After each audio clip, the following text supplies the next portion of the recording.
Alright, and hello.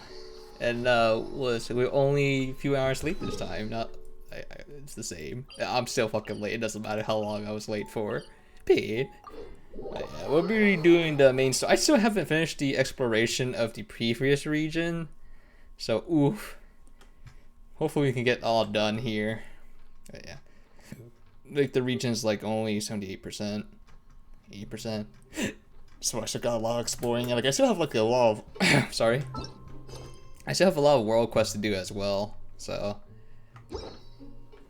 and don't we have a ah, I see. I gotta finish the freaking main story. But, again, this is our exploration. Actually, maybe we can upgrade the Noel. Because I changed Noel's artifacts a tiny bit, so.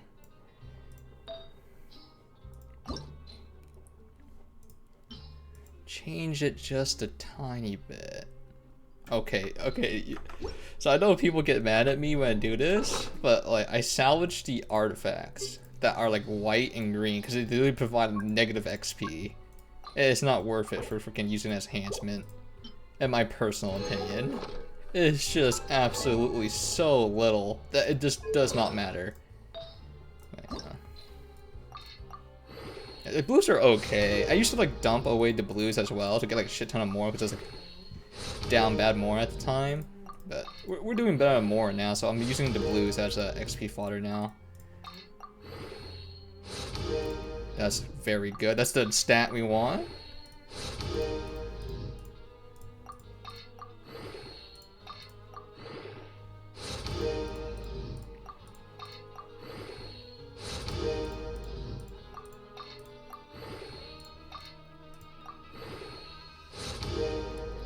Okay. I mean, that's still pretty good.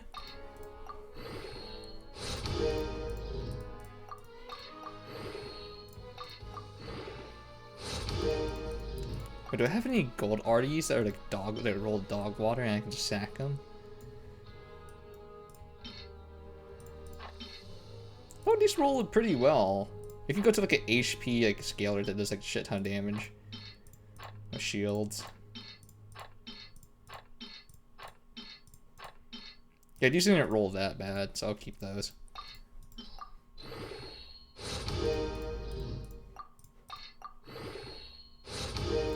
Damn, this is just truly Noelle time. This is exactly why Noelle's like my most used unit for some reason. It's just like, I'm like, ah yes, I need these stat lines. The game says no, it just keeps giving me defense. I'm like, perfect. But Noelle grows even stronger. I need to replace this, that cup. It has freaking flat stats. I don't like flat stats. They make me cringe.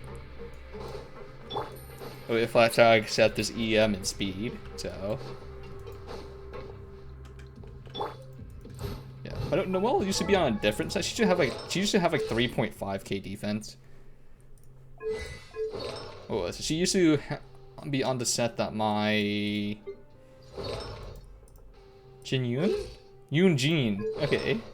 Yoon Shin? I don't know. But she has two pieces that used to be on Noelle. The feather and the flower.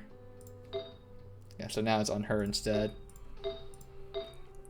Yeah, she just needs to be leveled up as well. She's like fully built if I just leveled her up.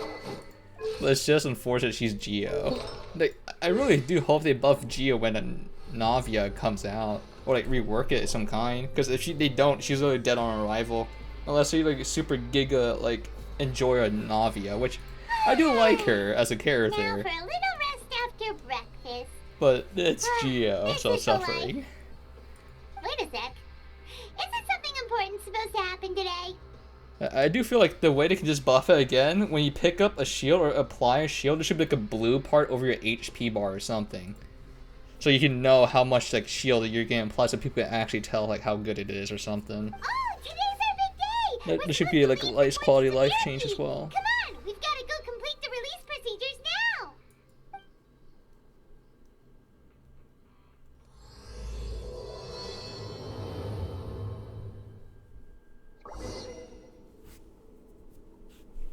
Yeah, I think Lynette's not awesome though. I think only Kashin Noelle's almost fully built. I probably should level her up because I actually do use her a decent amount. I don't have enough books.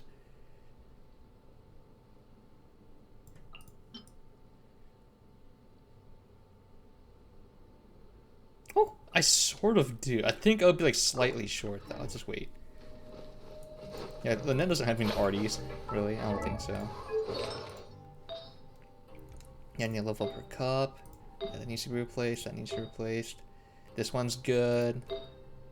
This one's good as well. I don't know why I didn't lock it. That was not that bad.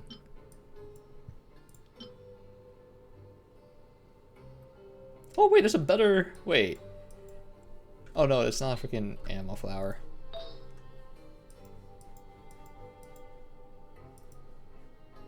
This one's not that bad.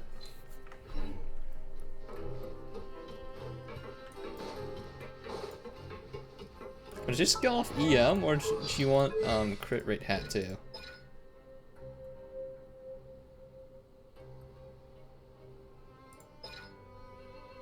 No, okay. But I do know some EM characters do scale off like purely EM. Like, oh, that's really good.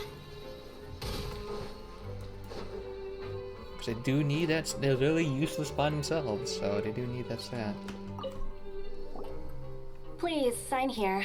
This document will be effective immediately upon signing, and you two may exit the Fortress of Meripede via the regular channels.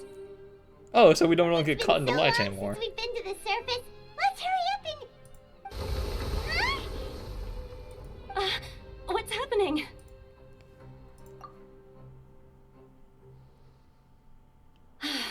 I'm fine, thanks. Uh-oh. But I wonder what that tremor was just now. Let's go ask the Duke.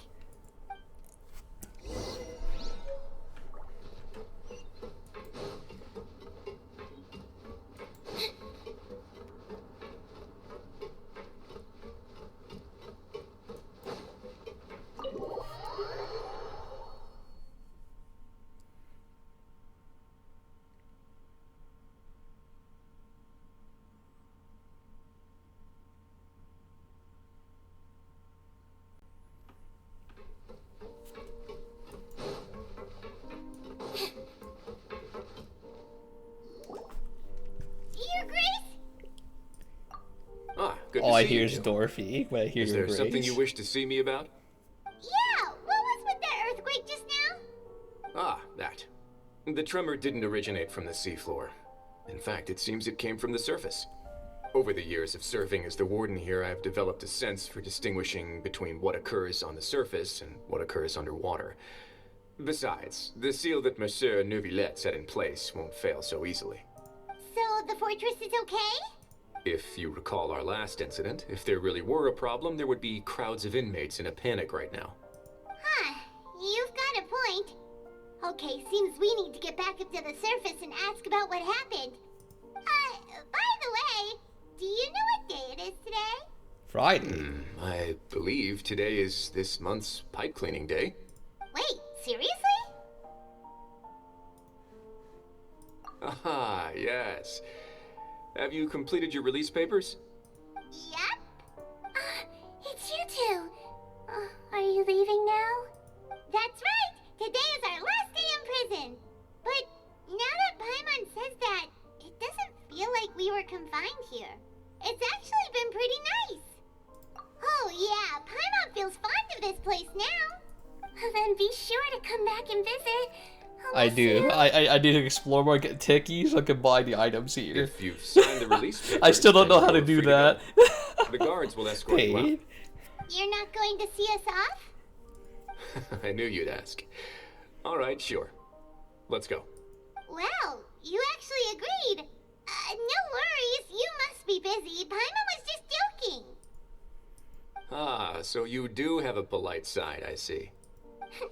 After being down here for so long, I imagine you must feel like you're lacking companionship. Shall I come along too? Yeah, don't worry, we'll come back to see you. Paimon really likes the cafeteria here. The chefs sure do know how to make good grub. I hope you won't be here as convicts the next time I see you. We'll do our best to stay out of trouble. Well, it seems our work in the Fortress of Meripede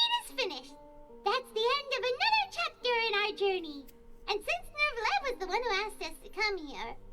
We should probably go report to him now. Next up, the Palais Mermonia! You're going to see Monsieur Nervulette? Please pass on our kind regards. I'm sure just your regards will do, no? I believe it would be the polite thing to do. You're right. I've heard the Palais has been terribly busy these days.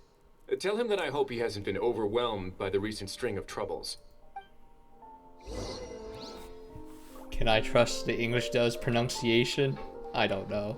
If you're concerned about things at the Palais, why don't you take some time to go up and check things out? I believe you should still have some vacation time to spend. Thank you for being so understanding.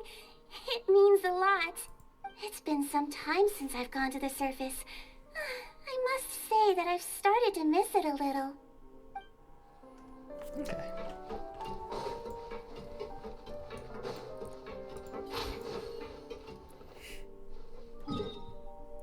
I can just warp up there, can I?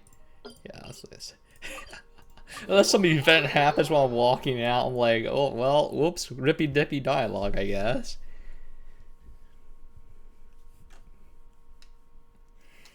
I wonder if anyone would understand if I see Child. I'll say, oh my god, that's Pavel! They'll be like, what the who the fuck is Pavel? They'll be like, I see you don't play enough turn-based games. Don't worry about it.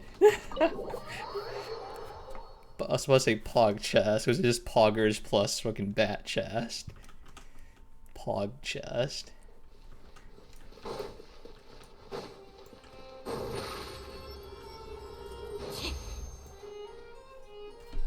Palais Mermonia sure is buzzing with activity today. I don't auto-potty sound weird there. Huh? Oh, it's you two. Apologies. Monsieur Nervulette did say you'd be welcome at any time. Excuse me, would you mind helping me take a look at this report? I'll be right there. Sorry, I've got my hands full here. You can see yourselves in. Everyone's so busy. Seems a lot has been happening.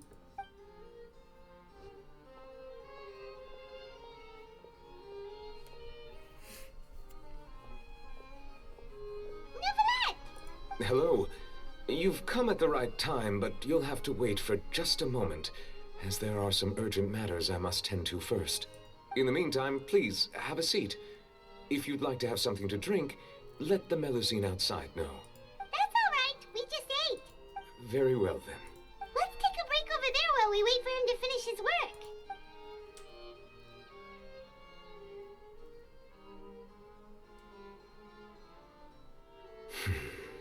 Uh-oh. All right. That should wrap things up for now. Are you done with your work?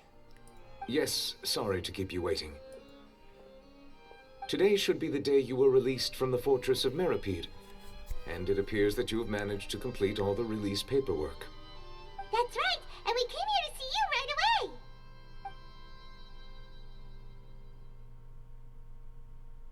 away. A massive whale. Do you I have just any never idea what forgot that to take might out the be? trash. Well, I'll just do Judging it from your later description, that cannot have occurred in any ordinary waters, but rather something like the primordial sea. A whale of that size and shape cannot usually be found in the waters of Tevat.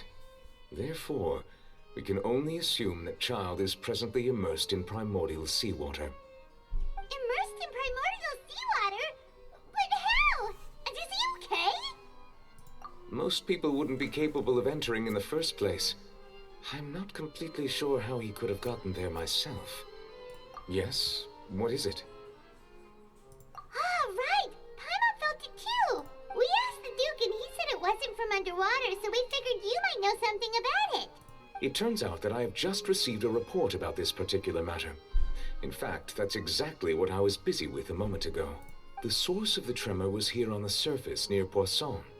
After the shaking stopped, the water levels in the Poisson area rose at an alarming rate. The water levels rose? Oh no! What about all the people there? Fortunately, the water levels only rose for a short period of time and have already returned to normal now. However, I still have a bad feeling about the whole phenomenon. If the change in water levels is connected with the leaking primordial seawater, then the situation in Poisson may be much worse than it appears. Navia should be in Poisson, right? We need to go check on her. I would also like to go there as soon as possible, but I'm afraid I can't leave just yet. We must immediately formulate disaster prevention plans for the surrounding coastal areas to avoid potential catastrophes. I'll have to ask you two to go to Poisson first. I'll meet you there to check on the situation once I finish things here. I think I kind of side with the freaking Brits on this one. That doesn't sound like a Please real be language careful. now, does it? Poisson! The two of you have my thanks. If you need any help, just let me know.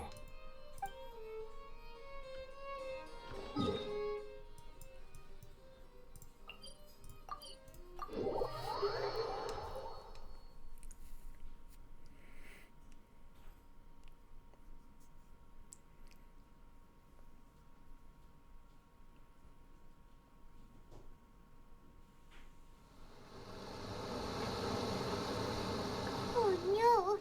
What happened here?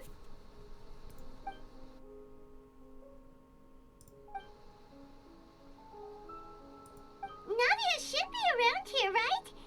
We need to make sure she's still... Paimon means we need to check on her.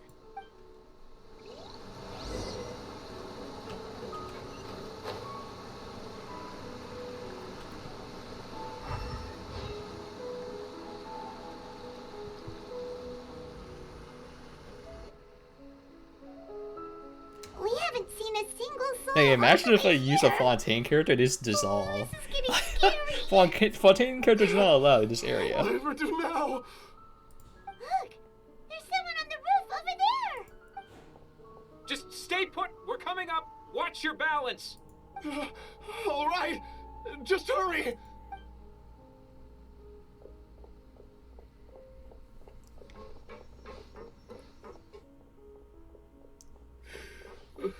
I'm not young anymore. How will I survive on my own? My Desiree! Oh, he looks pretty sad. My leg! My leg! How could this have happened? It hurts. Wow, there's actually dirt on their clothes. Just hang in there. Help is on the way. You can hold my hand if it makes you feel better.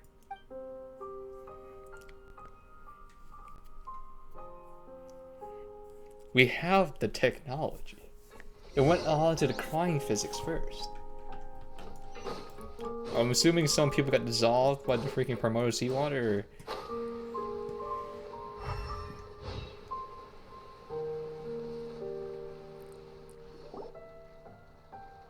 Oh, it's Navia. She's over there.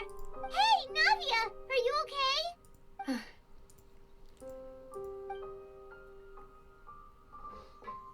You're here. We heard That there was a doesn't sound situation good. in Poisson, so we came as quickly as we could. Yes.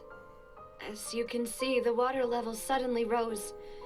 It caused quite the disturbance, in fact.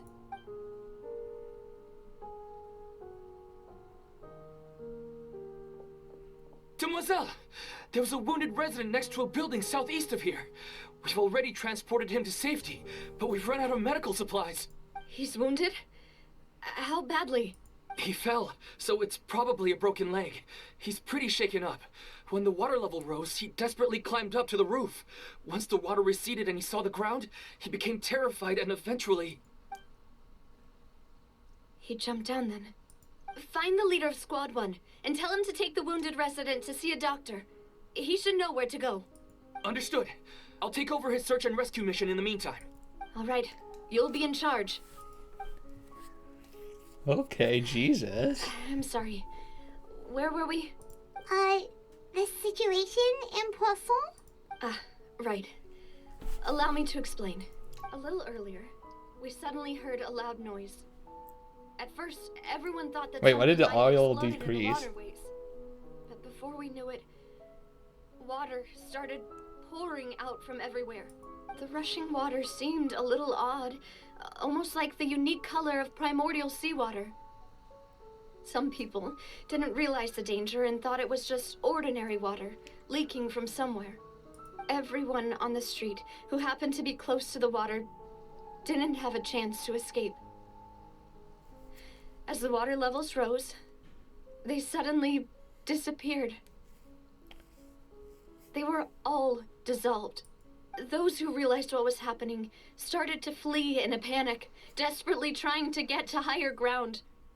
Many were injured in the stampede, and some people fell from significant heights. The Spina di Rosula initiated rescue operations as quickly as possible, but there have been a lot of casualties.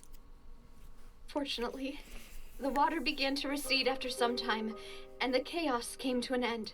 The water that flooded the area contained primordial seawater, so the lower levels of Poisson are still hazardous. To ensure everyone's safety, I've asked the people there to leave as soon as possible. No one knows if this could happen again. All we can do for now is try our best to help evacuate the residents. We still haven't completed the head count, but we'll have some numbers soon. How awful. And all of this just came out of nowhere. It was quite frightening indeed. I only wish that everything that just happened was a bad dream. Is there any way we can help, Navia? You can put us to work. Thank you for being so willing to help in a moment of crisis like this. You don't know how much it means to me. I really can't express how grateful I am. Wait, is the butler gone? Don't say that, Navia. That's what friends are for. The butler, the silver. Yeah, there you go. Demoiselle, we've got a situation here. I'll be right there. Uh-oh. Her two people right by her side is gone? I need to go for now. And off she goes. Seems it might be a while before she can take a break.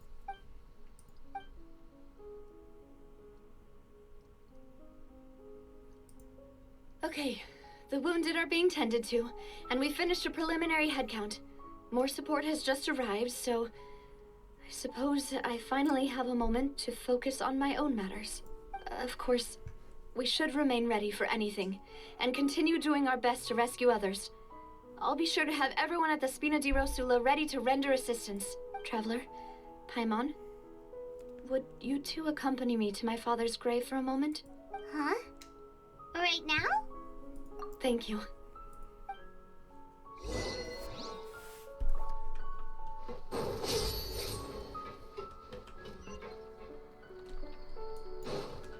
Jesus, bro. That's a lot. That's a lot of people gone. But I'm sure they'll come back. Surely. Surely they come back. So you can reverse it, right? Rainy days are perfect for spacing out. Surprise!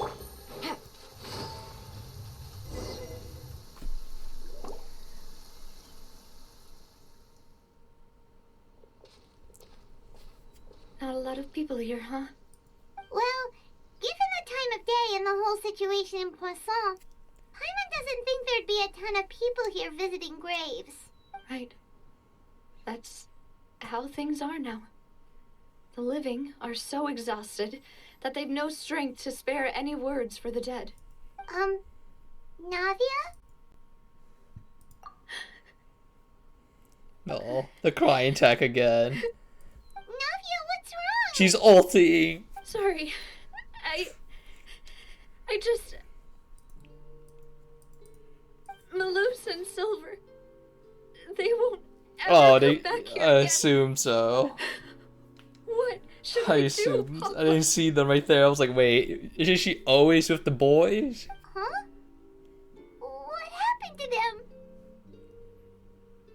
Everyone agreed on the rescue plan, but still, I was the one who initiated it. They were helping evacuate the residents, but they couldn't leave in time. And they were caught in the seawater. What should we do?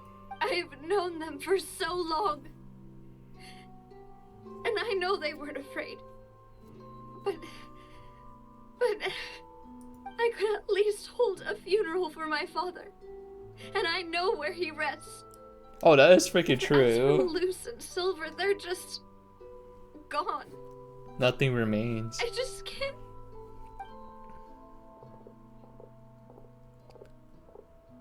Everything looks so clean after it rains. Even the gravestones. I didn't expect that you'd enjoy a glass of red wine in front of Master Callus's grave. I can understand. Besides, the scenery here isn't half bad. See, it's not just me.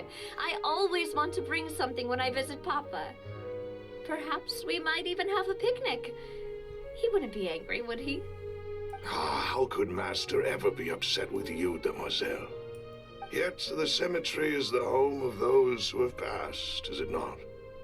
Everyone ends up here sooner or later, no matter who you are. Buying yourself a plot in advance, are you? No need yet. But when I do, I hope you'll let me be buried beside Master Callus, Demoiselle. Hey, stop joking around. I mean, he is quite well aged. I'm quite serious. That way, it will save us both the trip to see each other whenever you visit your father's grave. That makes sense. In that case, could I be buried on his other side? After all, besides you, Demoiselle, the two of us could certainly be considered Master's closest companions, no? Personally, I believe we fill those shoes just fine.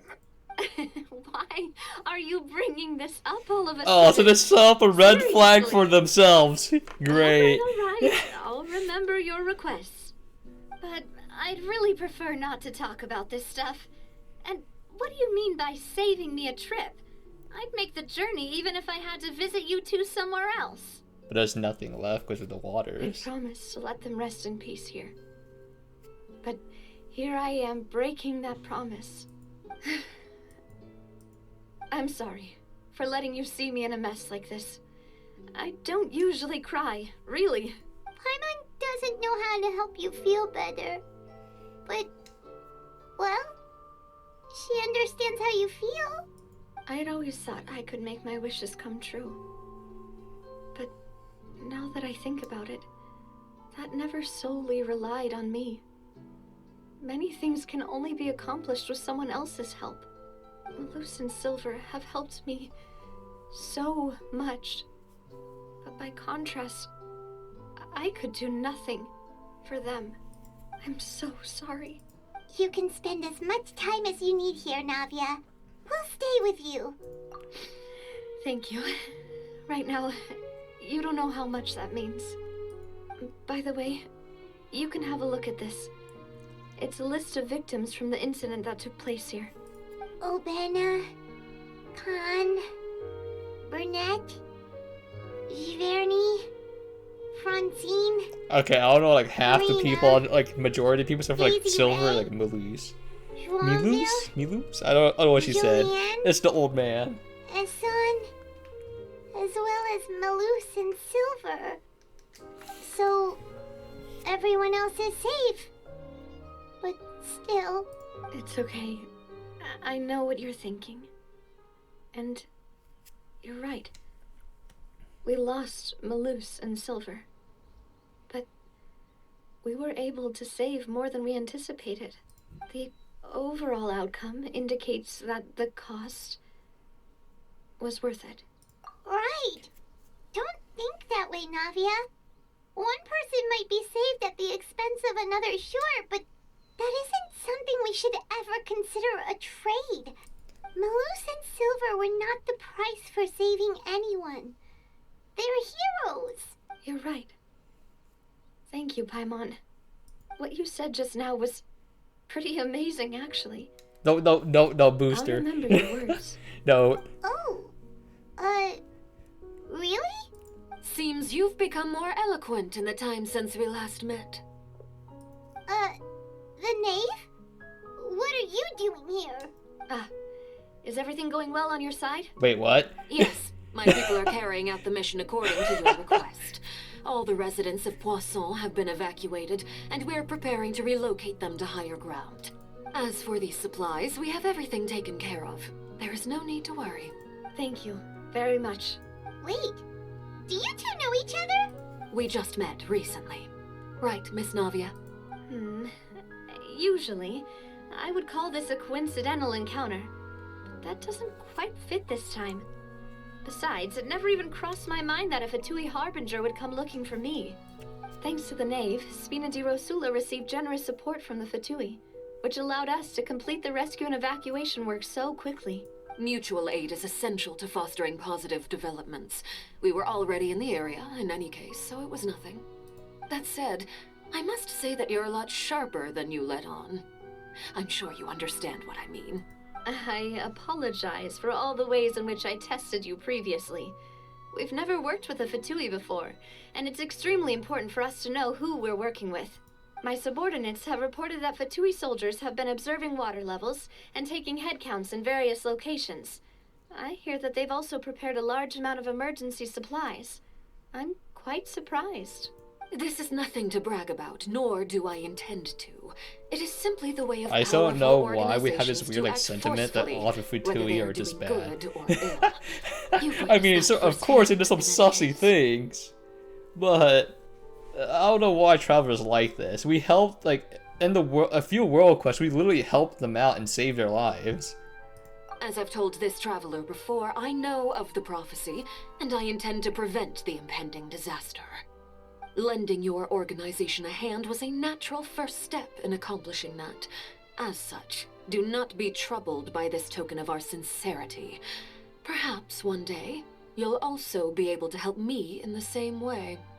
Without your help, there would have been many more casualties. I mean, actually, I from the won't back, she forget kind of looks like a your kindness. Shang Li with like the Furthermore, hair and the I freaking. sincerely regret back to what side. happened to Malus and Silver. I only wish that my people could have arrived a little earlier to prevent this from happening. Don't say that. You and your subordinates did everything you could. As Paimon said, Malus and Silver didn't choose to sacrifice themselves for any specific person. And they weren't the price paid for others' salvation. They chose to become heroes themselves. I've never liked hearing people put it that way. It's like trying to relieve pain by saying some noble-sounding words. But right now, there's nothing more suitable. They really did become heroes. You're right. I'm sorry for your loss, Miss Navia.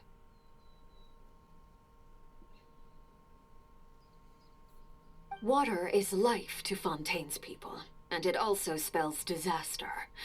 It's no wonder that people always say that prophecies represent fate. Fortunately, I've never been one for such opinions. So, you're one who will try to change fate then? Of course. That is why I'm going to Hotel Bouffe de Thé. I still have some don't- things to take care of. I still don't and know. the children need my attention. By the way, Traveler, Paimon, one more thing. Alright, then we'll just... Huh? This isn't right. Paimon thought you would ask us to walk with you for a moment so you could tell us something in private. That is a clever and useful conversation technique, which I do like to use when necessary. But there's no need today. It would not hurt to have Miss Navia listening in. Traveler, I'm sure you remember that I said we could work together when we had the chance. You and I both know that there may be issues with the Primordial Sea. Previously, it was the fortress of Maripede's sluice gate, and this time it was the water levels in Poisson. These are both signals. Indeed. Allow me to share the latest intel I've received from the House of the Hearth's intelligence network with you. During some recent investigations, a child claimed to have discovered some ruins near Poisson. The ruins date back to ancient times, and seem to be worth investigating in many ways. Judging by the dating of the ruins, they may be related to the prophecy and the coming crisis. The situation is becoming more urgent, so any pertinent information will prove extremely precious. My people initially came to prepare for ruin exploration. Unexpectedly, this So she disaster wants us to struck. go instead. And at present, we're all busy prioritizing the rescue effort. So, that's why the Fatui were already in Poisson. I wanted to take the children along, but unfortunately, Linny, Lynette, and Fremine have all been dispatched to higher ground to assist affected residents. Linny told me that outside of the house, the person they trust most is you. Hey. Which is why I want to give you this I am not the task. saucy baka. The House of the Hearth's members see each other as family. We're a But family, Linny, Lynette, and not a Fremine said clan. that they also see you as such, even though you are not from the house. I'm sure you already understand how earnest they consider their friendship with you to be. Oh, that somehow makes Paimon feel kinda happy. The intel I just shared about the ruins could fetch a high price. But since the children consider you family, it's only natural that I freely share it with you. Got it! So all we gotta do is go to some ruins, right? We can handle that. Excuse me, but may I tag along? No, no. You wish to join, Miss Novel? There's primordial seawater there. Are you sure you're up to exploring some ruins? I don't think you understand. Well, No. I'm sad, yes. But I can't just go back and plop myself into a chair by the roadside and do nothing. There's no point in being depressed while we still have a disaster on our hands. As my father's successor, I must live up to the hopes he had in me. Besides, I'm also doing this for myself. I need something, a distraction, to keep my mind off Malus and Silver. Since you put it that way, I have no objections. What do you say, traveler? Why would we say yes? The seawater. All right. The ruins are to the south. Deadly of allergy to Here's Fontaine. the map.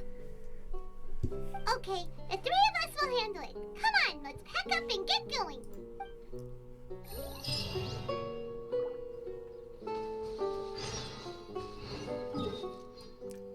I was supposed to say if it's a new part of the map, I don't have it unlocked, so. Pain. Alright. It's quite. I could warp, save some. Oh no, it's about the same. Actually, is it? It's about the same. Maybe slightly closer because there's no elevation.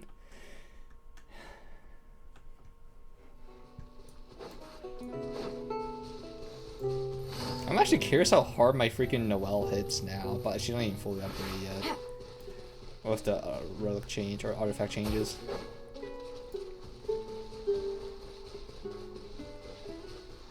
I wasn't there before. Wait a minute. Wait, just one dilly donger moment. No, that truly wasn't there before.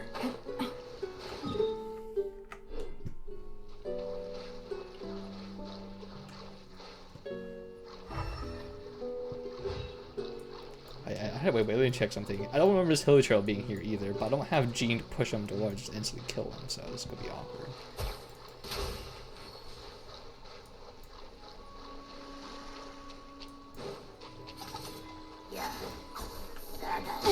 Okay, I was climbing up a rock. Fuck you.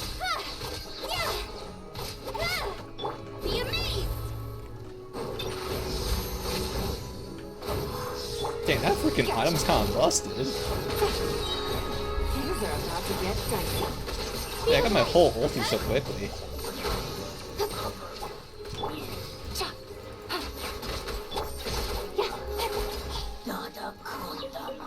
Okay, never mind. I guess I got this one already. Oh, such an awkward like fighting position. I'm like, alright, he's on top of a rock. Oh wait, I need to run cancel that, that's right. Not...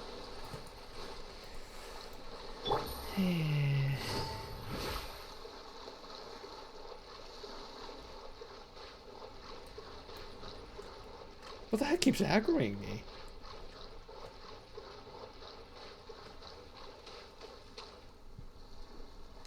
So, are these the ruins the knave was talking about? Whoa, talk about old. They seem to be pretty ancient, all right. Let's go in and have a look. Just be careful. You should... We're immune, you're not, okay? Mad. Literally immune. Actually, Maybe I should bring the. What if there's like a lore like? What if like a use? I was just waiting for it when you can't use a Fontaine character because like the freaking water or some shit. So waiting.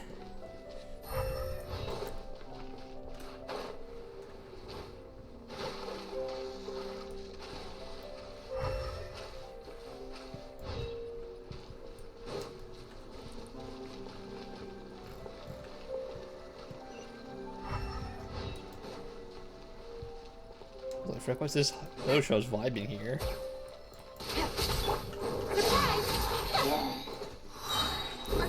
Jesus, got ulti so quickly too.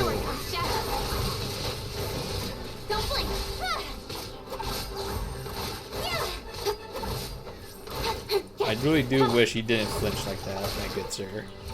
It is kind of annoying. Because I have to waste stamina going forward every time.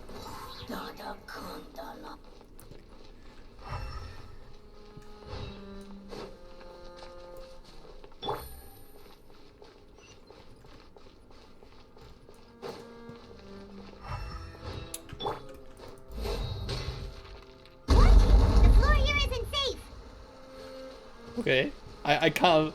Okay, I saw that with my vision. So my vision is OP.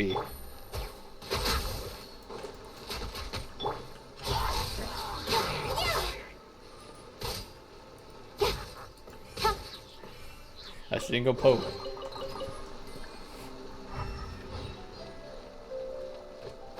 Ah, this is the cutscene. This is the thing from the cutscene.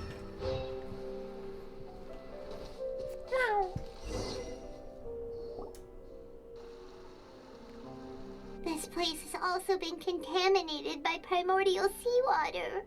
Yeah. And a lot of it, too. A Fontainian would most likely dissolve the moment they fell in. Right! You can't go down if there's primordial seawater.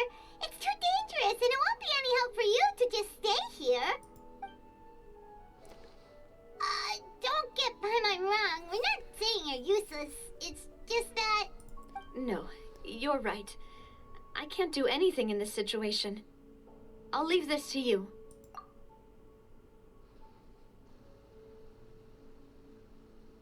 That complicates things. Maybe the only way left is forward. In that case, do you want to wait for us here? The water levels here are unstable, and there's a chance the water will rise. So staying here wouldn't be safe either. I'll go together with you. Perhaps we'll find the exit just up ahead. All right. Uh-oh. Come with us for now then, but please be careful. So I'm not allowed to touch the water, right? Oh no, it's a dead end. Let's try climbing over from the side. I'm actually curious if I have touched the water, I just instantly die. But at the same time, I don't want to reset my character's energy pool.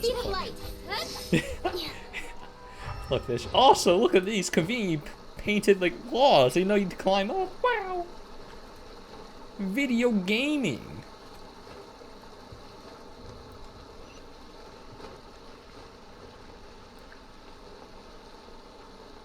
Oh wait, I should use Yelong because she's taller. It is weird how that works in this game. It was, depending on your character's height, you sprint for longer. I mean, that's how real life works too, but... Yeah, it's like, in Star Wars, it's all like equally the same speed. It's like some characters look like they're running fast because like they're smaller, so they're taking more steps.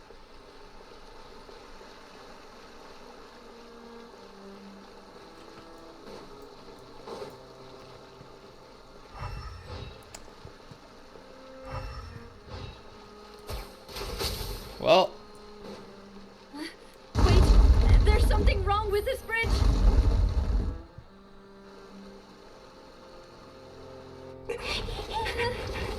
Uh-oh.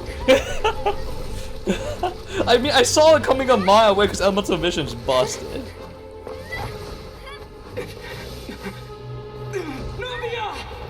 Oh, voice acting!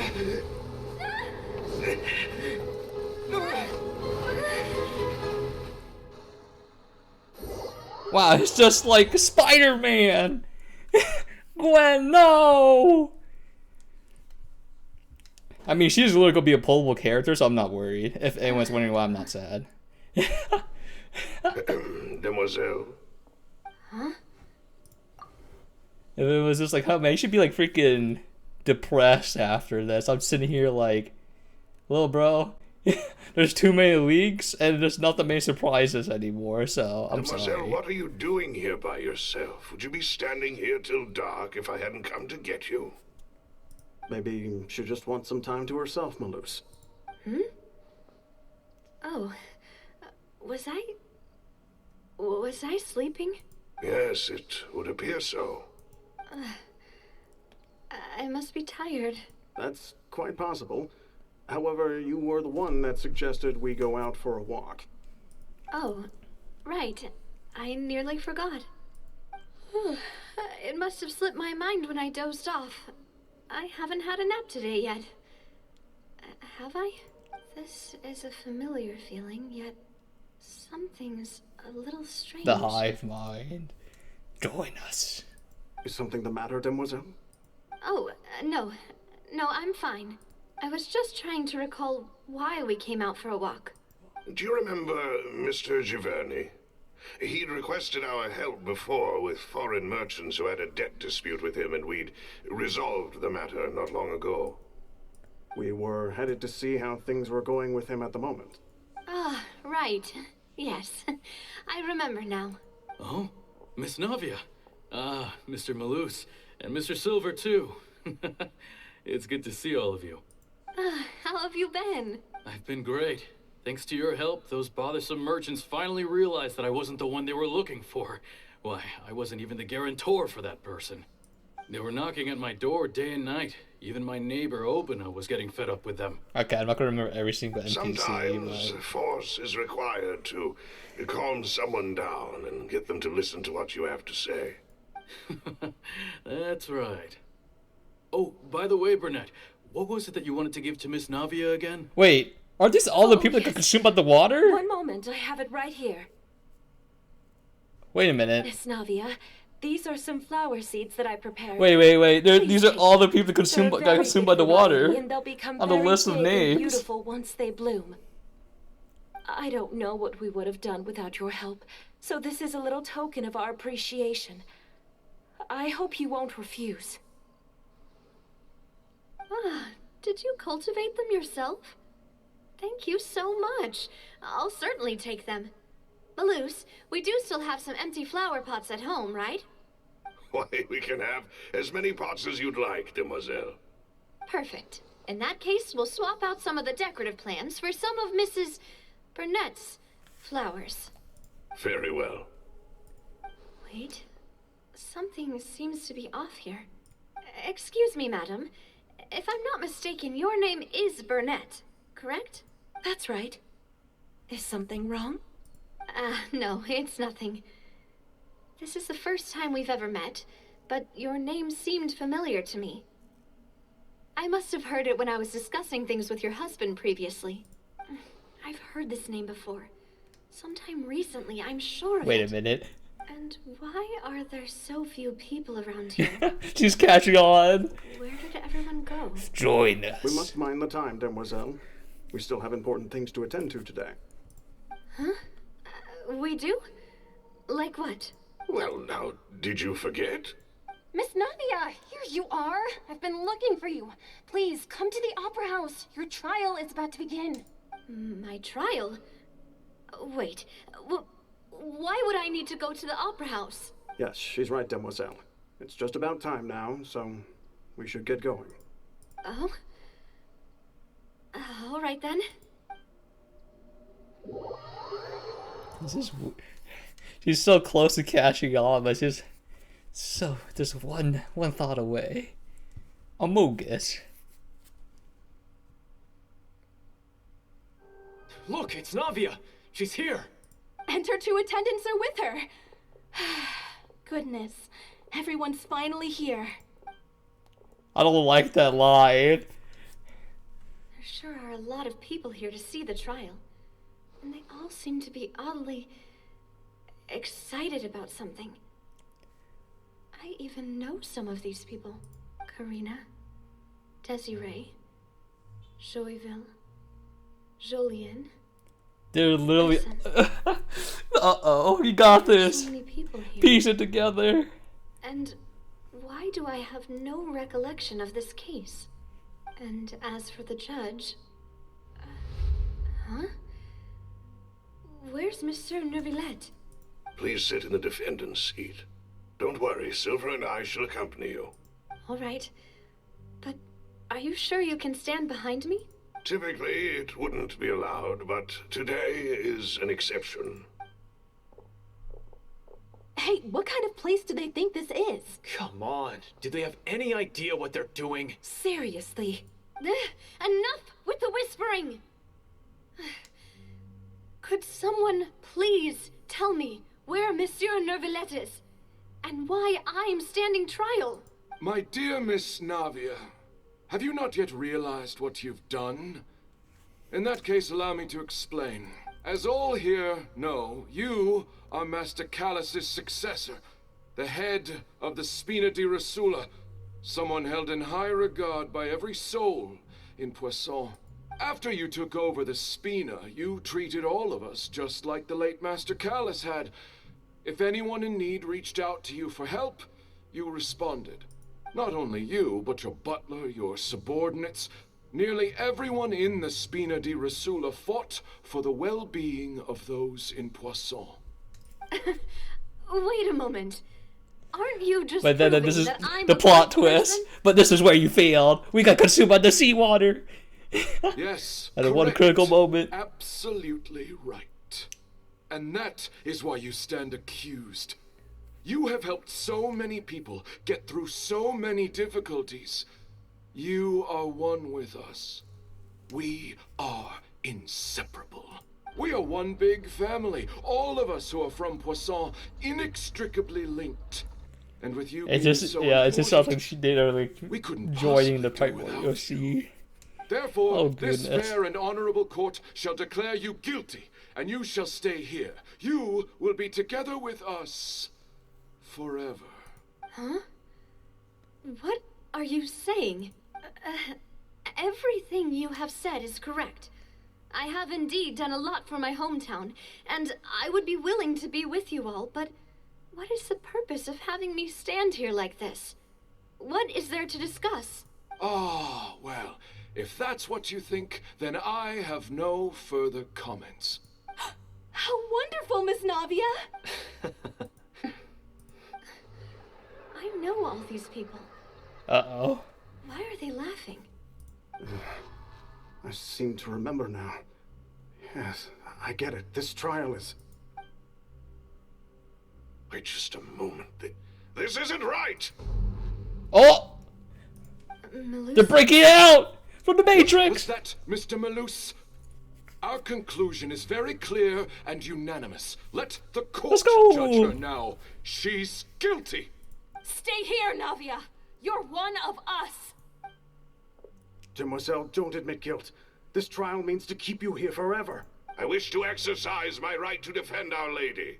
Mr. Joinville, you only know of Navia's goodness, but nothing of her utterly independent mind. She was born a free and independent spirit. She has never been tied down by anything. Indeed, even the death of Master Callus couldn't stop her.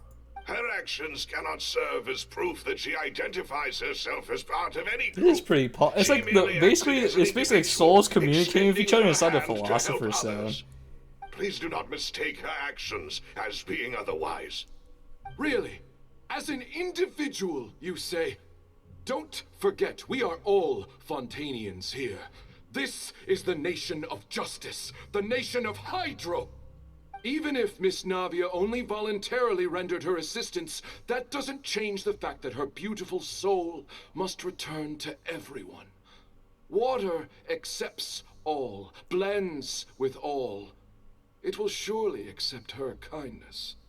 Everything is measured here in the nation of Hydro, and in the end, everyone shall meld together. Thus, when a unanimous opinion emerges, that opinion represents justice. Now I speak for everyone. Our opinion is consistent. Navia should stay. We and Navia are one. And you would call this justice? Preposterous. You are merely jealous that Demoiselle still has a chance to exist as an individual. Have you forgotten how much you all once longed to become individuals, to become independent? Do you mean to defy our justice? If your justice is flawed, then why should we acknowledge it? As you said, we can also Come on, we gotta have save our the own boys. justice. The boys are literally Silver fighting and I out here, shall man. defend Demoiselle.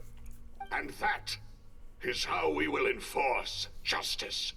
Ugh, my head. It hurts. Demoiselle. Silver, it hurts. My head is spinning. All I can see is stars swirling in front of me. I remember now. Everything that seemed odd from the very beginning. Karina, Desiree, Joyville, Jolien, Essen, and Mr. Giverny and Mrs. Burnett, who we met earlier. Even Malus and Silver. I don't want to admit it, but they're all dead. Don't be afraid. And don't admit guilt. We will protect you to the very end. Absurd! Who are you to say that she cannot be judged? We are the majority, and in the nation of trials, the majority is absolute justice. We are the will of all. Don't let them escape! We shall keep Navia here with us! Mr. Malus and Mr. Silver, must you be so stubborn? How could the two of you possibly hope to stand against the collective? Do not resist. This judgment is fair and just. Navia belongs to us. After all that happened, she should not be left alone in Poisson. What are you saying? No more excuses. She says we're jealous. Jealous? How could she possibly be an independent individual? What's with these people? Who's jealous of her? She belongs to us. Miss Navia, she... Silence. Wait, the Nouvelle showed up just to save everyone in time? Or save Navia? Because he does have powers to control water, so... Such commotion is prohibited in the court. The accusations you just presented are nonsense, and cannot constitute a proper trial. And also, only Navia and Nouvelle have color. Everyone else, like, grayed out. The court will adjourn for the rest of the day. In this, I shall hear no objections from any unauthorized party. Our thanks, Monsieur Neuville. Please leave with me, Miss Navia, while there is still time. But... Go on now, Demoiselle. This is your only chance to leave this place. What, can't bear to leave us behind or something? Malus. My apologies. I couldn't resist making one little joke once I realized that this shall be our last goodbye. Malus. Silver. Quickly, you must come now. Goodbye. Jesus. Come now! Right now! That's nice, and she gets one last farewell with everyone.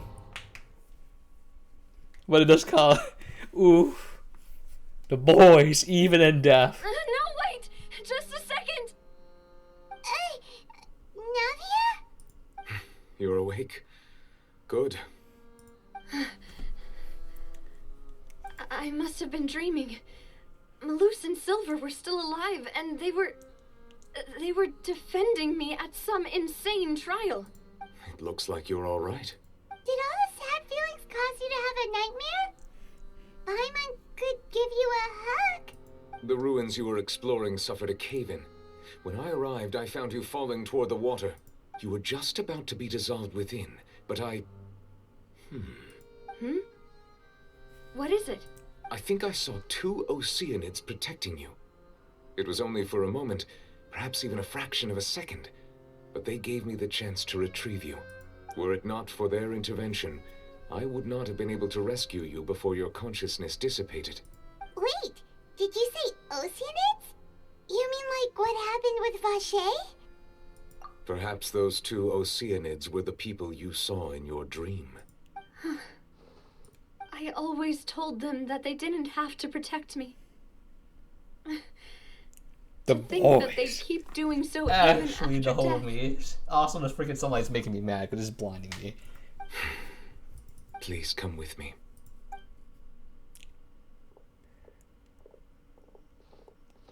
Neverlet, are you okay? Hmm? Oh, I am quite all right. Perhaps there's something we could chat about? Why do you look so stiff all of a sudden? Oh, Paimon knows. You're the type who feels awkward when there's nothing to talk about, right? I merely thought that we should give Navia some time to herself. Huh? Why didn't you just say so then? Don't you think it's even more awkward to call us over like this and then have nothing to talk about? I suppose so. Ah, Sigewinne. I hope all is well with her these days. Her work in the fortress of Meropide has not been too much for her, has it? I gotta stop by my fingers. I don't even have any nails, so I just cut them. Amazing head nurse. I see. Well, that is good. I have always worried that Sigewinne would need a lot of time to understand the world of humanity, just as I have. Oh, and the Duke also says hi. Even though Sigewinne made him do that. He hopes that you haven't been overwhelmed by all that's happened lately. Thank you. I have indeed been busy lately, and I also hope that everything is going well in the fortress of Meropide. He still doesn't know what to talk about. Let's chat about something else then. So, Neverlet, you're probably quite the swimmer, huh? Yes, of course. This is so freaking awkward. This isn't going anywhere. Let's try something else. How did you find these ruins? Did the knave tell you? Yes, in fact. I had arranged to meet you in Poisson, but when I arrived, I discovered that the Fatui were helping the residents evacuate. They had even transported a large quantity of supplies to the area. Amid my astonishment, I ran into the knave, and we had a chat.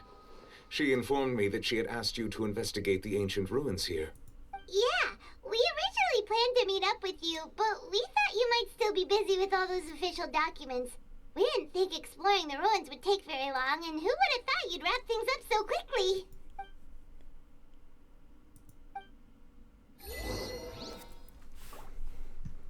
Oh, I thought I had to talk to her or something. I'm sorry to have kept you all waiting like that. I'm feeling much better now. I guess we should get going again. Will you come with us, Monsieur Neuvillette? Yes, if you wouldn't mind my company. All right! Another one joins the party! Let's get going then! The boys. I still could get rid of like that's really cool. There's still like what's it conscious for Navia there. Cut to the chase! Oh, that's so cool now.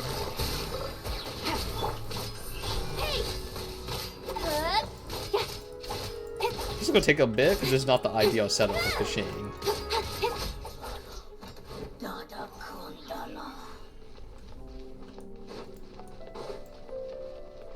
Also, combine Geo with her freaking ammo character in the team's also pretty darn useless.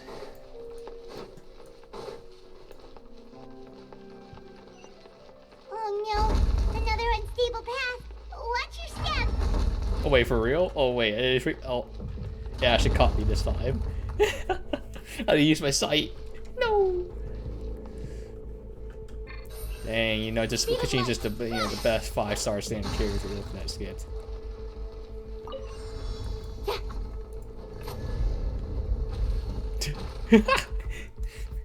Look at idiot got hit by the freaking rocks. Oh Jesus, I didn't freaking evade that in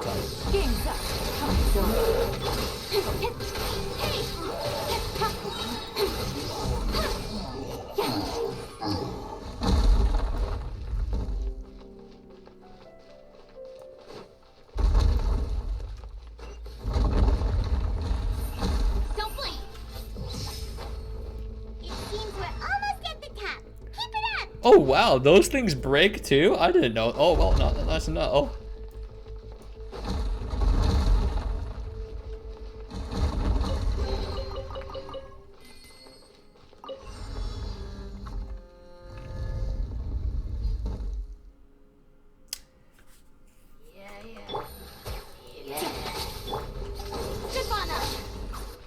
Oh my god. Speed of light.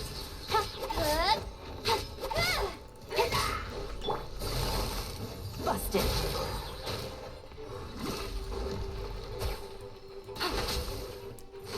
One moment, I'm trying to set this up.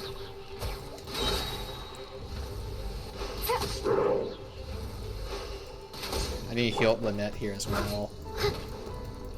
I must leave no stone unturned. Time How to much clear. will heal? I mean, it's not fully upgraded, so...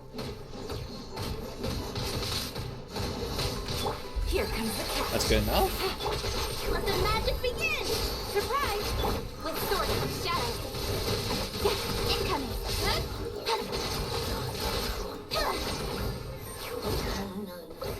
I mean, I didn't use her like basic attack, but usually my Noelle hits for 10k on her swings when she ulties. So, she should hit more here theoretically with this set.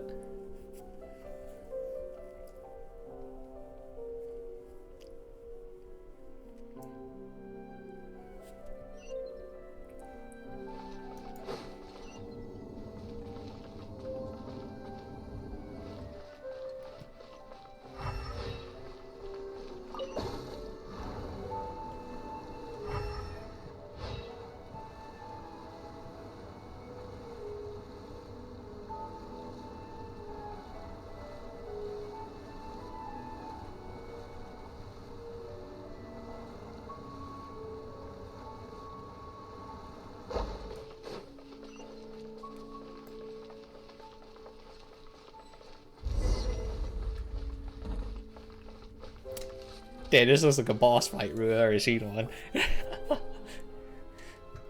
Looks like we've reached the end. This is the place. There should not be any other hidden spaces in the vicinity. The path sure had some twists and turns, but it turns out that this place isn't actually that big.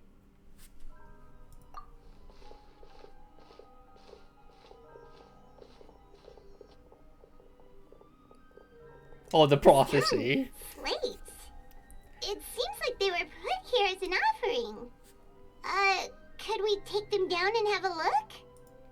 Perhaps we should just leave them be for now. There are 4 locations in total, but only 3 stone slates. The slate that should be in the first empty spot is missing. The surrounding walls also show signs of damage. There's something written below. Let Paimon see. Reason dictates that this nation be destroyed. I shall record the history of its future here in its past. Say what? It feels like someone left these slates and these words here for a purpose. But does he mean that Fontaine should be destroyed? That would fit the circumstances dictated by the prophecy, yes.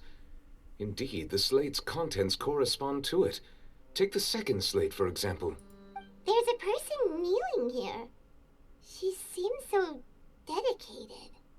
And there's a whole bunch of other people behind her doing the same. Is this Celestials? She's facing this... what is this? Some kind of island in the sky? And is that Lady Farina in the third image? Did the Hydro Archon fall into the water? And is that a ring of people around her? Paimon doesn't quite get it. Are they all in the water? The fourth image. I know this one. This exactly matches the content of the prophecy. The people will all be dissolved into the waters, and only the Hydro Archon will remain, weeping on her throne. I'm sure that's Nouveau will be okay. Really, the Hydro Dragon?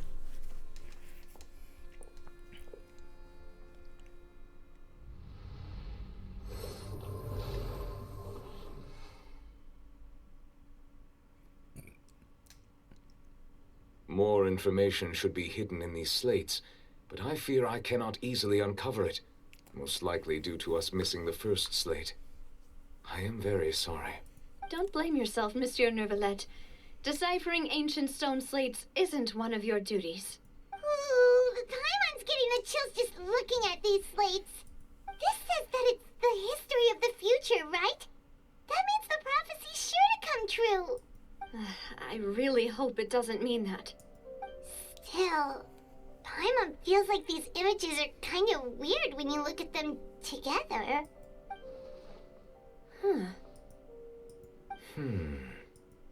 Dongo bongo time? That's right!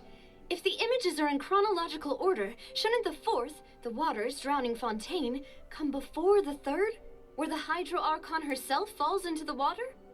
And yet the order is reversed here.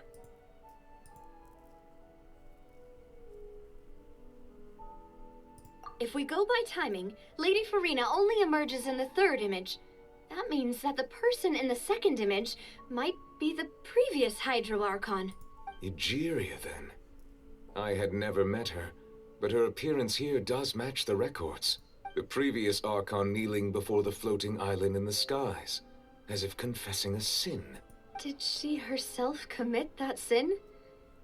And if not, why would she be in such a posture? Also, I'm still wondering why these ancient stone slates are here at all.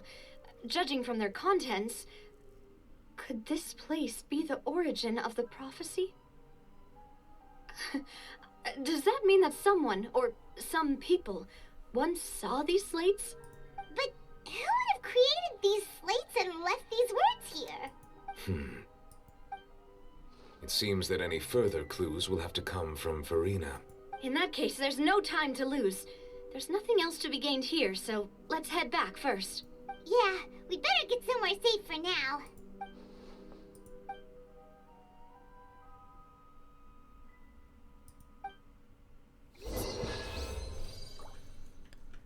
Wait, for real? We just TP out? Well, but the whole point we can't go backwards. Whatever pit freaking thought device. It just doesn't mean anything now, does it?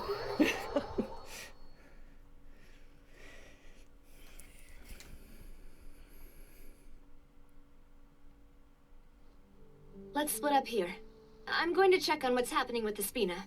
You know how it is. There's some things you just need to be there for yourself.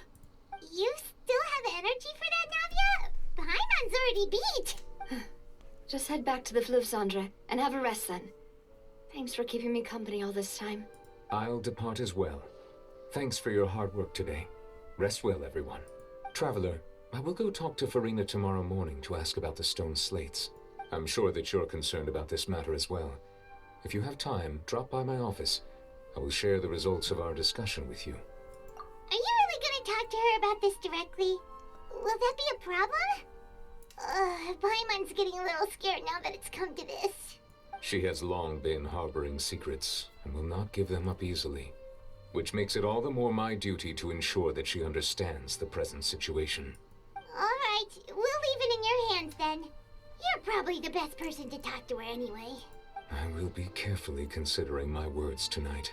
Traveler, Paimon, our safe house at the Fleuve Cendre is always open to you as ever, so please don't think you're an imposition. Alright, I'll be on my way then. Ding. There you go.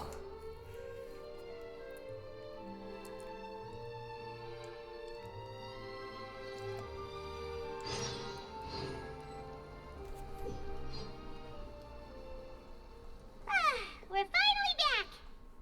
Welcome back. We've got a special menu prepared for you two tonight. Yay! And there's good food too! Navi, no, the boss is the best. Ooh, desserts! Nice, these are all Paimon! I'm not gonna say the model for the food looks kind of atrocious, but Forget what happened today. wait, Mona's here too? That voice. Is that who I think it is? What's Mona doing here? Huh? Oh, maybe because What are you doing in Fontaine? maybe it's because she has a hydro vision too. Maybe anyone that has a hydro vision is called upon or something. I don't know.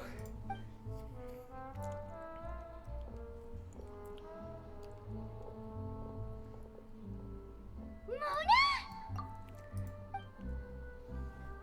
Lady Magistas. Seriously, nobody just uses a scry glass whenever they've got time to just see who they'll meet on the road. Still, we didn't expect to see you here. Wait, you're not a Fontainian, are you, Mona? Well, I have some business to attend to here, so I booked a hotel in the city. I was just out for a stroll when I bumped into you. Quite unexpectedly, if I might add. Why did you think I was from Fontaine, though? Is that because Magistus doesn't sound much like a Mondstadter surname? Yeah, let's go with that. Well, I used to have my own surname, which was, well, some other thing.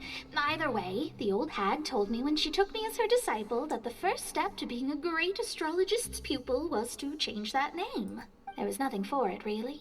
She really is amazing at astrology, so I changed my name to what it is now according to her wishes. To my surprise, however, Magistus is not the name of some ancient house or clan. It isn't? Nope. Although it is used by us in place of surnames, it generally just means great. Wow! Imagine including a boast in your name. Wait, are you gonna have to put that into your genealogy as well? I reckon so. In any case, I'd give my disciple a name like this as well, if I were to take one. Astromancer Barbeloth Trismegistus. Okay, I don't know. Does it sound real? That's a long one. Does it also mean great or something? My name means Mona the Great Astrologist. As for the old hag, hers is, in plain speech, the thrice as great Scholar of the Stars. Just take it as a title specific to astrologists. Thrice as great? That's so petty. I know, right? That's just how she is. She used to call herself Magistus, actually, but when she took me in, she changed her name to Trismegistus. Talk about excessive. Magistus is thus the calling card of our school, so to speak, which makes it about the same as a surname. It's all right if you don't get it. You can look into it further should you need to study astrology more deeply. That sounds terrible!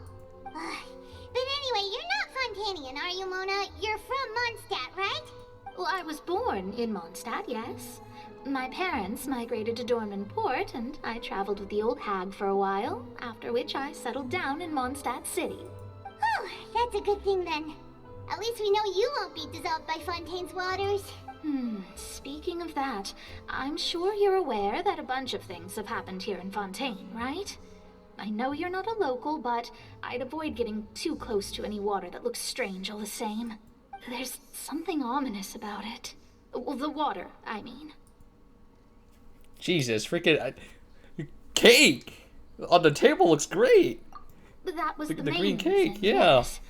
Just a while back, the Steambird invited me to take part in a panel and speak about the circulation of the prophecy as an astrologist. The invitation was sent quite early on.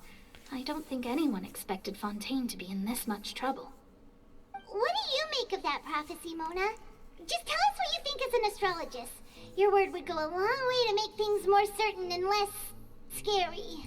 What I can tell you is that I'm an astrologist, and that this prophecy concerns the fate of Fontaine, even that of all Tevat. Ascertaining this is akin to reading the fortune of the whole world. I'm afraid that this is not something that just anyone can do. If I could do it, you would no longer call me an astrologist, but a visionary. But on the flip side, the prophecy is so huge and powerful that it must surely come from a powerful visionary. Its contents involve the fate of the world. Disregarding it would be a mistake. A visionary? Sounds really powerful and all, but does such a person really exist? Of course. The old hag could do it, and I'd bet there are others amongst those Hexenzirkel colleagues of hers who could do something similar. Huh? Are you sure? All right, I'll help you.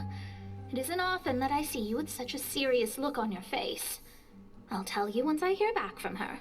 Thanks, Mona. You're amazing as always. Oh, well, this is something only I can do after all. So yes, your praises are quite welcome. That's the greatest of astrologists for you! Of all the people we know, you know the star's the best! Indeed, indeed. That's the spirit. Oh, sorry. I came to see what all the commotion was about. If there's anything you need, do not hesitate to inform the Spina di Rosula. Oh, Oops, guess we were getting a little too carried away there. Well, I'll go tend to my own business now. If I receive any news, I'll be sure to come find you two again. And there she goes, quick as rushing water. And here we are with the Spina guy giving us suspicious looks.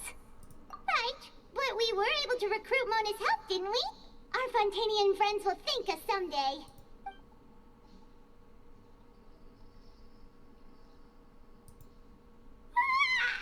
Good morning. To be honest, Paimon's still feeling kind of sleepy. But it's time to get up, traveler. We agreed to go see Neuvillette, so let's pack it up and get going.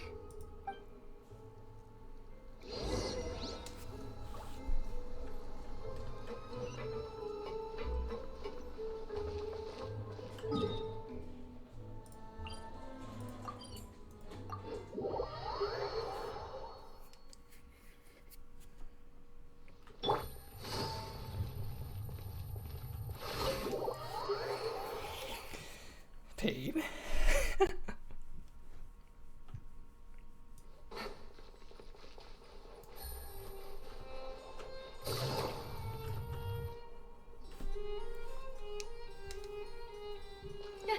You're here, finally. Wait, did something happen? Is something wrong? Monsieur Neuvillette and Lady Farina, they seem to have gotten into a dispute. Please go see for yourself. Uh-oh. Mom and Dad are arguing. Like I said, I've already explained everything. And yet the problem has not been properly solved. There is little space for excuses between us. It is not my intention to offend you, but please, tell me where you stand. You are the Hydro Archon Focalor, are you not? Among Look us. at this. This is a list of the victims from the recent Poisson incident.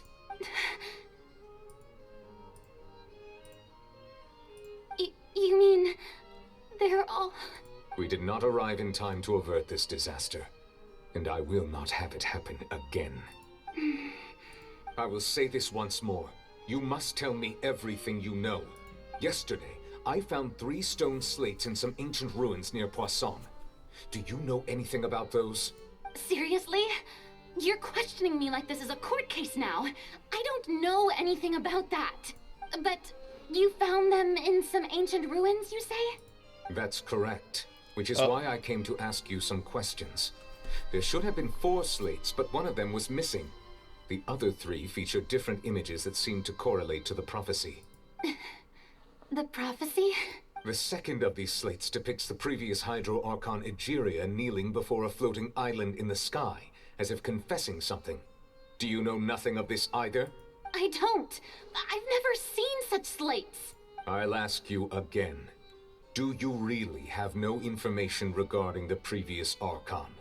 My deciphering of the slates indicates that the Hydro Archon Egeria once had to confess to, or apologize for, a certain sin. If anyone would know about it, it should be you. All gods don't have the same secrets, you know. She was herself and I'm me. Is it really so strange that I know nothing? I understand your concerns, but I'm sorry. I just don't have anything to tell you. Forgive me for saying this now, Lady Farina, but I have long known of your various secret investigations into certain matters. There are several indications that you have been investigating the prophecy on the sly. This is not strange in itself, considering that you are the Hydro Archon. But it is strange that you should also claim to not know any of Egeria's secrets, as well as do nothing following your inquiries. You have never been as superficial as you have presented yourself to be, nor are you a fool. And yet, your behavior is very inconsistent.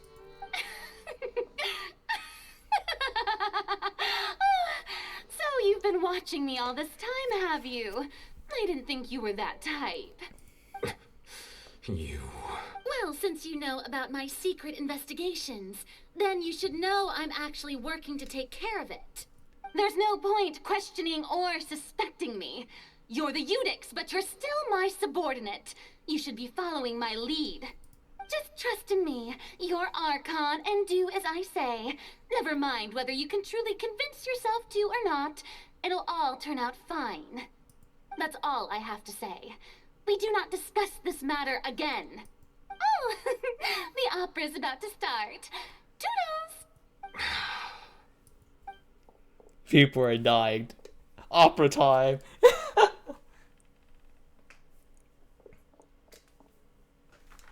Did Farina not notice us standing by the door? Wonder what's up with her. She was smiling. She didn't seem in the mood to care if we were listening in or not. I assume you've been outside for a while now? Oh, you noticed. Seems Farina didn't even realize we were here. She was in a great panic, though I cannot discern the reason. Our discussion reached impasses time and again, a state of affairs that we cannot allow to continue. Still, I do not understand. Dialogue is the basis for understanding, so why did she keep refusing to engage? Everyone in her inner circle has noticed that she is hiding some secret. The issue is her attitude. I fear that she will not reveal anything unless absolutely forced to. We may have to create a situation in which she will have no choice but to speak. Oh? Like what? Normally, people will only reveal the truth when standing trial. Perhaps we must have the Hydro Archon experience just such a scenario. Like, Farina's seen so many trials, and she's really good at dodging questions. How do we make sure that she won't just slip away at the first chance she gets? We will need to consider this thoroughly, join forces with various parties, and then do what we can.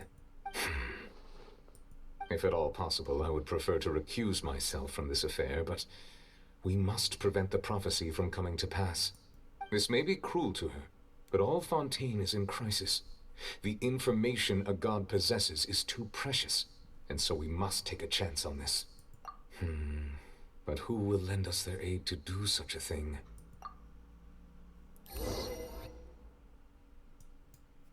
Is it freaking the knave?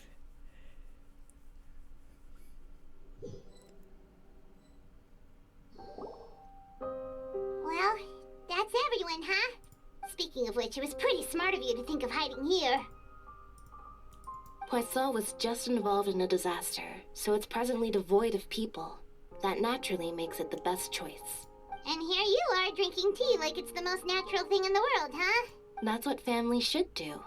Sit and enjoy a leisurely time together. It's nice to enjoy tea here, you know. Care for a cup? Lend me your ears, everyone. Or perhaps one of you might like to start us off. How about you, friend? Me? No, I don't think I can. Then, how about you, good sir? I fear that I will cause the mood on this boat to become as somber as it is in court.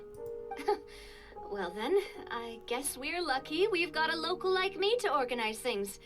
Wonderful, the spotlight at last. I guess I'll be facilitating things from here. That was a little long-winded, don't you think? Oh, you might be right. Anyway, to cut to the chase, our friend here, the Traveler, has brought us together to discuss something.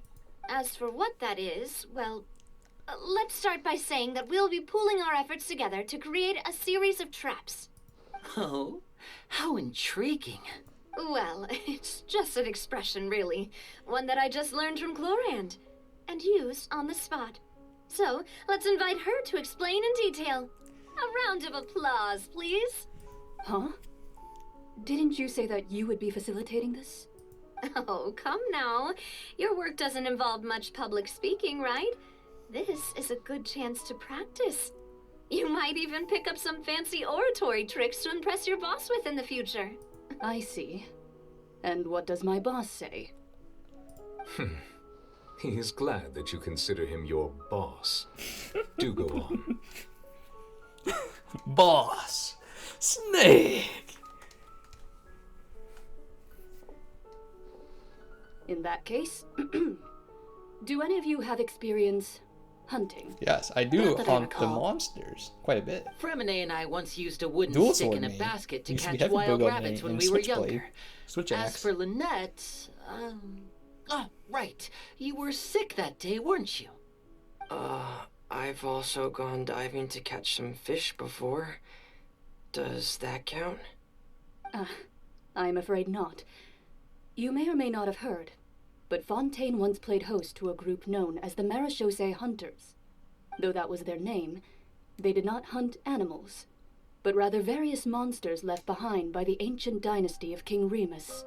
Today, Fontaine's monster population has already thinned greatly, so the hunters have blended back into society, taking up arms in other lines of work. They even left a unique methodology of hunting in their wake. A trap comprises of the following components: bait, a trigger, and a containment device. Sometimes a lethal implement will also be necessary to deal with the prey. So, if we were to build a trap together, right now, what would you choose to build it with? For me, I would prefer something basket-shaped. Pigeons and rabbits will see the bait and naturally enter the snare. Our line of work requires a deft hand, and we're some of the best in the industry, so you can count on our techniques. You used some of those techniques while moving the people of Poisson, didn't you? My subordinates mentioned that you even performed some magic for the bawling children. Yes, and I even managed to gather some intelligence in the meantime. I'm quite the multitasker if I do say so myself. I'm afraid I can't claim that as my strong suit. I prefer more stable methods, like placing bait in the water and waiting for the fish to come within reach. That's the kind of method I would count on. Calm and steady. Exactly the kind of person who would catch loads of fish. And I can be their assistant. With discretion, I'm sure. I'd probably use some sort of mechanical animal. Papa once bought me some small clockwork squirrels, mice, and such. When placed in the forest, they can attract others of their kind. I remember that you liked those too, didn't you? I did. And that would be a good way to go about it. If they're realistic enough, animals of the same kind will follow them all the way to the trap. What about you, Monsieur Neuvillette? I fear I do not have any related experience. That makes sense. You usually solve problems directly, without the use of any such tricks. But I do have one more question for you, Monsieur. If we were to create a trap now, how would you design it? Would like for it to be effective, but bring no harm to the prey. A more gentle trap would be ideal. Kind, as always. However, our intention doesn't necessarily change the containment device and the type of implement we need. If we wanted to kill the prey in one strike, we would need a powerful implement. However, that also goes for prey that must be captured and safely contained. Wait, why is that? Only a hunter who's a true expert at subduing their prey can snare it without harming it. The line that divides life and death is often exceedingly thin. So are we going hunting together? We hadn't thought of seeing ourselves as hunters. It kinda works, but maybe it's still not the best metaphor. If our means of capturing and dealing with our prey is to put them on trial, then the hunting metaphor is actually quite accurate. But we shall require much more courage than any hunter to judge a god, a being whose seat is an exalted throne. Oh, so that's what's going on. Sounds very interesting.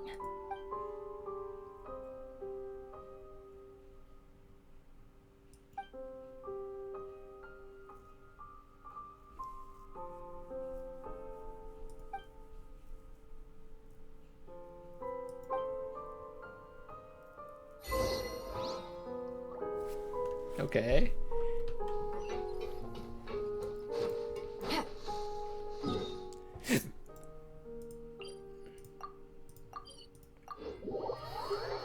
I feel like we got like nothing out of that. We just talk about metaphor. I felt like just massive padding. We basically just subtly discussed about freaking setting up freaking the Archon. That's it. It's been a tough few days, hasn't it? So much has been happening. Paimon didn't think the meetings would go on for so long, but everyone seemed pretty fired up, huh? Paimon thought they'd be at least a little frightened. Well, Fremine was, now that Paimon thinks about it, but everyone else just looked a little surprised. Well... It's hard to say. Paimon doesn't have any experience with this sort of thing. But with you around, Paimon sure will do great. After all, you're the most reliable person in the world, aren't you? huh? Did you just pour some tea? Paimon didn't notice you doing that at all. Then what's that? Paimon's never seen that cup before. Don't be frightened. I'm just joining you two for tea. I merely refrained from saying anything till now. Is that the person Mona was talking about, her master? Ah, have you forgotten me already? Wait, you are familiar. You're the voice we heard from the sky in Sumeru. The voice from the sky, I fear that description is wrong. Oh, it's the Though celestial not completely being. wrong. You're feeling lost now, just as you were feeling previously. I sensed that confusion and thus came to you. Guiding people is an irresistible hobby of mine, after all. Consider me a passerby, just accepting a commission from my friend's disciple on a whim.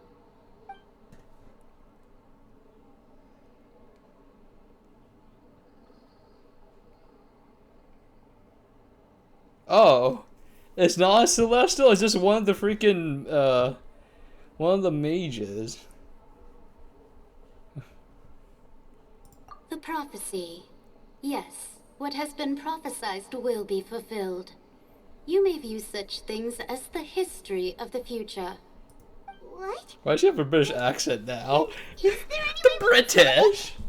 I believe you have witnessed a failed attempt with your own eyes.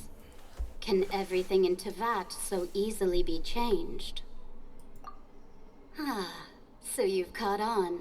Just as prophecies are usually only the future as seen from the perspectives of the gods, could things be happening in hidden corners where the gods' gaze does not fall?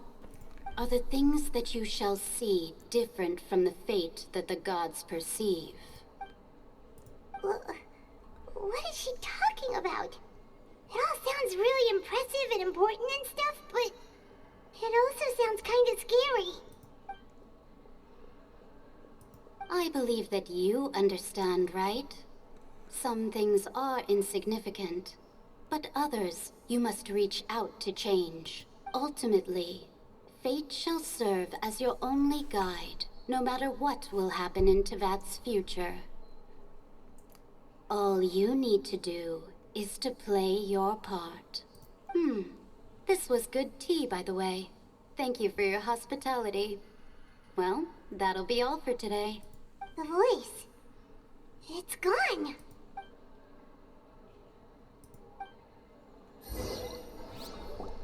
I don't even understand this. My brain is too smooth for this one, and too small. What? I want to hear someone talking. Alright, coming! Hey, it's you who's getting lazy, okay? Well, I see I've walked in on some lively banter. Mona! Fine, just fine. I went to take part in that Steambird panel. It turned out to be more interesting than I expected. Not all Fontainians are pessimistic about this. One journalist mentioned that sitting around and waiting for the end to come would be wrong, and that they should make their own rescue preparations. I agreed, so we had a brief chat with her. Did she have pink hair by any chance? Why, yes, it was Charlotte. You remember her, right? That daredevil journalist. I'm in full support of her view. Prophecies are very important, but how can people allow their lives to be commandeered by just a few words? That's right! Paimon's glad to hear something sensible for once. Ah, yes. About what we had discussed before. I did try, but I'm afraid I couldn't reach the old hag. I'll try again tonight, but I wouldn't get your hopes up. Huh?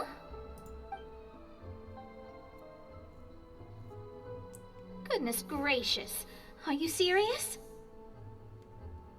She said that even the god's gaze has blind spots. Pretty bold if you ask Paimon. Most people would believe the gods to be all-knowing, right? The Hexen Circle members are certainly anything but ordinary. As for the mage named N, the old hag has mentioned her a few times.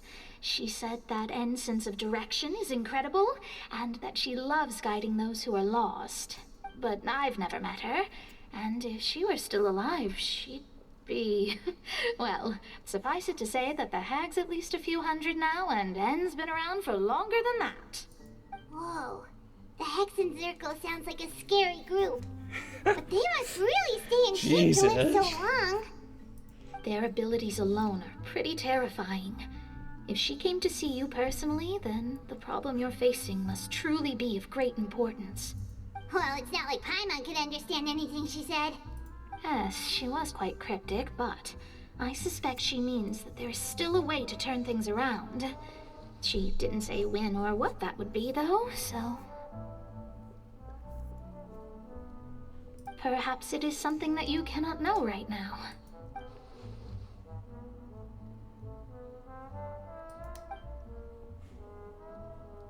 Traveler, Paimon, are you two all right? Oh, we're fine. We're just a little down right now. It kind of feels like the end is coming, you know? I see. I feel that same sense of desperation, too. I guess you could consider me someone who has often witnessed fate. So far as I have seen, it cannot be swayed. But even so, I still hope for, and believe in, miracles. Astrology is eternal and rational, but fate may not be. It is cruel, but it can also be beautiful. Perhaps that's what En was trying to tell you. Not to lose heart, and to believe that what you are seeing playing out before you is not yet set in stone. I did originally think of steering clear of all this, but I couldn't. Even if this is all futile, I still wish to help everyone. If we don't struggle to the last, then how can we face the end when it comes? Huh. You do have a point. There I go, talking about astrological principles again. Sorry about that. The moment I start talking about work-related stuff... I need to get going. It was worth trying to comfort you, even if only a little. I believe that you'll help those who are struggling in the same way I did. I suppose that might be why we always seem to meet by coincidence. Paimon feels kind of moved by what Mona said. But also kind of sad, too. Hey, Traveler. Paimon suddenly feels like going outside for a walk. Let's go. Let's walk around the city, shall we? There's a few spots we always like to walk by. Do we?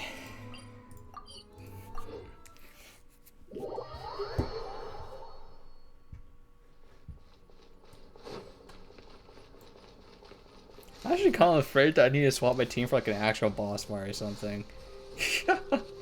Just slightly worried.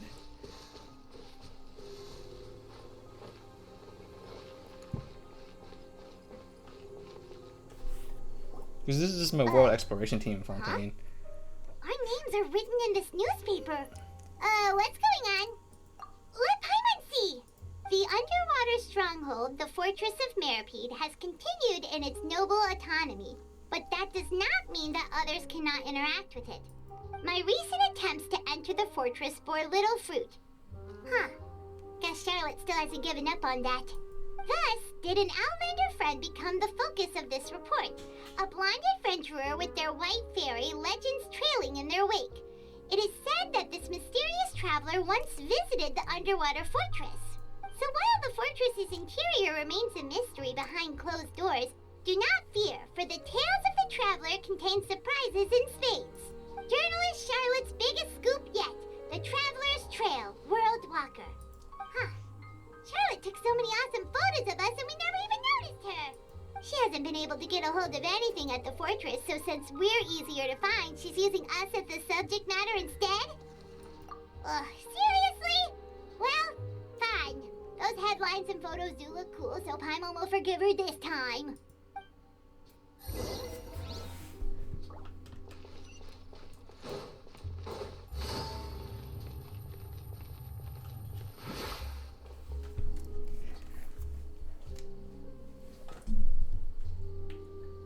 We're here! Paimon's hungry.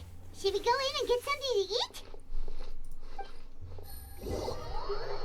It's only 5. And it feels like it's getting so dark out already. Guys, I literally cut my nails, so I'm not biting anything. I just want to put my mouth on something, I guess. Look! Average JoJo fan. That's the limited edition, only 16 slices a day cake! It was so delicious the last time we tried it. Despite the tense situation we were in, let's give it another go. I'm sure it'll be great. 1 slice of cake, please. Someone showed up after all. Oh, wait, you're the one from the Palais Mermonia. Oh, are you here to buy cake too? It seems Monsieur Neuvillette was right. You really Wait, can why eat. do you guys only make 16 pieces of cake? What's wrong with you? Something like that? That's right. Even he has his own preferences when it comes to food. As for me, I love the cake and coffee here. Do you come here often? Usually every day. Every day? It's part of my daily schedule, apart from work. I shall have my cake and coffee. Hey, yo. Then what if someone told you one day that this place would be closing soon, and you wouldn't get to eat cake here anymore? What would you think? But why would it close? Well, Paimon doesn't know either, but maybe the waters will rise tomorrow.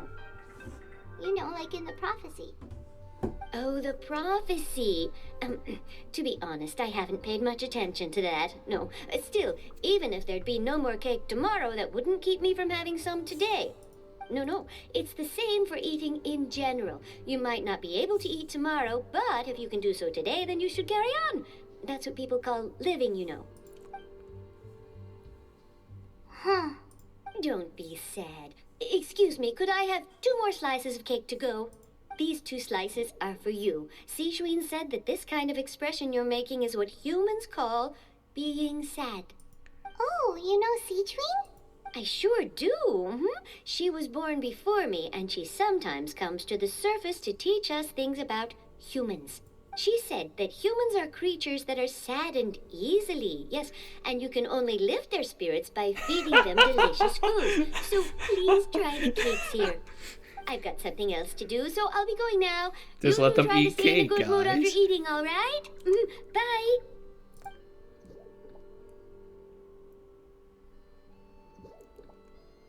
And there she goes. All right, let's dig in. I'm sure this cake will be delicious. It's more delicious than last time, and the flavor gets even better with a sip of tea. It sure would be nice if we could come again tomorrow. Sure would be nice if we could always eat delicious food here.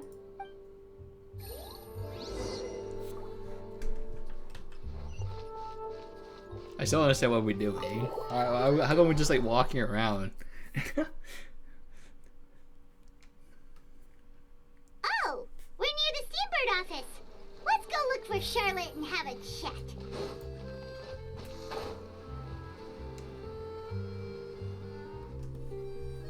Wow! If it isn't the Traveler and Paimon!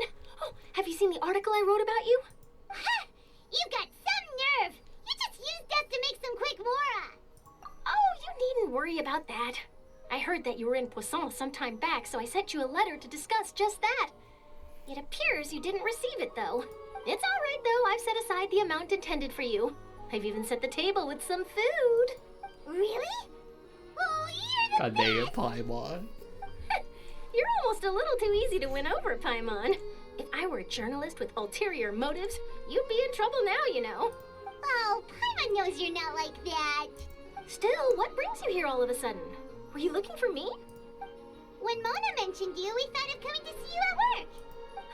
I see. It seems you've already bumped into Mona here in Fontaine. So she mentioned me? What did she say? She said that you're a real daredevil of a journalist. Nice. In which case, can this daredevil journalist dare to request an exclusive interview with the legendary traveler and Paimon? Huh? So your article in the paper today doesn't count? Oh, of course it doesn't. That was more like live photography. What I'd like to do is dive deeper and ask you to talk about the things you've seen and experienced. Yeah, are we even qualified enough?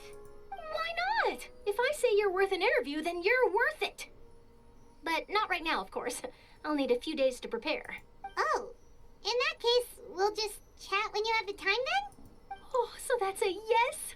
Ooh, splendid! I'll tell the editor-in-chief immediately. I'll have to apply for lighting, a venue, some props, and... Whew, so much to get done now. Talk to you later. Wait, Charlotte, Paimon's still got a question for you. And what's that? If, just for example, Fontaine were to be flooded tomorrow, what would you do today? Huh, that's the prophecy you're talking about, isn't it?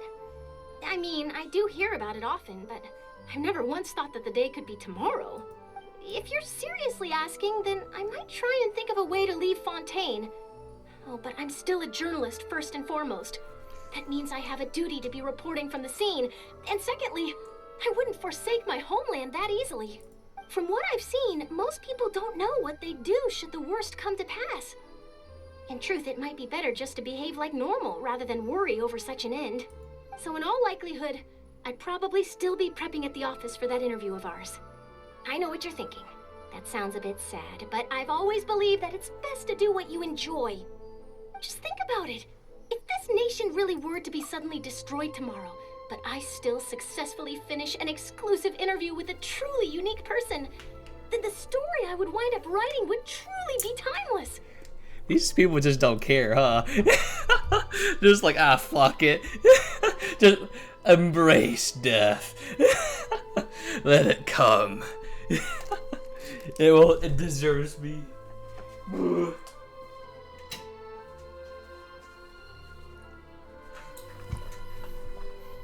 And then do you know what I'd do?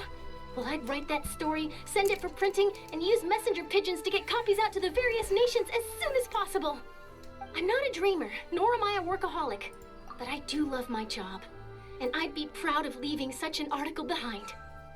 I guess you could say that I was born to be a journalist. But anyway, that's my answer. And on that note, I'll get back to my That'd be funny if it's preparation. just like a character like a JJ. It just cause someone a menace every single time. That's so nice. All of a sudden, Paimon actually kinda envies her. Anyway, let's go and take a look at the sea, shall we?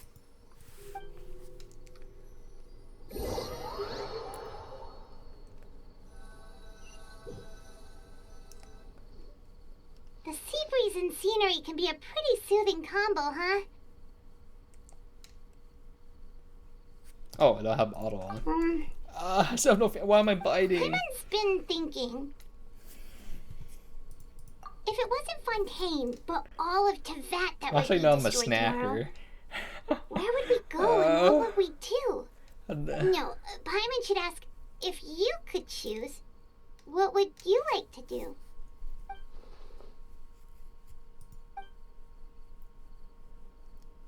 We've always been moving to the next destination, so we haven't spent much time thinking about these kinds of things. We didn't have to either, with us always being on the road and whatnot. You mean, still traveling? Huh. Wait, isn't that what we've always been doing?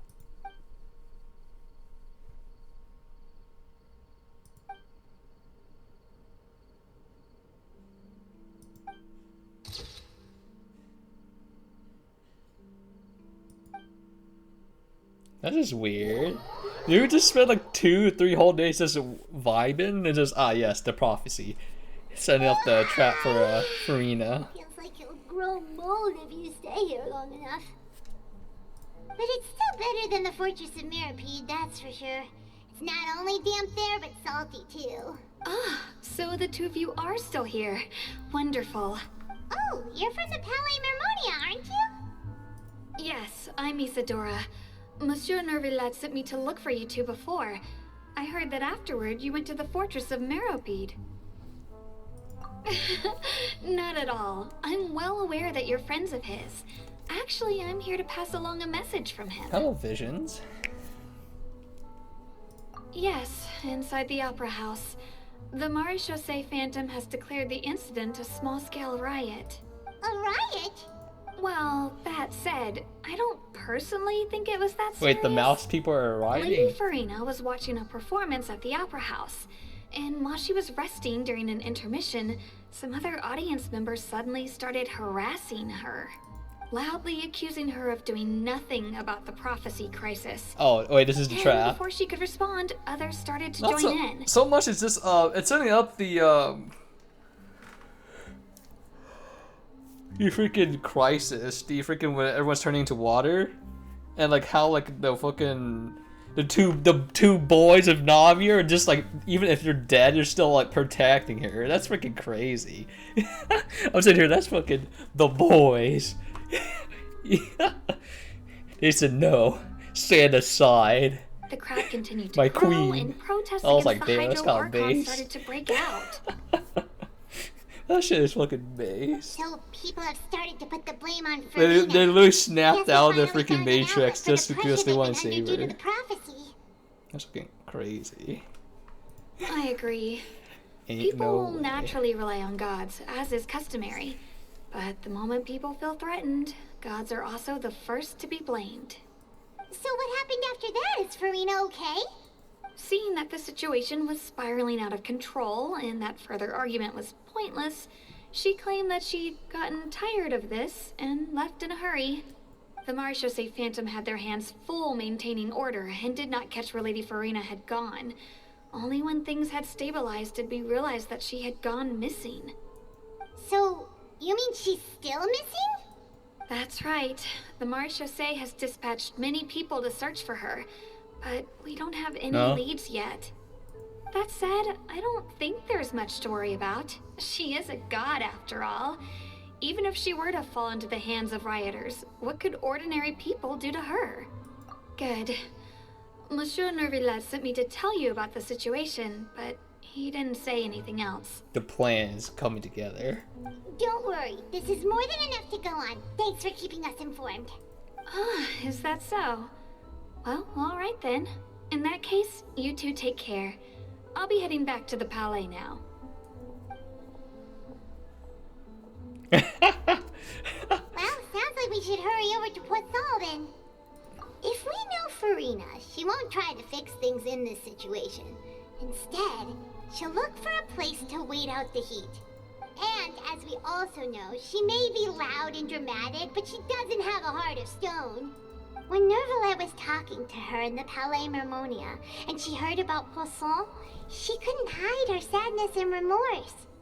It would be hard for her to ignore being accused by the public today. Paimon thinks Farina's probably taken the opportunity to slip away to Poisson and try to relieve the sense of guilt that she's feeling. Huh. Well, what do you think? Paimon knows the answer, of course, but Paimon can do the analysis to back it up, too. Cool, huh? In that case, there's Excellent. not a moment to lose. All those freaking murder mystery shows have paid off, I guess. Murder mystery. Ooh.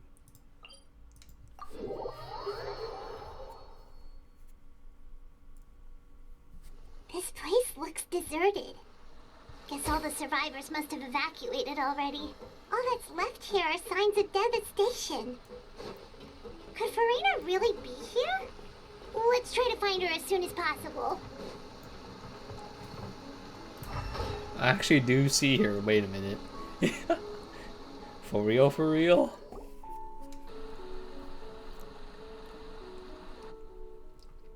Is the water whispering to you? That's Farina, right over there. She really is here all on her own. Should I just give up? This is all meaningless. What was meant to happen did happen after all. Everyone's dead. I'm sorry. I am so sorry. They really put money into this crying tech, huh? Farina, there's no point in holding out. I'm sorry, but what can I even do other than to repeat meaningless apologies over and over? Dude, I mean, it was it. So the plot, like earlier, we're setting up Farina. We're baiting her so we can put her on trial, so we can get the like what she's hiding information from us, basically. So we already knew that she's going to do this because of we gathered had a meeting, an emergency meeting, and we're like, all right, boys, how do we gaslight Farina? And this is what's happening now. Who's that? Don't worry, Farina. It's just us. We're trying to get like more information out of her, but she won't tell us.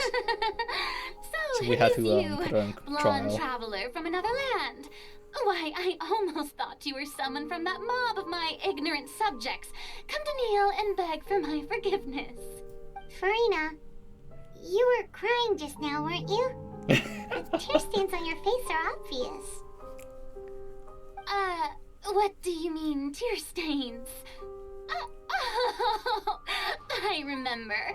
The show at the Opera House earlier this morning was so moving. I'm still trying to process it.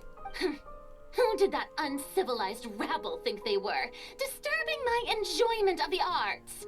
Never speak. We don't have the budget. To tell their Archon.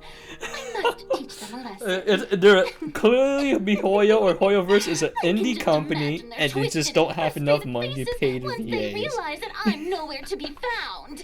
Surely, it's not like they hire literally fucking all the freaking Attack on Titan VAs in Japanese. It's not like they hire some freaking bang English dub VAs. They, for Pete's sake, literally the VA for Ether is Tanjiro's voice actor from Demon Slayer.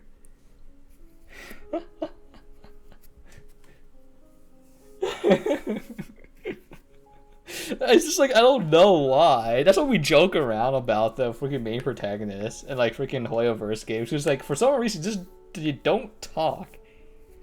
I mean, actually no, it's and what is it?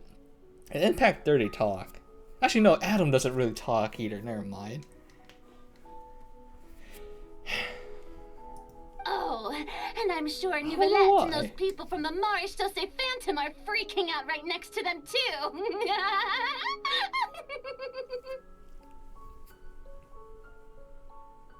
It's just like, what is it? Because like these dialogue choices are the same thing. Because you say both lines. Of course not. Hey, there she is! The Hydro Archon's over there!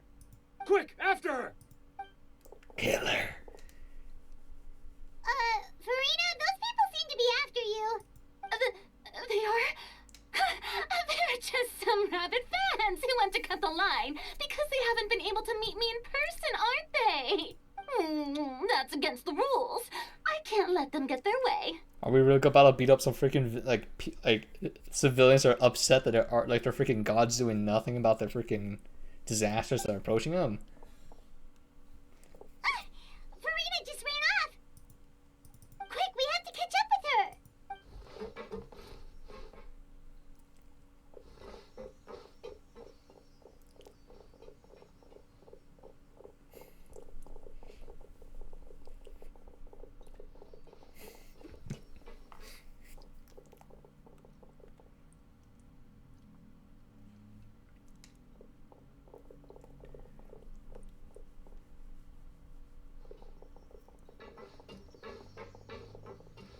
This should be the place, right? Hey, Farina!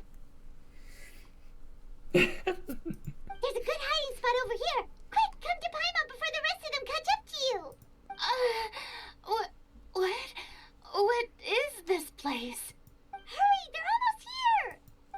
Fine. I suppose haste is warranted. Lead the way. Okay, I'm not sure how that worked, but alright. I'm telling you, they don't have the budget, guys. They might be like a billionaire like from a Genshin, but like, you know, you just don't have the budget. Pain.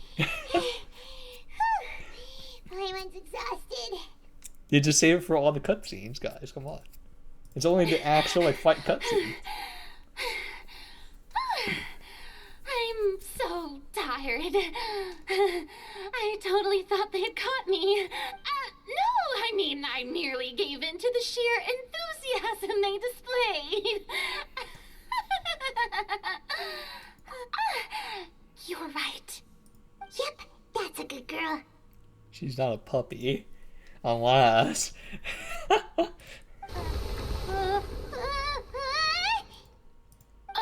What's happening? The ground's shaking. Is it an earthquake? Yeah, a quake of this kind preceded the flooding in Poisson, didn't it? It can't be. It's happening again. Well, there's no need to worry too much about that. Novelette's made some emergency plans, so the evacuation should go a lot smoother this time. Yeah, I hope you're right. But the people of Poisson, they've already...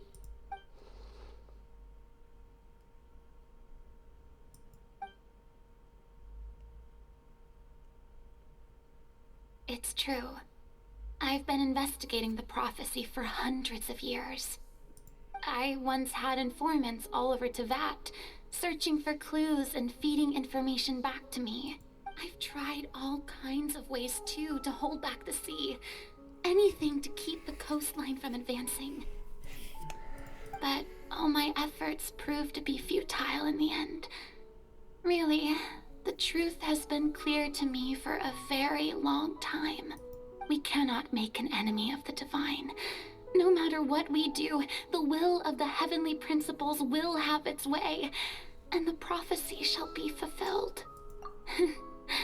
Give up. I do love the sound of that phrase. It would mean finally coming to terms with fate, but also for me to finally be free. Indeed, I've thought about giving up so many times, especially after we almost lost Poisson. Fate is really unreasonable, isn't it? It has no heart and obeys no rules.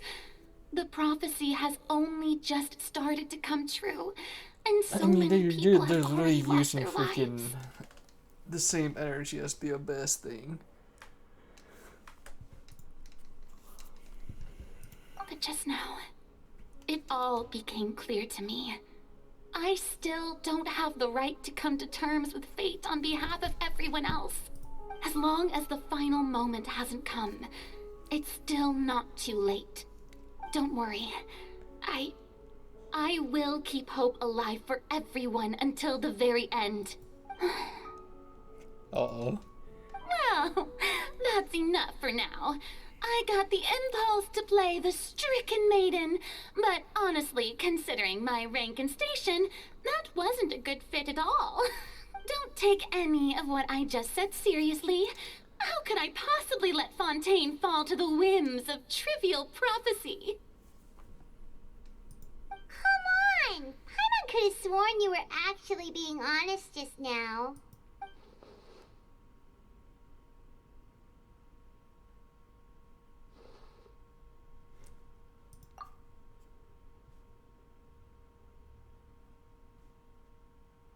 Share my burden. That's impossible.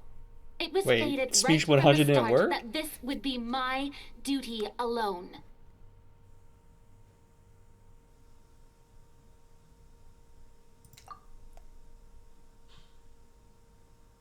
A witness. Yes, I've heard that you came to Tevat from beyond the stars, yes. Wait, when did she In hear other words, this? you never believed. Well, I don't think we told anyone this. And if Tevat is, in its entirety, a show on a stage, then you're just a spectator, aren't you? If that's the case...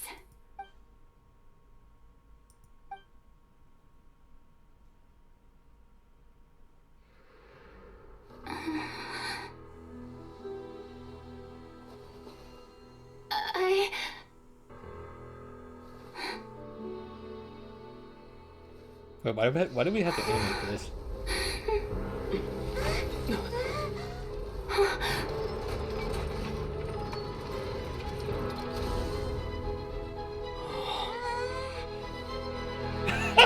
Oh, that's why we animated it. The show is about to begin, ladies and gentlemen. You've been tricked, bamboozled. Ladies and gentlemen, this concludes my opening performance. Now, without further ado, we may proceed to the trial of our god. So, this is what it is. Yes, you deserve praise for the effort you took to raise the dramatic stakes. Do not forget, however, that I am Focalor, the god of justice. The embodiment of justice You definitely have itself. your noses still. Sure. Yep. Does it not strike you as even the least bit absurd to bring the very concept of justice to trial? May I interpret these words as your refusal to stand trial? In that case, you will have the opportunity to defend your honor through a duel. Gun is OP. You would draw your blade against a god? Gun. Wait, she's using an iron sting. I see. It seems like you have made Best up in your slot puggers.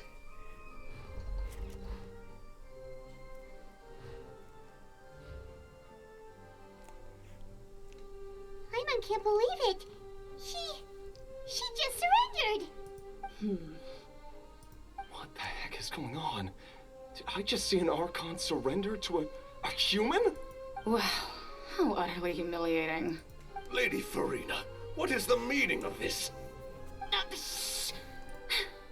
It would seem that there has been a misunderstanding. To be clear, the raising of both hands is not always an indication of surrender. Looking for excuses again, huh? I raised my hands just now to indicate my acceptance of the trial. No duel shall be necessary.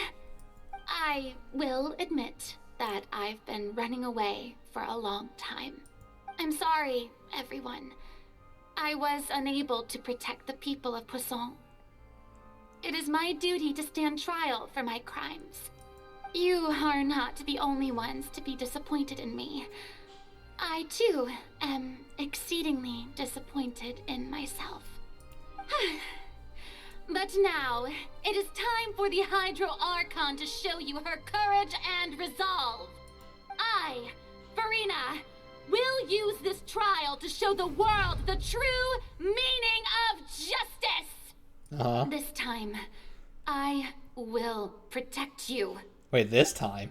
Applaud and rejoice. One Wait, what do you of mean the by this most time? outrageous and fantastical arcs known to the opera epiclese is now unfolding before your eyes. Mark my words. This shall be one of the most exhilarating and brilliant shows ever to grace the stage of Fontaine. The trial of the Hydro Archon, Focalor, will now begin! Woohoo! Okay. Now we're making history. Why does it feel like Farina just took over the whole thing? Like, come on! Didn't she just get forced to stand trial for her crimes?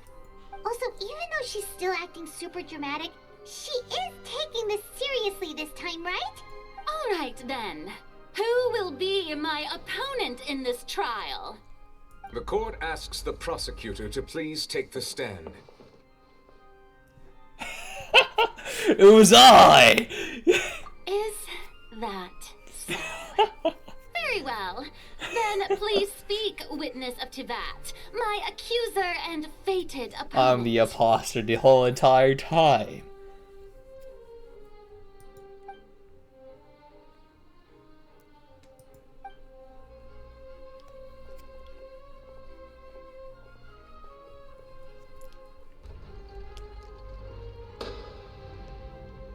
Also, please allow me to ask, as a final question before the trial begins. Just how much work did you do to force me onto this stage? Well, we did do a lot of prep after the meeting that day. Flashback? I can go over the tasks assigned to the Spina di Rosula, since they were rather straightforward and easy. Navia, the president of the Spina di Rosula. Most of the people who participated in the disturbance this morning were my subordinates.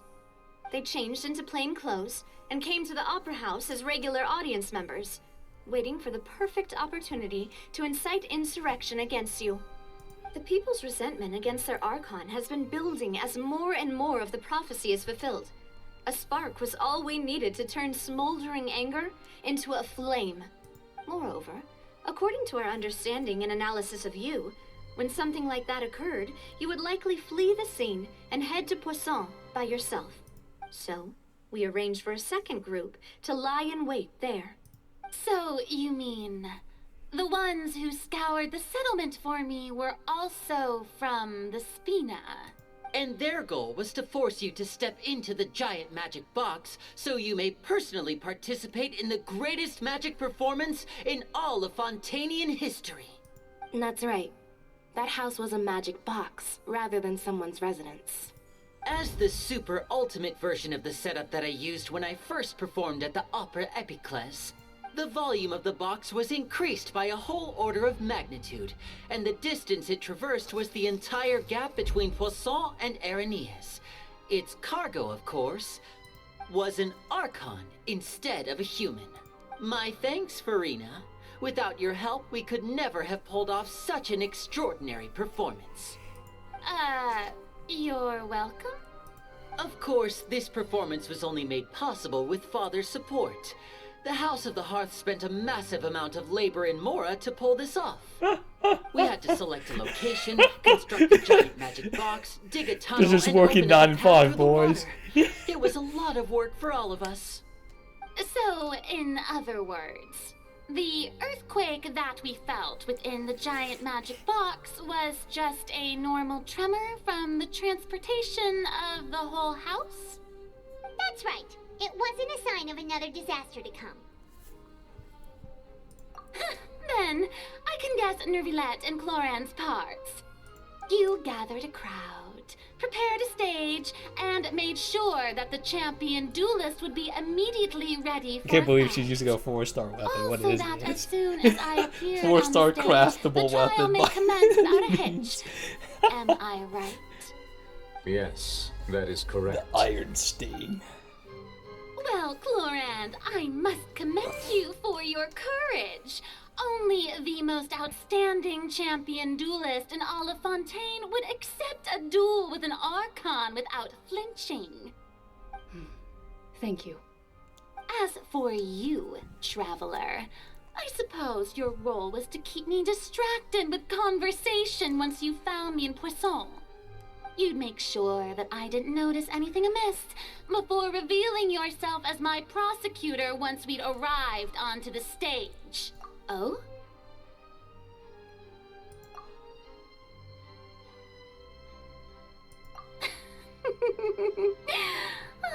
Is that so?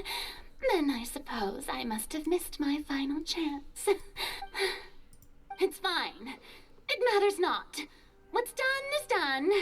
The stage is already set, so there's no reason to disappoint the audience. not Let's gonna be see good at this this. trial through to the very end.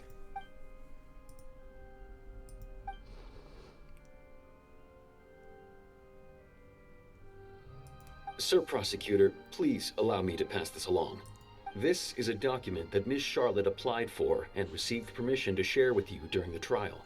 According to her, it should speed up the proceedings. Huh? Charlotte wanted to give us something?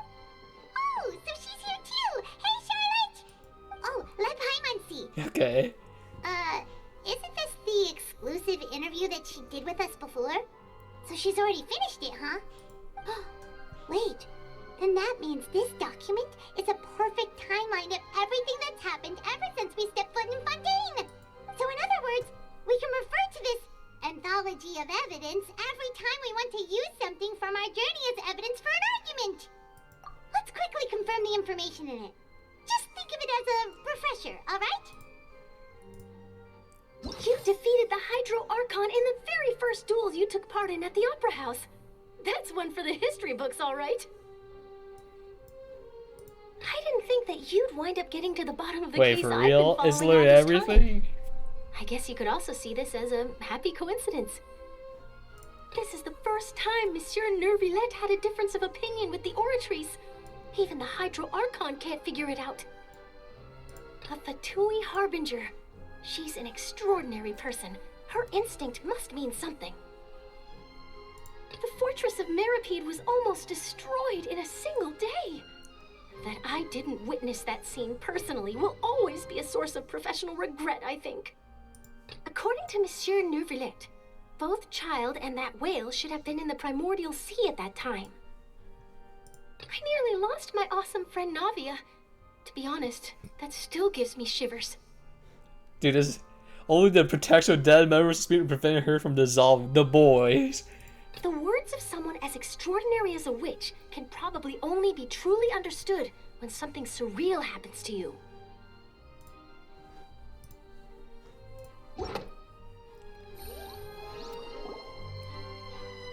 The prosecution and the defense are both in position. The trial shall now begin. Oh, come on, Nervillette. There's no need to repeat all the unimportant legalese. Just fast forward to the part where the prosecution lays out my offenses. As the defendant and the lead actress of this performance, I still haven't even been informed of my supposed guilt in all of this. Of course, it is only natural for humans to struggle to understand the actions of a god. However, you will need more than that to convict me of a crime. That's true. But my charge here is VA? unrelated to your conduct as an Archon. Instead, I would like to charge you as a fraud who's never been the Archon in the first place. Ain't no way! What was that? Lady Farina's a fraud? We have budget! Hey, I came here thinking that we were going to try the Hydro Archon for forsaking her duty, but did I hear that right? She's not our Archon at all? Charge accepted. Lady Farina, do you plead guilty to the charge?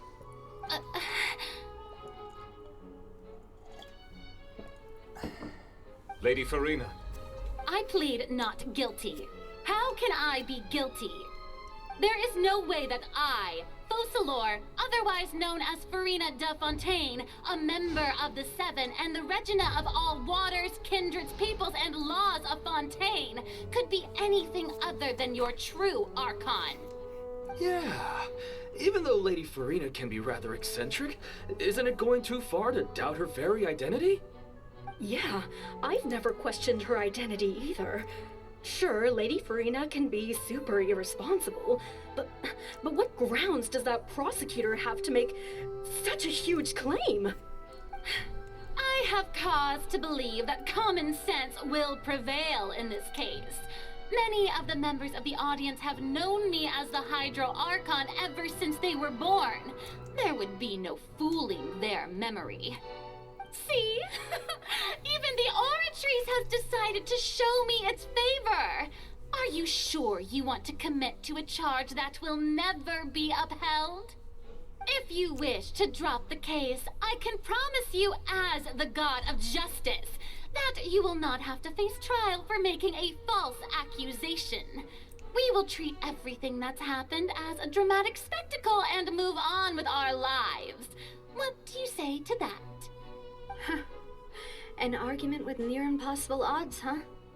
We have to not only refute Farina's claims, but also overturn the long-held beliefs of the people. Well, I tried to give you I'm about to gaslight. I'm about to gaslight the whole audience. Persist, then let me ask. That's a sussy If you baka. believe I'm not the Archon, then what manner of being do you think I am? And if I was not the Archon, then how did I manage to live for over 500 years?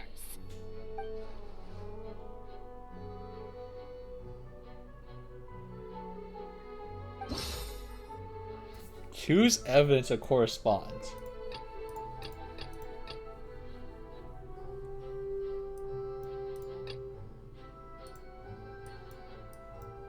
Is it just this? Because the Oratrice is literally the Archon? Or it has the Gnosis at least? That doesn't sound right. Paimon doesn't think this clue can be used as compelling evidence to build our case. Excellent. I lost a 50-50.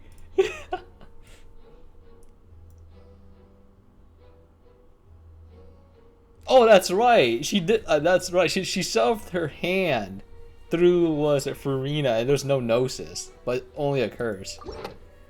Your reading is good. First of all, you may be a member of another long-lived race, which would allow you to naturally possess an extended lifespan. And second of all, even if that wasn't the case, there could Wait, be what happened to other Paimon's ways glasses? to extend your The life. cooking glasses. Who gave you that idea? Was it the knave? You'd sink so low as to use a harbinger's words against me. A curse? I once thought it possible that the aura of an Archon might naturally resemble a type of curse. But in light of this claim, perhaps what I sensed was not your divinity, but a curse after all. You sensed it too, huh, Neverlet? Lady Farina is actually a human? Well, it is true that it's extremely difficult to tell humans and gods apart just by looking at them. It's not impossible. Damn. Balance. Well, don't start celebrating too early now. Even Wait. if I have been carrying a curse like you said, how does that prove that I am merely a human being? Besides, everyone knows that the main difference between a human and a god is the possession of authority. Gods can do what Like humans Hershers? cannot. That's why they're worshipped as gods. For centuries, manifestations of my authority have served the nation of Fontaine. One need only to turn their eyes towards the Oratrice Mécanique d'Analyse Cardinal in this very opera house, or consider the endemitium that is used in every aspect of life. The enemy medium is a curse abyssal energy, though. So now just choose the child thing. Child's conviction.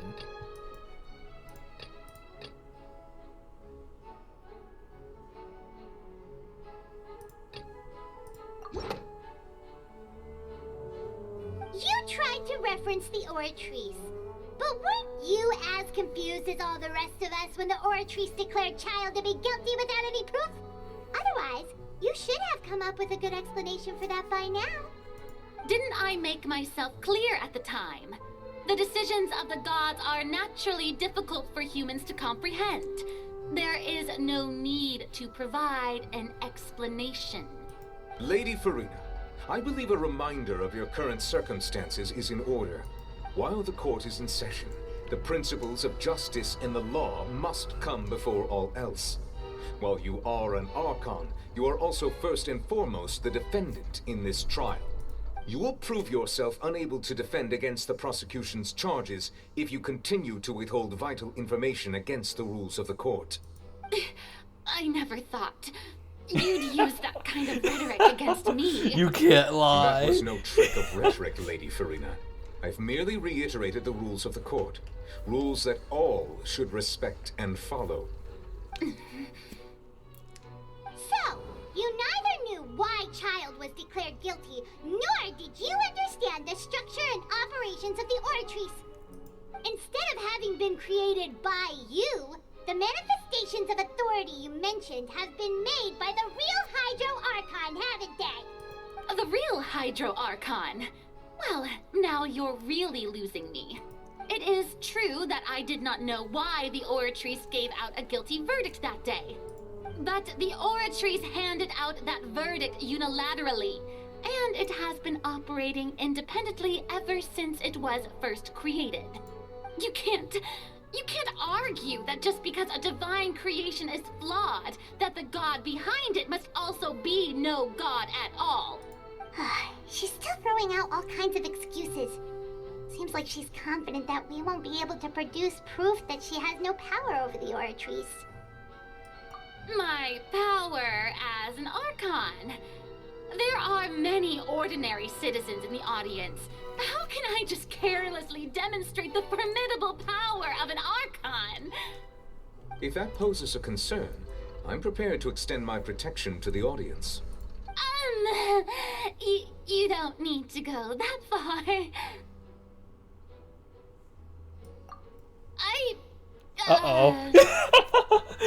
Aren't you the Hydro Archon?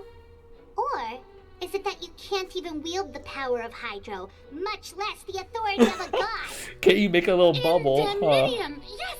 It's all because of Indemnitium! All Archons derive their power from the faith of the people, and I've converted the people's faith in justice into Indemnitium! Little bro is like, I give up all of my divine he just, power to I made it the fuck everyone up. with energy for their daily lives. Have you ever seen a more magnanimous god? Isn't that a huge stretch? Yeah, no matter how generous an Archon can be, how could they give up all their power? Can a god with no power even still be called a god? It seems like nobody's buying Farina's excuse. Hey, come now, everyone. Please don't stare at me as if I was a liar. I'm still the same Farina you knew, right? The one that you loved. Shouldn't you want to believe Where's in your me? proof? I don't have any. I made it. You've got to believe me.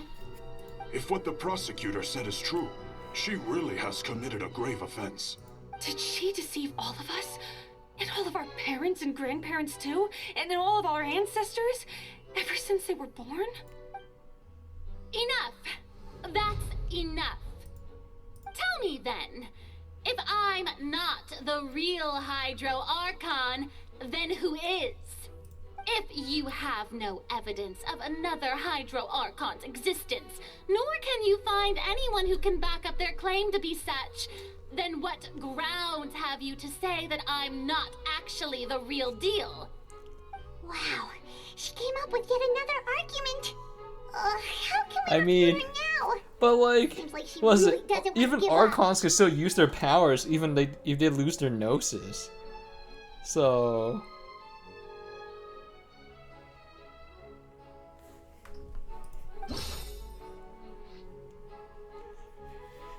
performance clear accusation that identities such as agents the heart must be revealed. Oh, if she touches their primordial seawater, she would be dissolved. Like regular humans too.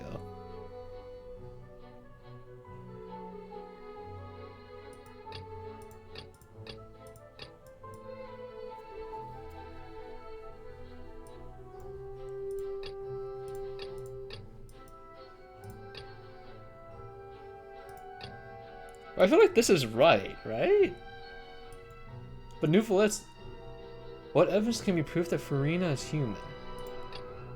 I don't think it's a good idea to put her in the freaking seawall because you just freaking die. It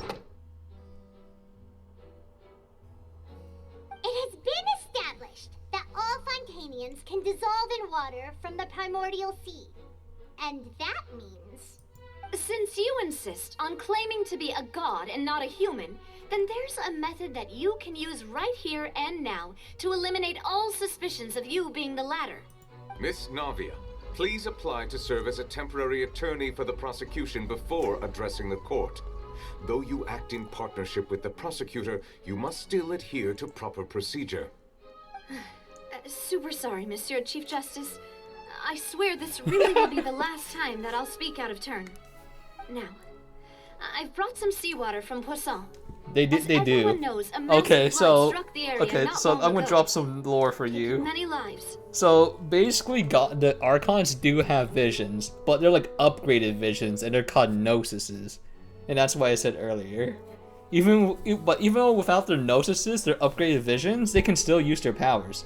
Venti doesn't have his; he can still use it. Zhongli's the same thing. Mei's the same thing.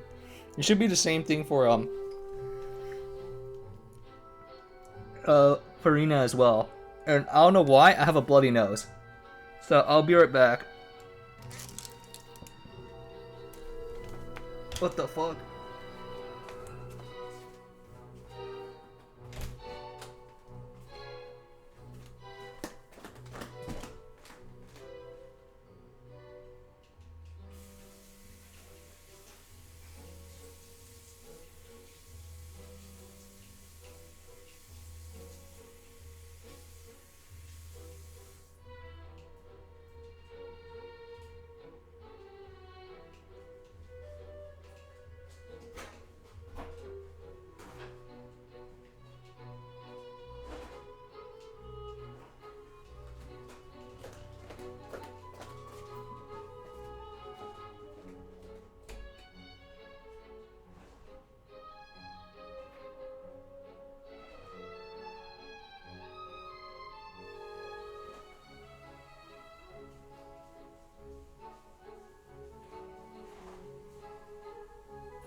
Yeah, I'm good.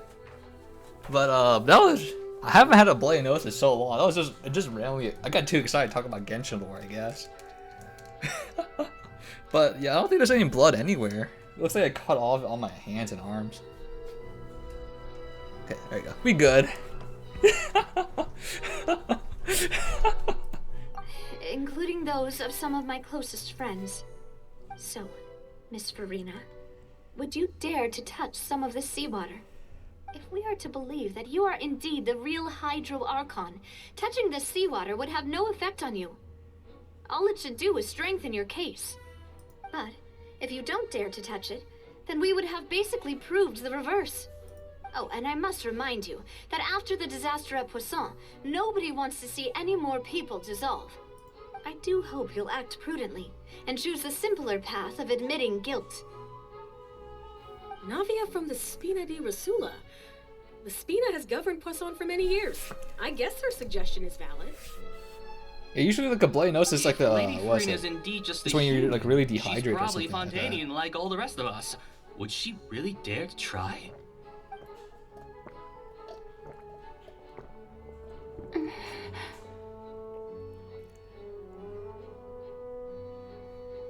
Lady Farina, this test has been unilaterally proposed by the prosecution. As it falls outside the realm of standard court proceedings, you possess the right to decline participation. Well, of course he had to tell her that. But refusing to participate is basically the same as a confession of guilt. She's just staring at the water without saying a single word. It really does seem like she's quite terrified of it. That could only mean... What's going on? Is she really planning to... that's not what we thought she would... Due to the inherent risk of the test, Lady Farina, you may...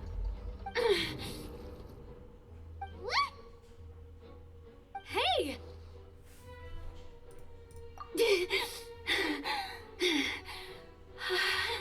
Wow, she really freaked out. I'm fine!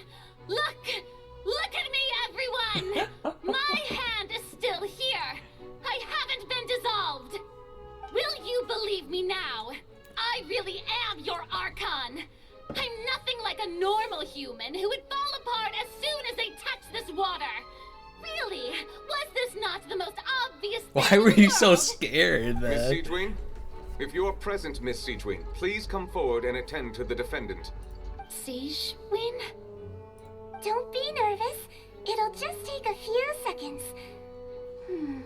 Let me see. That should be enough. Please announce the results of your evaluation to the court, Miss Seedwing. As everyone doubtlessly saw, Miss Farina was displaying symptoms of hyperventilation and flushed skin. These indicate that she was experiencing the adverse effects of exposure to primordial seawater.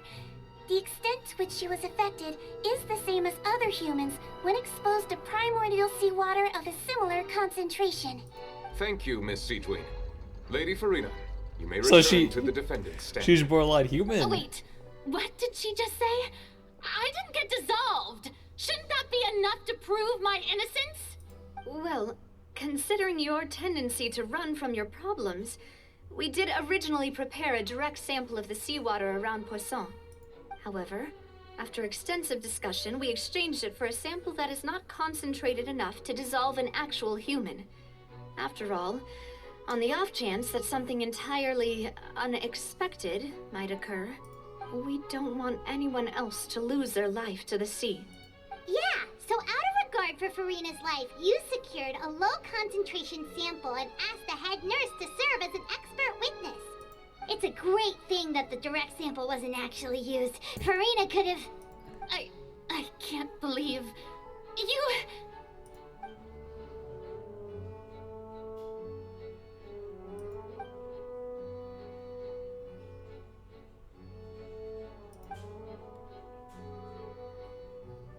Uh-oh.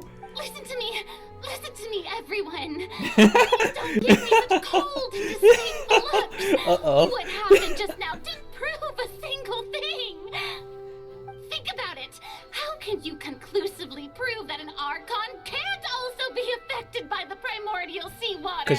have control over water. Also, if I was really just a human, why would I dare to just put my hand in that kind of water?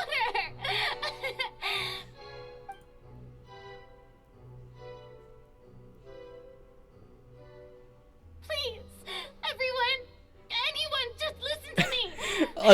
It's just like Aqua during the Konosuba scene where she visits the village that like worships her, and they none of them believe that she's actually the god of water. Please listen to me, for real.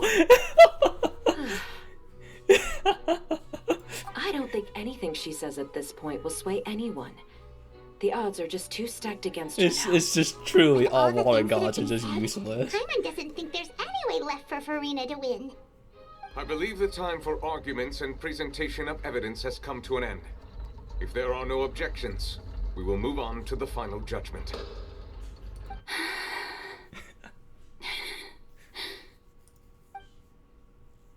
I don't think anything she says at this point will sway anyone. She's too stacked against her now. Oh, this is weird. She's having like the primordial seawater effect.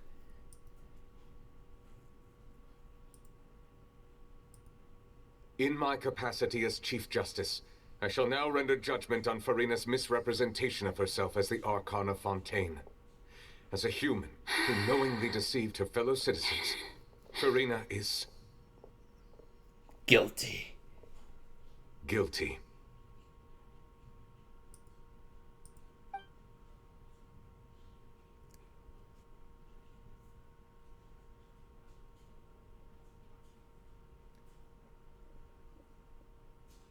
We shall now turn to the it's just like the scene from the prophecy. To render the final verdict on the charges.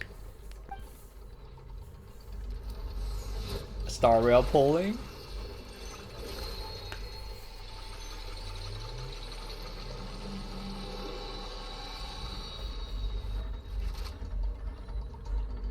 According to the judgment of the Oratrice Mécanique d'Analyse Cardinale, Farina is... Well, what's wrong? What's the Oratrice's verdict?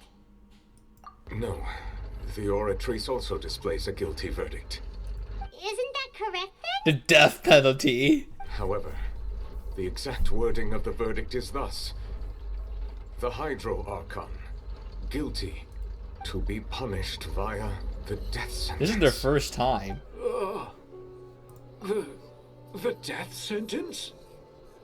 What is it? Is it the machine's name? I know it's a meme, but like the machine never sentences anyone to death. That's actually it's one always of the exile. available sentences?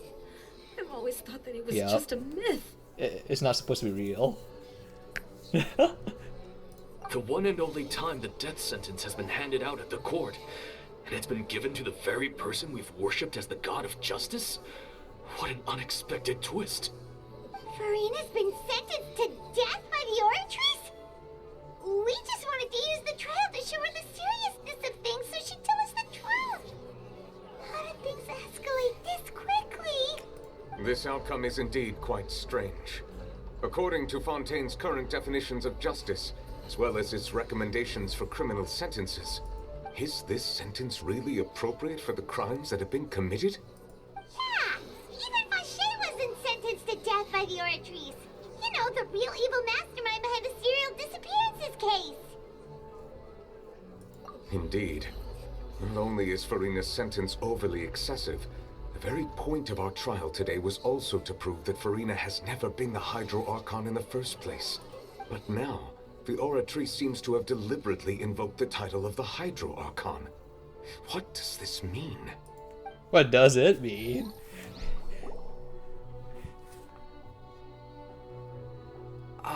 Excuse me if Yeah, I it may was. interrupt. Again, this machine was never a sentence to anyone to death. It never does. Like the case before this was literally a guy doing a mass murder with freaking water, for Pete's sake. He killed like freaking 20 people, and he got sentenced to like freaking exile or like prison. Is the trial still going? Fremine! You finally made it. I assume this means you've completed your mission? So... Mm-hmm. Any mission Father assigns to me will always be top priority. Like, she didn't kill anybody. She's just like, yeah, I'm the god. Is that the first prophecy slate? Huh. So the knave privately arranged for Fremenade to try and find the missing slate. I looked everywhere and finally found it at the bottom of the sea. It took me a long time to get around some dangerous stretches of water. But has the trial already concluded? Then doesn't that mean I've come too late? Oh no. Father will be disappointed in me. Thank you for your hard work, Mr. Fremenade. Please allow me to review the record left on the slate. Traveler, I believe that you have already seen the other existing slates. We'd like you to come here and confirm their contents. Huh? So what do you see? What is it?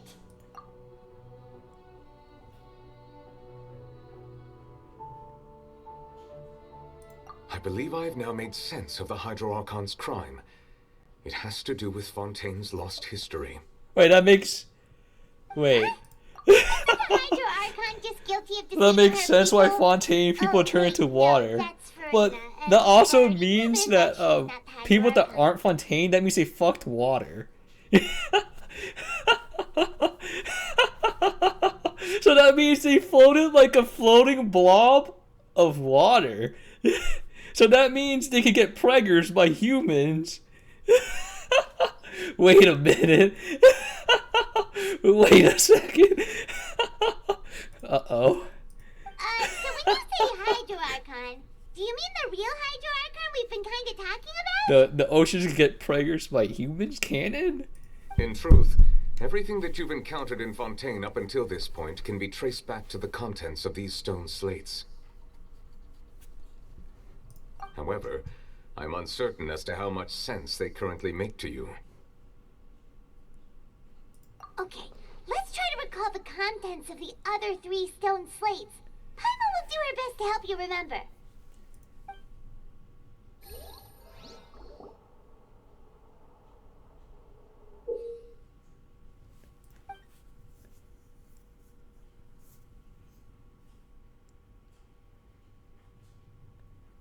But no, he's a okay, so it's he's a he's not a god, he's a descender.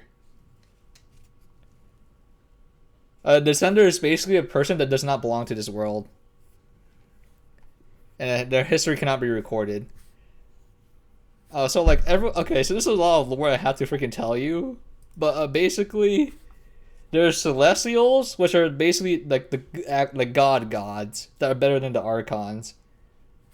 And then there's like Celestials, then there's like Archons, there's Descenders, and there's like what is it? People that actually exist in this world, which can be recorded in the tree of Irmisol. Describes what you just said. It seems And Irmisol is like basically, if you play Impact 3rd, Irmisol is basically the imaginary and tree. then the Oceanids turn into humans. Does that mean that Fontainians are transformed to Oceanids? Oh, Paimon wasn't expecting that. But if Oceanids can turn into humans, then perhaps this process can be reversed as well. The second stone slate shows Celestia floating in the sky, and the Hydro Archon and her people worshipping it together. But the heavens still brought judgment down upon them. This must be the point when the Hydro Archon and the Fontainians were branded with their original sin. It's not Ascendants, it's Descenders. The original sin and the Hydro Archon sin What are is the it? same It's thing? because what is it? Descenders are not from this world, so they can do anything they really want.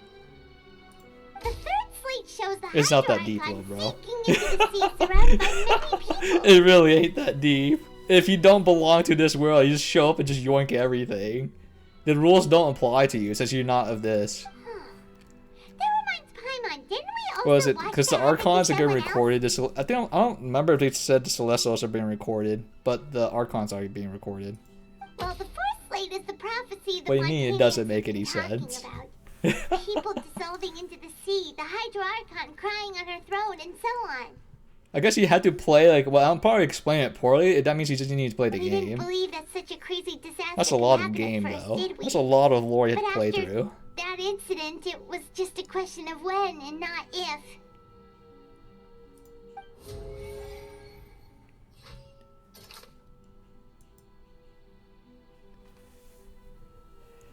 Cause what is it? So if you play Genshin, the very first person you fought against is also a Descender. The very first person that severs you. I'm tired of playing the talking simulator. Then why are you questioning the lore then? It doesn't make sense. Also, you have to pay attention to every single talking point.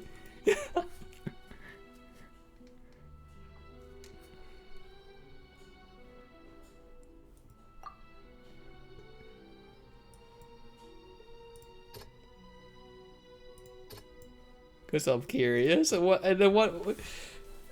It's just like, it's just so freaking weird. You're curious and like, that's not right. That doesn't make any sense. I'm like, all right. I'm not sure what else to tell you. If the game said this like people from not from this world are called Descenders, the histories cannot be recorded into like the world history, right? Since they can't.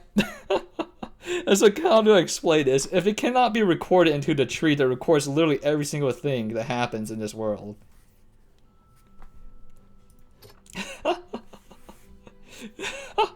They have all the possibilities to do whatever they want because they are not recorded. They don't technically exist.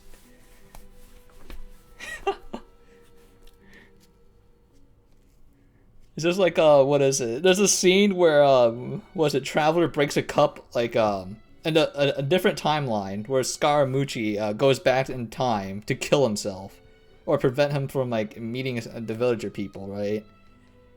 What is it? The person in that time where he doesn't sacrifice himself, he meets the people. What was it? The doctor freaking kills the person that raised the Scaramucci. Takes his heart and uses it as a filter to prevent the I don't know what it's fucking called. It's the freaking thing that kills everyone in the Dragon Spine, not the Dragon Spine region, the freaking Inazuma region with all the toxic electricity air environment. It sacrificed that, but when he goes back in time to sacrifice himself or not meet them, he just wanders around, but the people still die. Or like, no one dies, but eventually they succumb to madness still, and they still die eventually the same fate. It's very fucking convoluted because like it's really hard to like explain because it's like a lot of it is like visual. You have to physically see it because they don't explain it to you really. They just show you like the animation. You're just gonna have to freaking draw your conclusions. Yet nothing at the same time. Yeah, basically. So like basically the reason why we're able, like the Traveler's able to like take powers is because you can write your own story. The freaking tree doesn't write your fate for you. You just do it yourself. I'm explaining this very poorly. But that's basically why. It's like the reason why like people have like visions and stuff because the tree says you're this is your fate. You're meant to get this.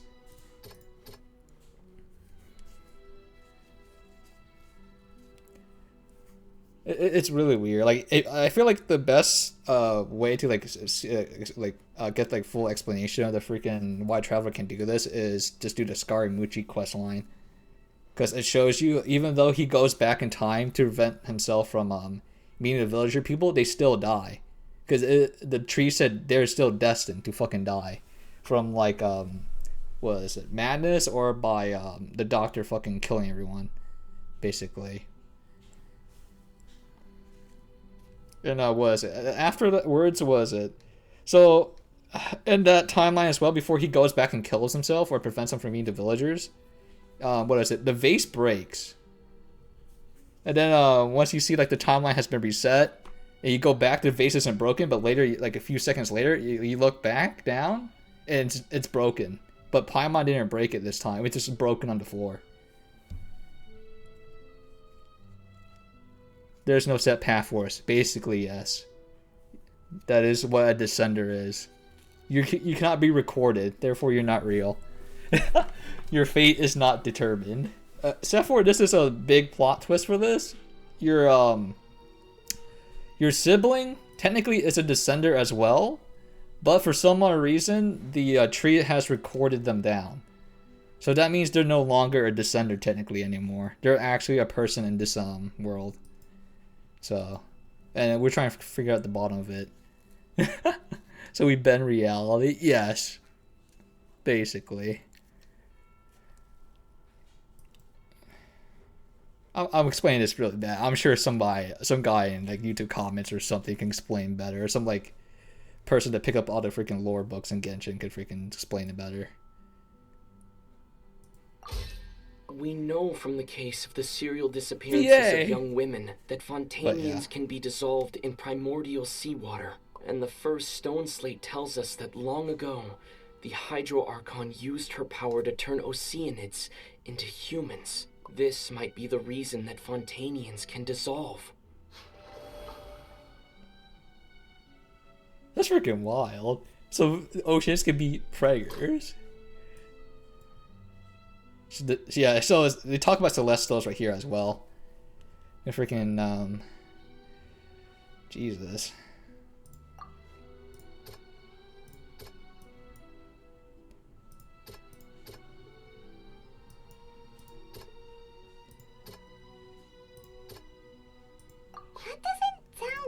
Okay, I don't know I don't know if this makes any sense.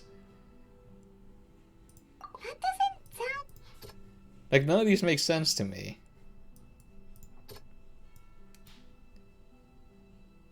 That doesn't sound...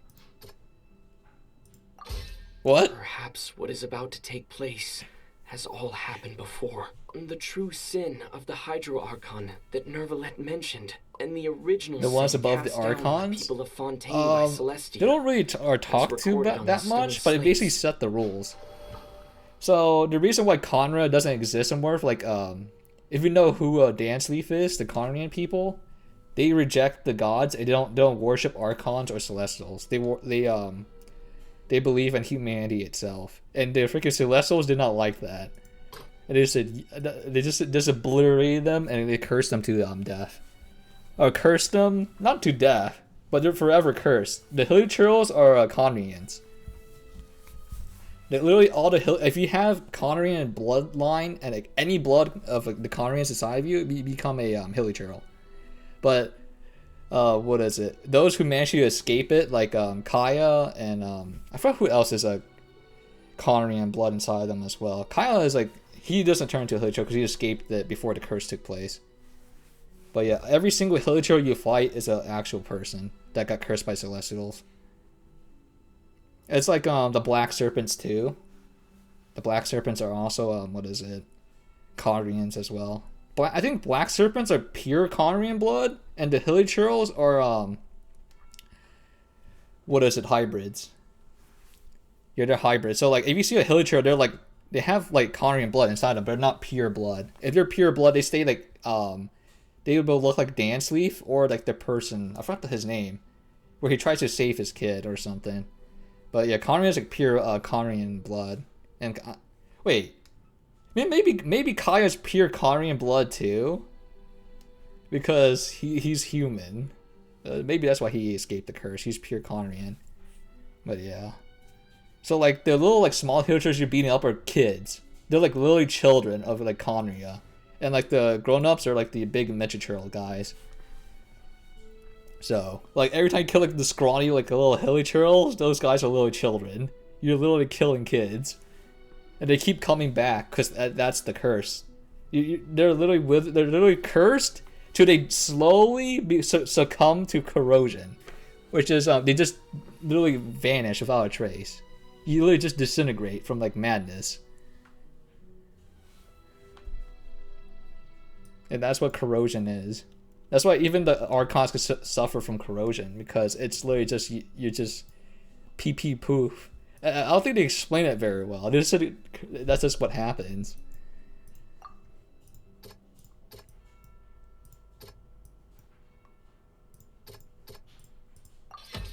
It's it's not as simple as falling into the sea. When Navia fell into the That's sea, a lot. I'm explaining this really bad, subjected but to that's how I judgment. understood The it. stone slates show the people gathered around the Hydro Archon in the sea. Could that be alluding to the same thing?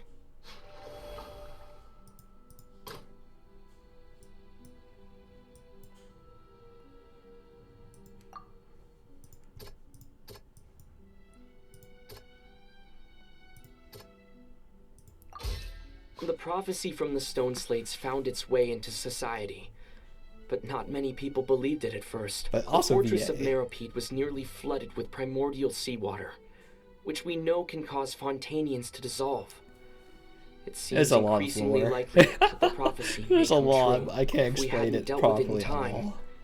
things could have gone very badly.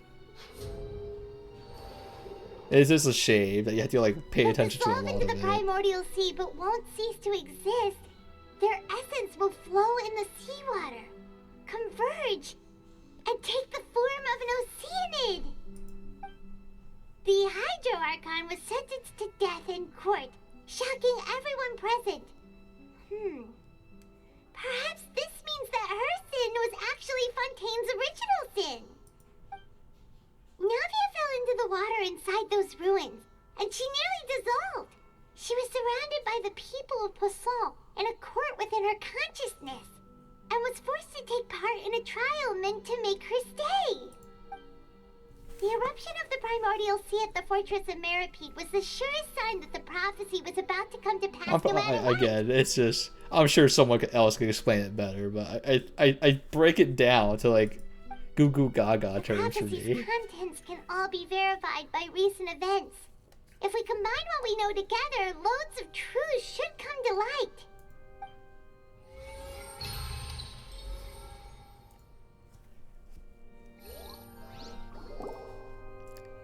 Also, I guess it kind of what is it? You see this coming a mile away, but basically, the Fatui, Shrisniza is it's planning to revolt against Celestials. Now, so that's how you can make sense of it. Lore to catch up. Yeah, there's a lot of lore. There's just a lot of like talking, like world building. But yeah, that's why Shrisniza is making delusions and stuff, because they don't want to rely on the power of gods. Like after the events of Conria, what is it? Tsaritsa?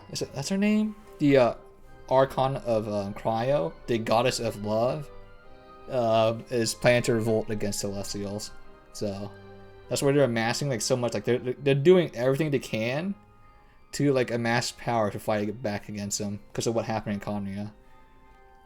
So I'm not sure if like that's correct or not, but that's where the lore is telling me. That's what I'm gathering clues for. I'm sitting here like they're all literally just doing everything they can, so that the Celestials can't do what they did to anybody else, like what happened in Conria, where everyone's just fucking cursed to like live out slowly and like die like the super slow, painful death. Has the Celestial ever showed up in Genshin? I don't think you see them, but you see their power, and that's about it. I don't think we see a single one, because the first person that separates the siblings is not a Celestial, but a fellow Descender as well, I believe. I don't think they were a Celestial. I might be wrong. But yeah. No, we have not seen Celestial like being. We have seen their structures and stuff in the sky.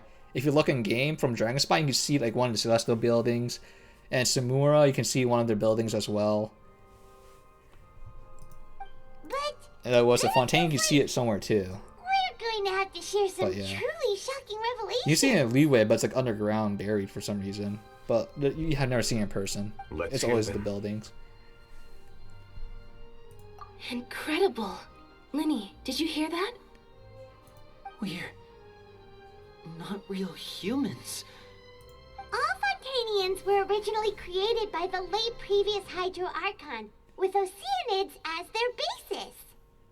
Still can't believe freaking water can get preggers like other Evidence for that humans. can be found in how only Fontainians could dissolve in primordial seawater, and how all the girls Vacher dissolved were also turned into Oceanids. Oh, and according to Navia, when she was about to get dissolved, she also saw everyone gathered around for a trial.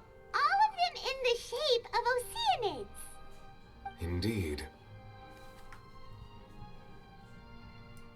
Yeah, and it follows from the content of the first slate that she probably anchored Celestia by creating humans without prior permission. Yup. That could also explain why the Oratrice judged the Hydro Archon to be guilty. It's to account for that ancient sin. Yeah, so like if you like the Celestials are like very pity. They're like if you don't like even like Archons have to like obey their rules.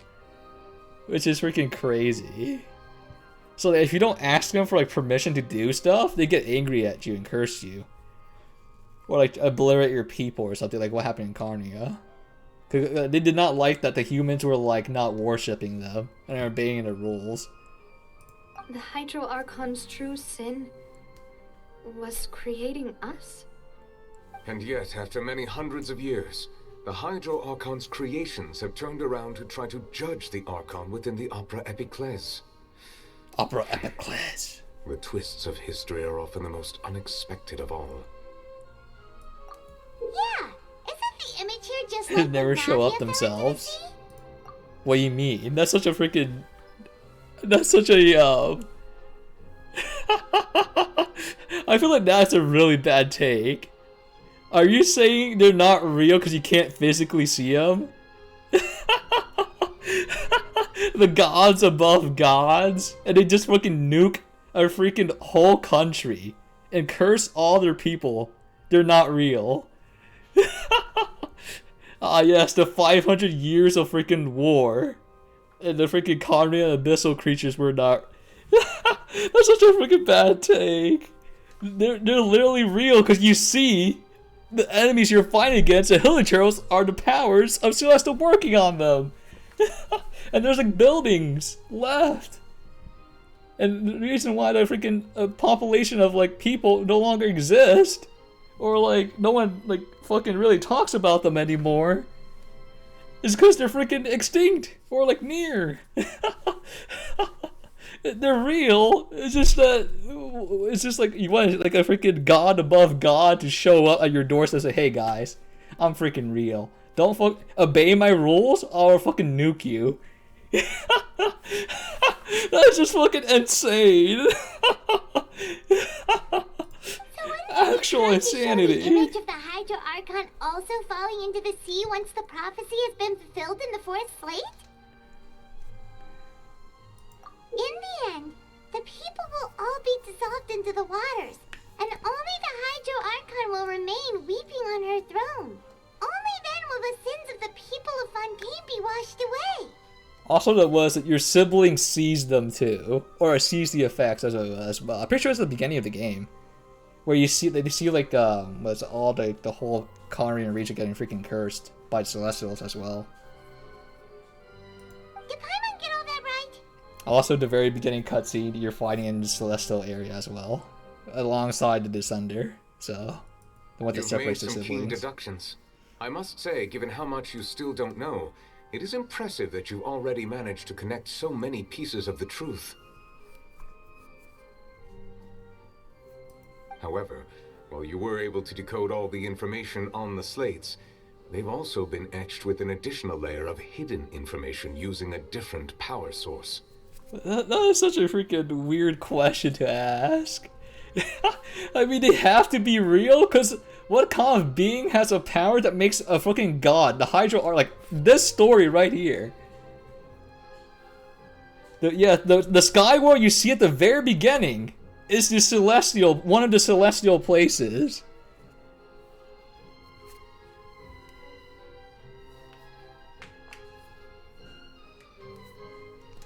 That is what the Celestial like buildings and stuff you see. They're like descenders on them or other Celestial beings. But there's literally the story we're doing right now. The Water God is praying for forgiveness from Celestials, so they don't fucking die. So the descents are from there? No, I believe that Descender was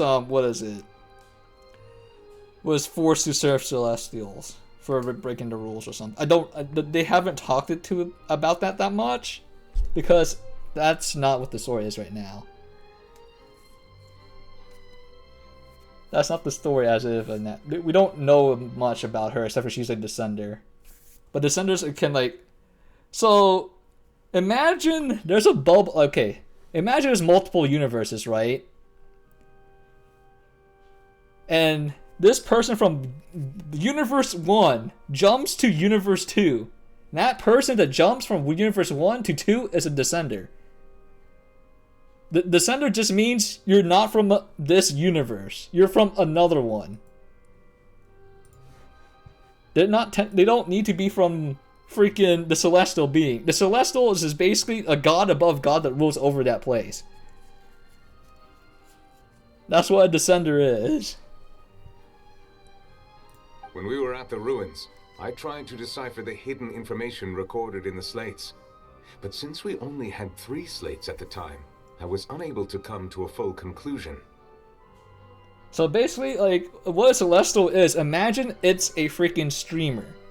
And then under the streamer is Archons, which is mods. The mods will still fear the streamer. If that metaphor makes sense. I shall make another attempt. And then Descender is basically like another streamer. If everything goes well, actually, I guess no, it's not another streamer. Of the unadulterated truth.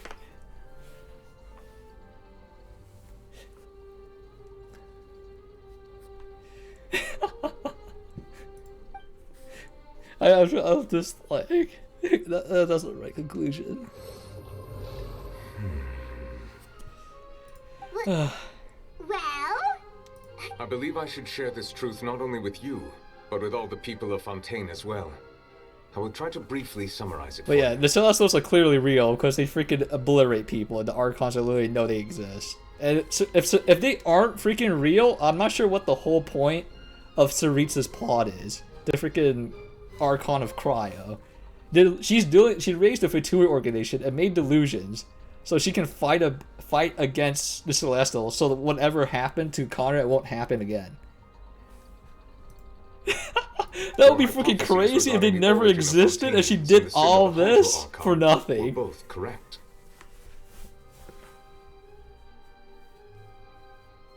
In the Fontaine of old, the previous Hydro Archon sensed the yearning of her Oceanid familiars for life on land. So they wanted to fuck. It would be horny with the warm flesh blood. Hey yo. The Oceanids were enamored with the beauty and romanticism of human beings, and wishing to have those experiences for themselves, expressed to the Hydro Archon their desire to become of a similar kind. However, even though water as an element is intricately linked with the power of life, the Hydro Archon, as one of the 7, did not possess the authority to create a new form of human life. Not one to give in, she eventually found a way to create permanent humanoid bodies for her familiars by appropriating the power of this planet's primordial sea. She poured primordial seawater into the Oceanids' blood vessels, creating humanoid mimics in the process. But if Fontainians were to ever come into direct contact with water from the primordial sea, the power within their bodies would escape these artificial restraints and return to the sea. As a result, their forms would collapse, and they would be reverted to their original forms as Oceanids. So how... I can't believe she didn't get preggers, though. That's freaking wild. Of course, the Hydro Archon never received permission from the heavenly principles to create a new human race. Yeah, and this is where the Celestials didn't like that. And thus, the Hydro Archon and all of her creations came to shoulder the original sin of appropriating the power of the primordial sea. That is the true history of how the people of Fontaine first came into being. So we were all Oceanids before we turned into human beings? That's way too much information for me. I think I'm just going to pretend that I never heard a single thing. Wait, but if that's the truth, we can't let the Hydro Archon be sentenced to death. After all, her only sin was creating us. This really might be too much information for your regular Fontainian. But It's just like, yes. questions. You have been gaslit to believe you're human. Alas, your hypothesis regarding the 3rd and 4th stone slates was inaccurate. The slates' respective positions are, in fact, correct. A key point of the visual on the third slate is how all the individuals depicted in the water are humans rather than Oceanids. They have not been dissolved, which implies that the water depicted in this slate is not water from the primordial sea. The nation of Fontaine is the nation of Hydro, as well as the nation of Trials and Justice. Instead of being the literal element, the water in the scene symbolizes judgment and justice. As I understood, yes. So, like, she didn't get permission from the gods above gods to use primordial seawater to create new humans. So she basically created new life without permission. You may also recall Navia's experience. When she fell into the sea, her consciousness was surrounded by that of many others who intended to hold a trial to determine her fate. The Archon's not asking for Therefore, the meaning of the third slate is that the people of Fontaine shall try the Hydro Archon at the court of justice. Yes, it refers to our present situation. I think I'm following now. So, what you're saying is, even though we decided to put on this trial to avoid fulfilling the prophecy, in truth, everything we've done has happened exactly as the prophecy foretold. So now, it seems, we're the ones making sure it comes true. like what the mage says, it doesn't. Your fate has been written. It'll end the same way. It's just you take a different journey towards the end. What should we do? Huh. No matter what, the prophecy will be fulfilled. Is this what it feels like to be a prisoner of fate? If that's the case, does that mean the scene in the fourth slate will also be fulfilled soon? Traveler, I would like to point out another small fallacy in your deductions. About the fourth slate, you probably thought that the eruption of primordial seawater beneath the fortress of Meripede served as the surest sign that the prophecy was about to come to pass, yes? So the Traveler is the only one capable of changing the prophecy? I don't think he can. I don't think it's shown that he can. Because he has to change everyone. What is it? The people, every single person in this room, their fate has been rewritten by the tree. But he isn't. Maybe he could. Maybe. I don't know. Maybe it'll show right here. But he shouldn't be able to. Like, what is it? It's shown in the freaking, what is it? In the Scaramucci thing. The vase? Okay, so the first timeline he was in, the vase was broken. It got pushed over and knocked over and broken. The second one, it wasn't broken initially. But then, like, you see this, like, weird, like, glitch in the system thing, and it's, like, broken on the floor. And now it's broken. It's just, like, I don't think he can change their fate. But we'll find out. Like, it will still happen. He would just, like, make a different journey towards the end. I believe that rather than being a sure sign, that eruption could in fact only be a small warning of something far worse to come. As for the root cause of the catastrophe, I believe you've already encountered it once before. He'll be able to alter it somehow? I mean, what is it? Maybe he could, again. He can, like, prevent it for a little bit, but it will still happen anyway. Like, in, again, I would like to reference the Scaramucci quest. Even though the vase wasn't broken the second timeline, it still ended broken anyway. Like, at the end of the quest, it literally got broken. Even though, like, it wasn't Traveler or Paimon who did it this time. It's just laying on the floor, like, for no reason. He, like, and then, like, you realize, the main character realizes that it's broken, even though, like, none of them touched it in this timeline. So, I don't think he can do anything, honestly.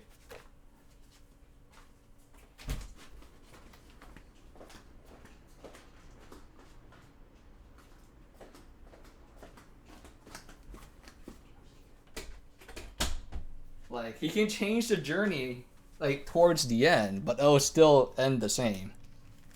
Like, you can eat, like, let's say he can, like, drink some water, and then, like, he dies. But then, like, he drinks, like, he decides, yes, in this timeline, I'm gonna not drink that water. I'm gonna drink some orange juice. But he still dies. from drinking some kind of liquid. It doesn't, like, you can change it to, like, you can slightly alter it, but it will still end the same. It's predetermined.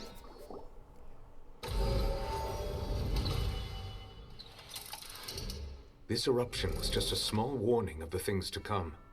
We must find the root cause of the disaster.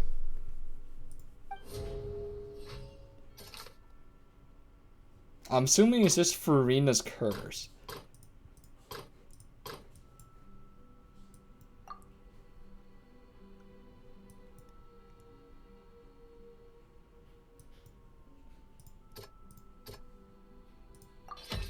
It was both dream and reality. The whale!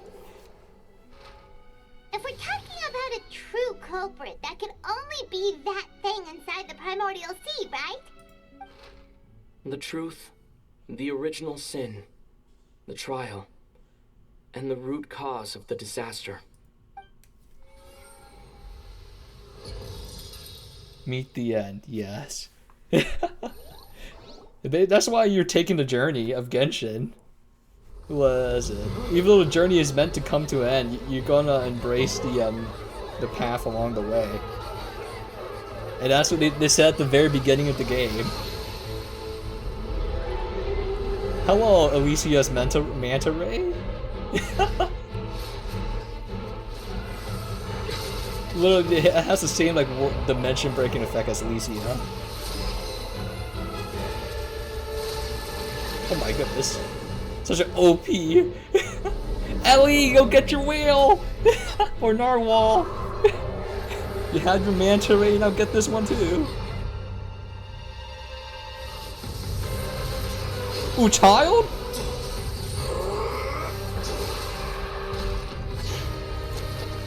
Okay? This is the most impact third scene I ever seen.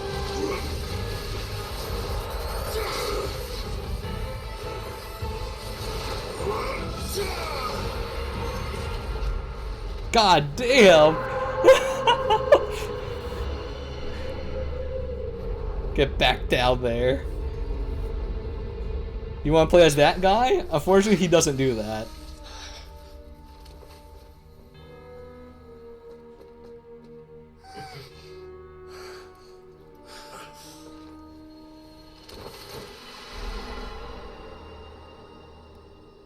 Better go get rescue child.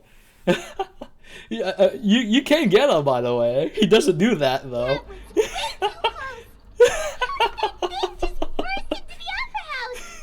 He doesn't know who that is. Was that the huge whale you saw in your dream?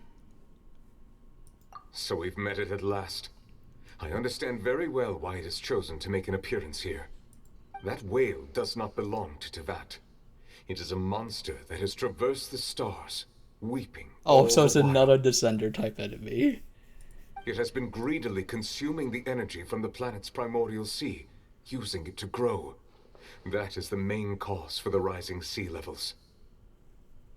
And once it has finished consuming all of the energy contained within the sea, its next step will be... You said that when the Hydro Archon first created Fontainians out of Oceanids, she filled their blood vessels with primordial seawater. Precisely. That whale finds the blood of Fontainians nigh impossible to resist. Therefore, when it left the primordial sea, it decided to make its next stop a packed opera house full of food. Food in the form of Fontainians. We just barely managed to push it back, right? In that case, won't it come back to target the people again once it's managed to recover its strength? That is correct. Indeed, it is more accurate to say that we should thank that Harbinger for buying us some time. Without him, the whale would have likely come onto land far sooner.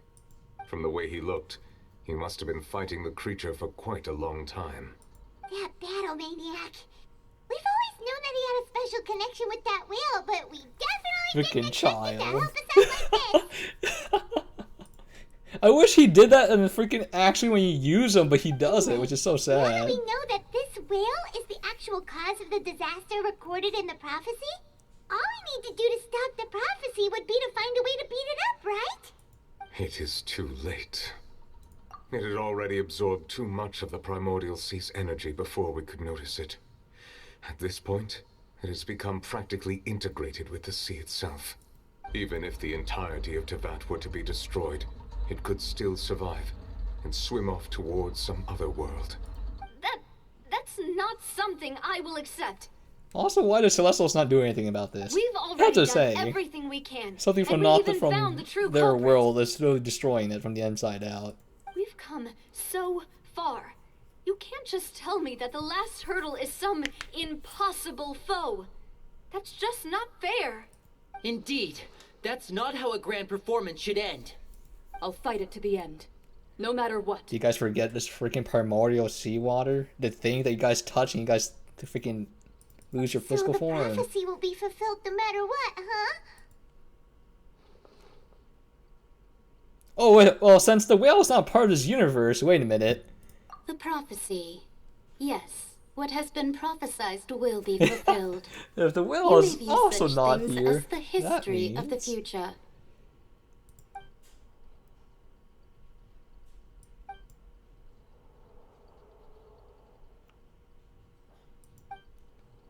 Just as prophecies are usually only the future as seen from the perspectives of the gods, could things be happening in hidden corners where the gods' gaze does not fall? Ultimately, we can intervene here. fate shall serve as your only guide, no matter what will happen in Tevat's future. All you need to do is to play your part.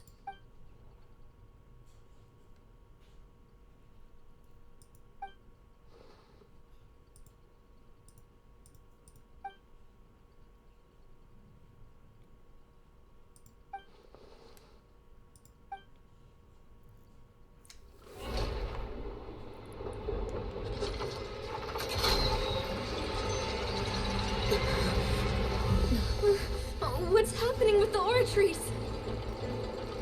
I believe it is preparing to carry out the death sentence. Uh-oh. Farina! Fire sack thing! Poggers!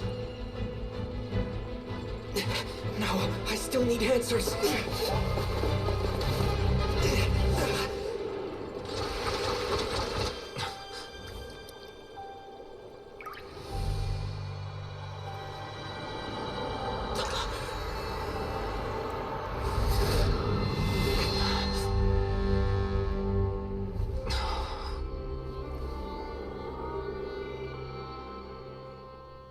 Wait, how come there's a white form of her now?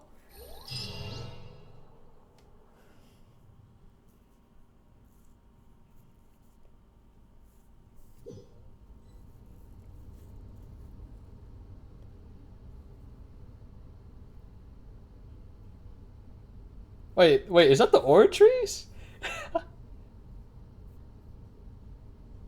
You...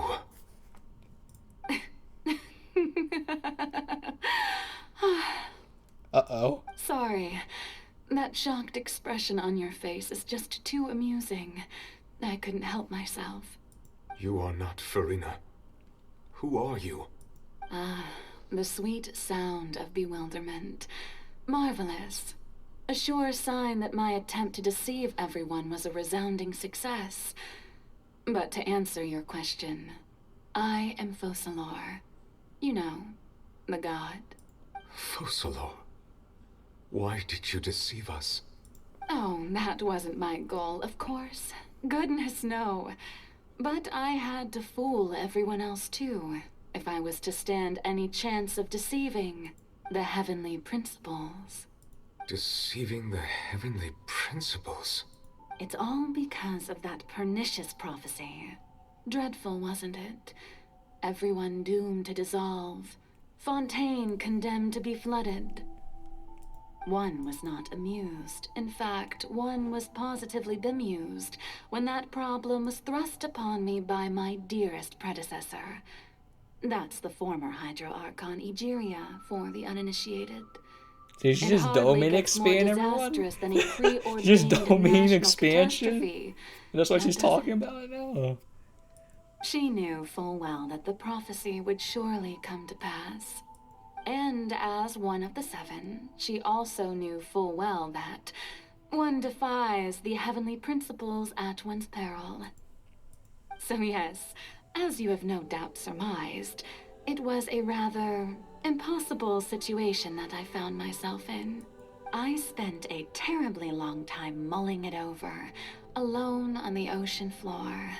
And I was almost growing barnacles by the time I finally realized there was only one possible solution to this confounding conundrum. I had to outwit the heavenly principles, allow the prophecy to be fulfilled, ostensibly at least, while saving everyone at the same time. I'm a genius, I know. I can only assume that's why Egeria chose me as her successor. Although, looking back now, it was hardly the inheritance one dreams of. Between the task of saving the nation, the quotidian duties of the Hydro Archon, and not to mention the original sin of creating a new race of humans, I dare say she left me quite a colossal mess to clean up. But one can only play the hand one is dealt. I did not choose this, any more than I chose to be one of her Oceanid familiars.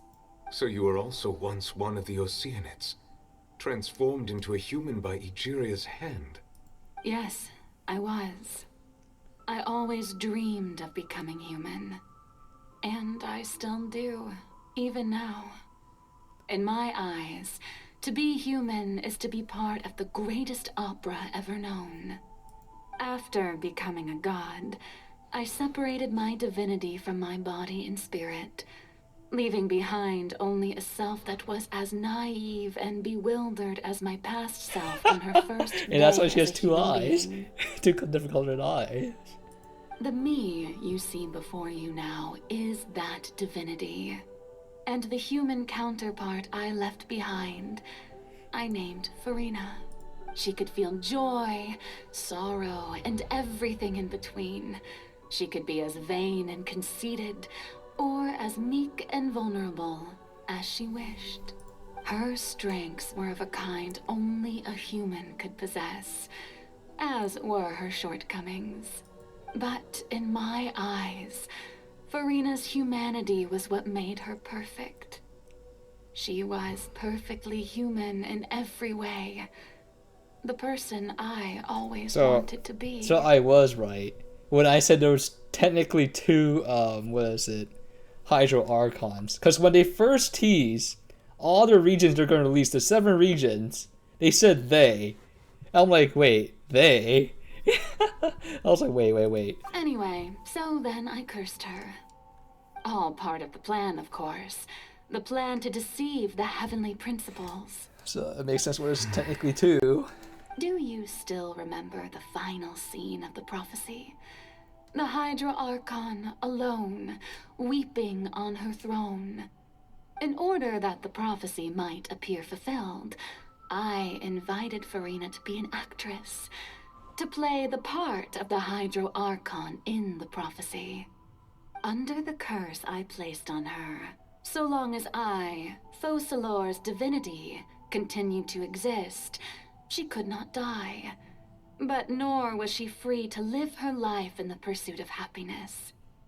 Instead, she was forced to take the stage in the opera house, to embrace the role of leading lady, to forever play the part of the god from the prophecy, all to create a deceitful appearance of that prophecy coming to pass. I suppose now you probably understand why your court is called the Opera Epiclese. But Farina is only human, isn't she? Even though she has had a long life, her mind is no stronger than that of any other ordinary human being. I cannot begin to fathom what she has had to endure.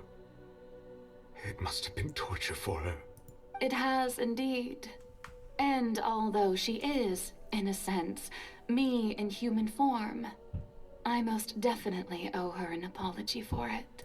It's been 500 years, and all along, she's been playing her part in the most unimaginably long unbearably lonely, and agonizingly painful opera of all time. Right, everyone just hates the Celestials, huh? Final 8th arc is just rebelling against the freaking Celestials.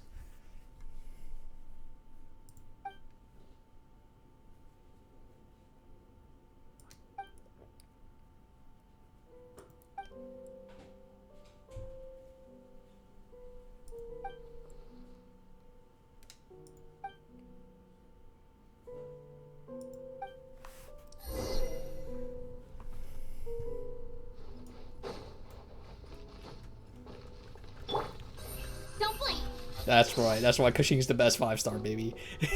With standard banner. Don't have to take the stairs. Oh, who permitted you to come onto this stage? Now, I understand your admiration for my august self, but I must ask you to keep to the rules. All right. It is not my intent to reprimand you. There is no need to state your name. Just be off with you. Do not distract me from my performance. Oh, do not jest. Can you not feel it? I am Focalor. The eyes of countless Fontainians are upon me. I must at all times she doesn't want to display be the utmost elegance Farina and anymore, quote nobility. unquote.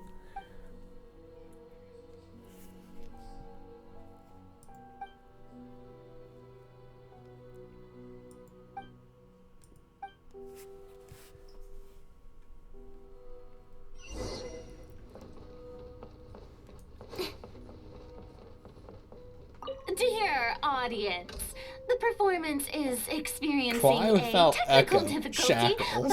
but worry not. The guards shall resolve it soon enough.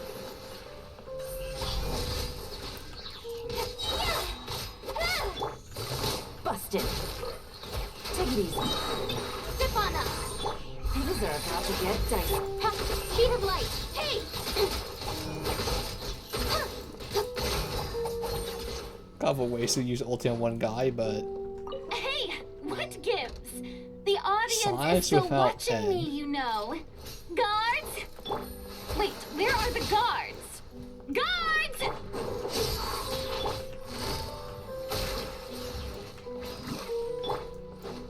Leave it all to me. Incoming. never seen it stagger this much before. Usually you have to use like overload or some shit to stagger them. Jeez, I went a full on sprinting and that shit still hit me. Insane, and they still don't buff stamina in this game.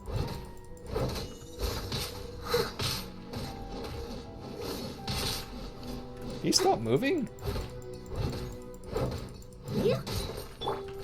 Busted. I really want to ult, but like I don't think it's. It's like it'll take like too long, but I feel like it's not worth it for like one enemy, but it takes way too long to kill one.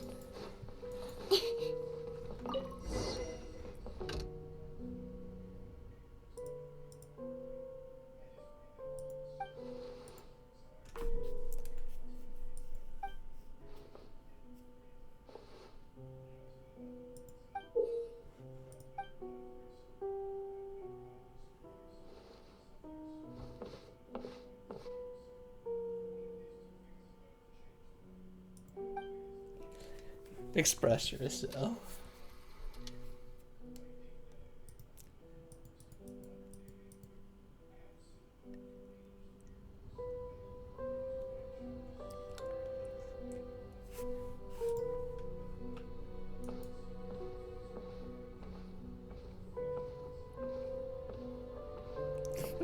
No wonder she panicked when she's about to touch the primordial sea water. Literally just a normal human. Farina. Huh? Who's that? Who's calling me? Where are you? Be not nervous. Be not afraid. I am before you. Wait a moment. You're near me? How can this be? Mirror you, huh? You know what? That's not bad. Let's go with that. Mirror me. What do you wish to say? The prophecy. Have you heard of it? What prophecy? Wait. I know.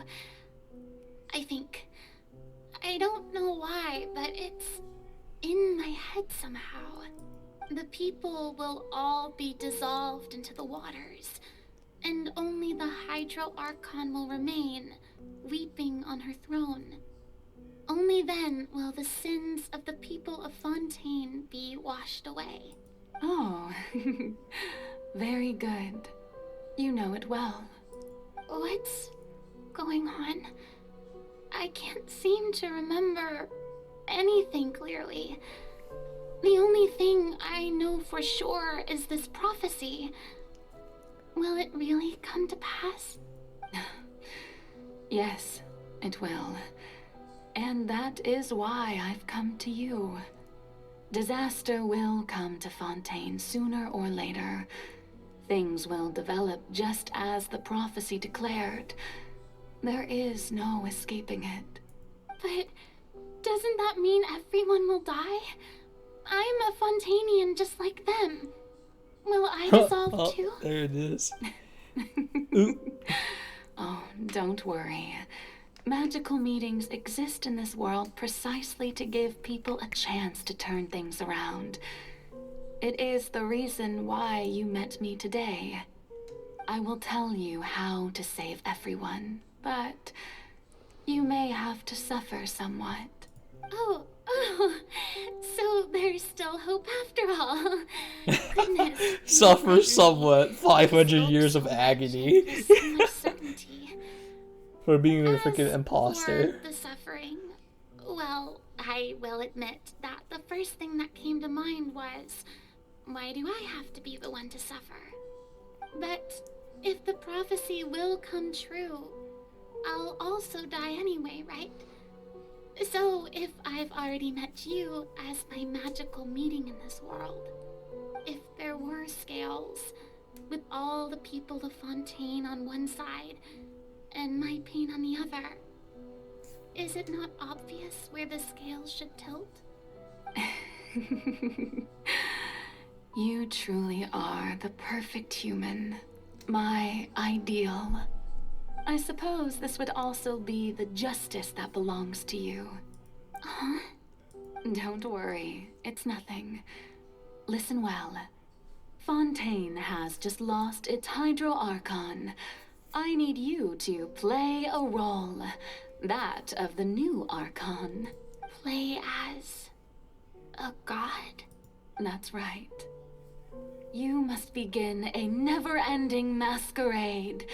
You must never let anyone suspect your identity. If you can keep it up, then I shall have my way of defying this prophecy. But should your identity be revealed, then all hope will be lost. But how will I do this? A human assuming the role of a god without being exposed. Don't worry.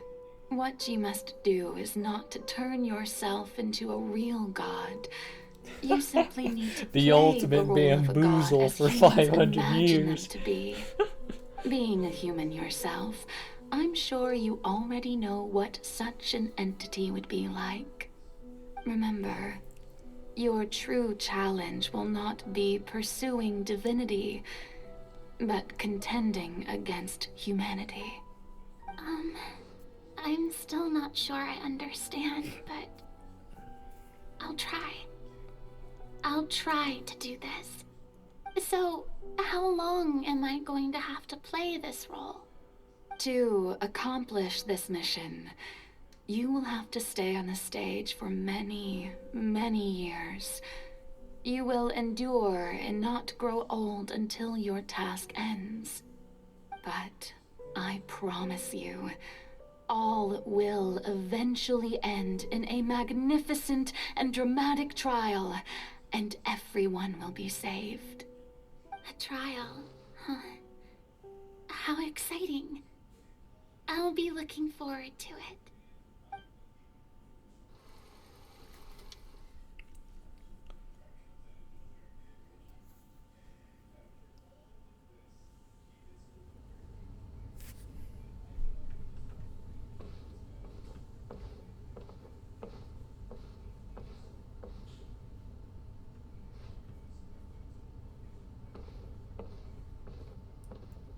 So where's Gnosis then? Is it actually just in the freaking opera something? I forgot how to pronounce it. It's a freaking meme. Save me. I don't want to see freaking Nouvelle twerking anymore, man. The Maison Cardinalise has announced my accession, but this is my first time facing the people. What should I say to most appear like a god? To be honest, I still don't know. Perhaps I should first try to act natural. Ladies and gentlemen, good evening, and welcome to the Opera Epiclese. I'm sure you've all heard about how I have taken on the role of Hydro Archon. Indeed, I am Verena de Fontaine, your new Archon. In truth, I know little about becoming a nation's new god, but it will be my honor to guide you all. As the god Focalor, the god of justice, I shall do all in my power to lead you into an age of fairness and justice. Once again, thank you all for coming. If you should have any questions or suggestions, please send them to the Maison Cardinalise. The future of Fontaine will require us to work together, after all. This should do it. I thought I might stammer, but thankfully, I was able to convey my thoughts just fine. Okay, and next. That's the new Hydro Archon. Is this some kind of joke by the Maison? I would have thought that a being that surpasses humanity would be a bit more assertive. Hey, did you hear that? She even told us to send her suggestions there at the end. Shouldn't gods be all-powerful? She's being so modest. What's the difference between her and an ordinary person, then? If you ask me, perhaps the succession didn't actually happen. She might just be a Maison-backed puppet. Wait, what's going on? Why is everyone suspecting me of being a fake? Oh, this is bad. If I get exposed here, there'll be no saving the people from the prophecy. Right. Mirmi said that I just need to play the role of a god as humans imagine them to be. Calm down, Verena. Think. What do the people want? How would they imagine a god to speak and act? Assertive, with a strong sense of presence. One who can dispel all doubt. That is the I like how, like, freaking she literally is just a theater kid. Forced though, for years. Oh, very good, my people. Only ones such as you are deserving of my rule. Now, I was wondering if some weak puppet were to one day come onto the stage and claim ownership of this opera house, would the children of Fontaine follow them? Well, it seems that you would all see right through them. Having passed my test, you are qualified to witness wondrous trials alongside my august self, here in this opera house. You may consider my previous act a door gift of sorts. I thought it was a debut that suited the atmosphere. Now then, let us be reintroduced. Ah, so that was just a performance. How could I have forgotten that we were inside an opera house? Her personality. It's quite shocking, to be honest, but I suppose it's a better look than before. Such a fascinating and bold deity. How wonderful. Our future may yet be bright after all. It seems I've turned them around. Best follow this flow and restart my accession speech. My dear people, whether you acknowledge me or not, whether you trust me or nay, I say to you, keep faith in your ardor for justice.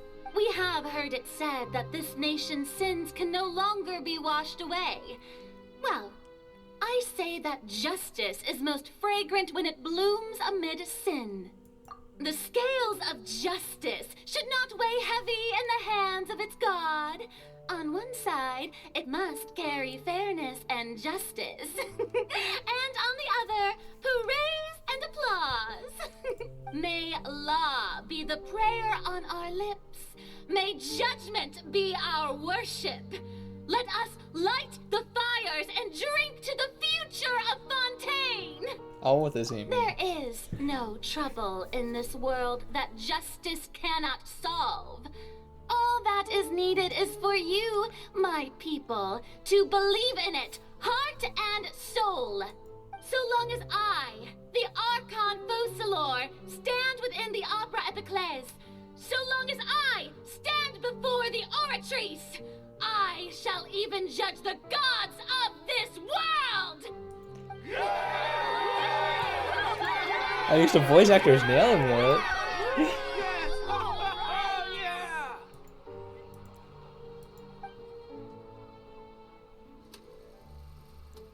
Fucking 500 years of this, man.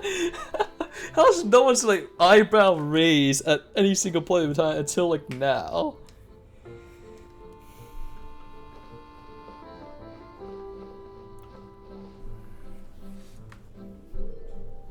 Lady Farina, here are today's case reports, as well as a summary of the follow-up for your perusal.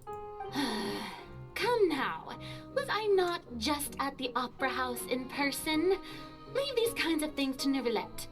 Besides, none of these trials were the one that I'm looking forward to the most.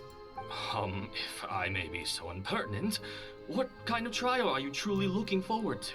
A magnificent, dramatic, and wondrous trial. A trial to end all things. How could you hope to understand? That's true, I fear I lack the ability to grasp your divine thought, Lady Archon. No need for fright, and do not take what I said before too seriously. Go now, do your duties. The trial I await. It will come one day. Release.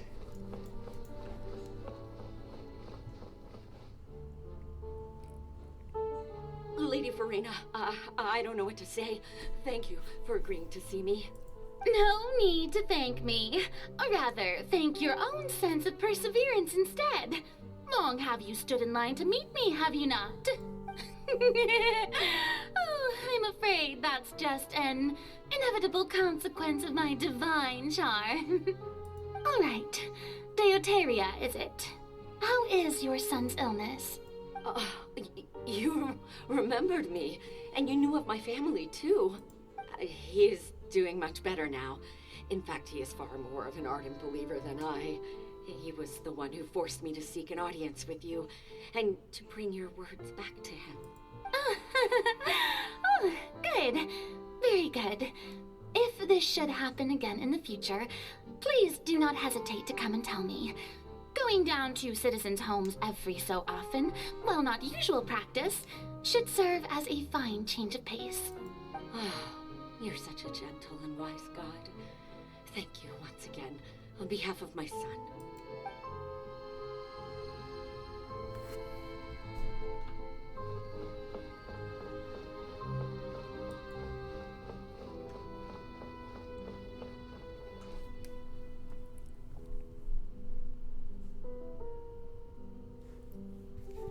This is a very long Lady episode. Farina, here are the latest hydrological reports.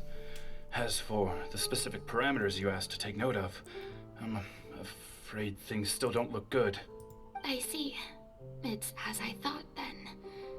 As your god, I did already expect this, but I wanted to see how far your human wisdom would allow you to analyze it.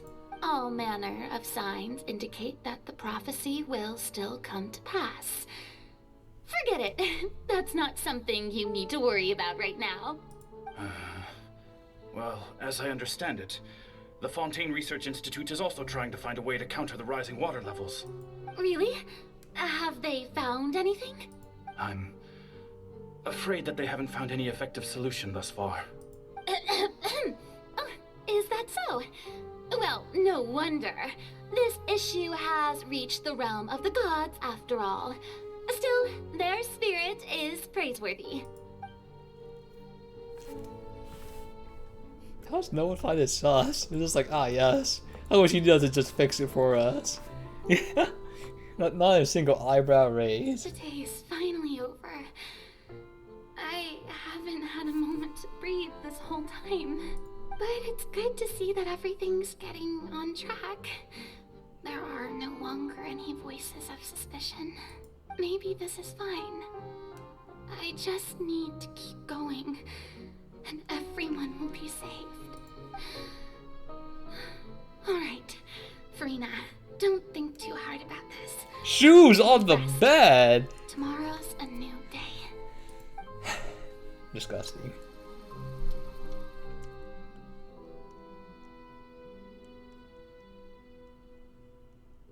Lady Farina, here are the new trial reports for the latest cases, as well as a summary of the follow-up. There'll be no need for that. I've seen them already. There's no need to go back over scenes I've witnessed in person before.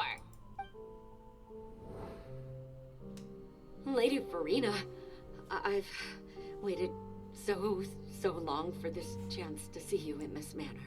Indeed, my dear, loyal citizen. This joyous moment is an honor for us both. Lady Farina, we're detecting significant hydrological anomalies near Poisson. Understood. Keep monitoring. Keep me informed should anything come up at the Institute.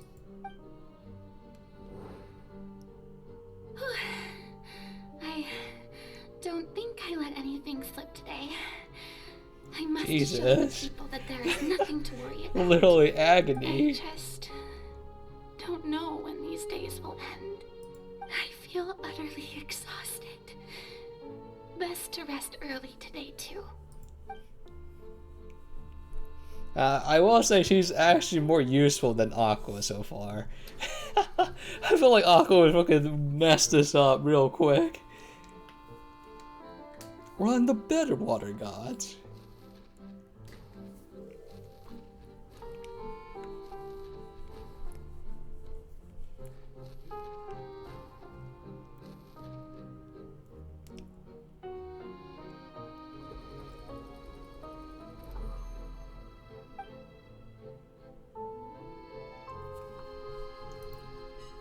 Lady Farina, it's like a dream being able to speak with you up close like this. I've heard that the first member of our family who was honored to receive an audience with you was Madame Dioteria, almost 20 generations ago. And what a fine family yours is indeed. It brings me great joy to meet such a faithful believer, a descendant of a line most ardent. Her voice sounds like pain. Surely you exaggerate, Lady Farina. My lady? What is it, good citizen? Oh, are you crying?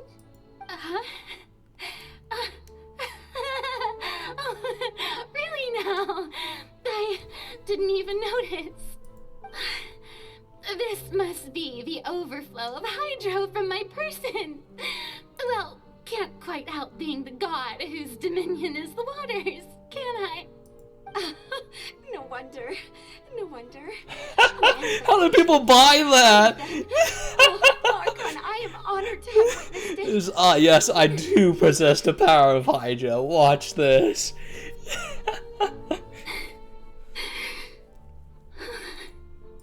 So interminable. So lonely. Just how much longer?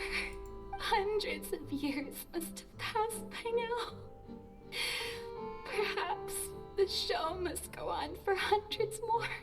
I never imagined that it would hurt so much. Have I reached my limit? No. Perhaps I reached it long ago. Today I didn't even notice my own tears. I want to tell someone, anyone, about this. But would that not destroy all I've done so far? I've conducted so many investigations across the centuries. But there's not even a sliver of hope that we might break the prophecy. All I can do is keep heart. I must maintain this act. It is the only way to save Fontaine. Please, mirror me. You have to succeed.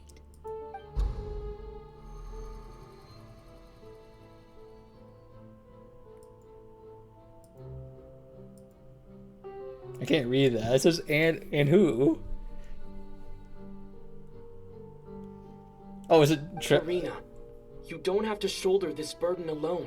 Oh. Although I don't know what you might be keeping. Wait, there's VA for this? Your people are more than willing to share your burden with you. Wait a minute. Huh, wait, earlier there's no VA, but now there is. This exact scene.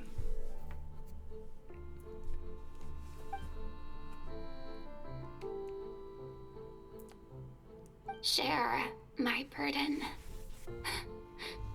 That's impossible. It was fated right from the start that this would be my duty alone. But even if your burden doesn't need to be shared, you can still choose to confide in someone. Just share it with me. I'm what you'd call a witness. A witness? Yes. So it won't be I've heard recorded that down in you came to Urban Teyvat Soul. From beyond the stars, yes. In other words, you never belonged here. And if Teyvat is, in its entirety, a show on a stage, then you're just a spectator, aren't you? If that's the case... He's right. I could confide in him, couldn't I? But if things don't play out as expected, the people of Fontaine will be the ones to pay the price. No, Farina. You shouldn't be selfish. Oh. Are we the little we're the little devil on her shoulder at this moment in time. If it's really alright. Yes, tell us your secrets. You've worked so hard for so long. Surely it would be okay to put yourself first for once. Just this once.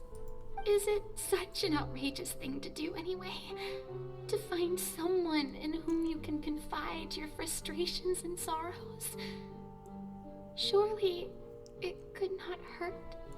If you let this opportunity slip through your fingers, it might never come by again. Think about it long and hard.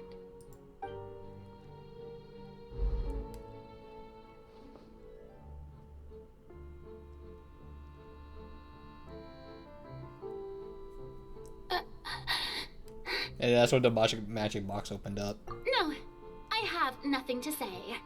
I am Farina, the Archon of Fontaine. Everything will surely get better. Stop saying surely. All you need to do, That's a red dear flag. spectator, is to witness my performance until the curtains fall.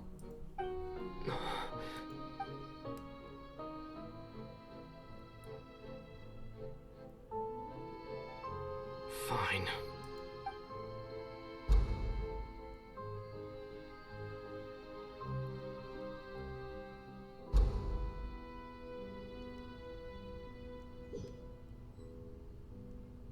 So even Farina doesn't know the truth? You've never once let her in on the full plan? Yes, it had to be done. To deceive the heavenly principles, you must first deceive yourself. She did very well. If she had let her resolve falter even once in these 5 centuries... Wow, she was...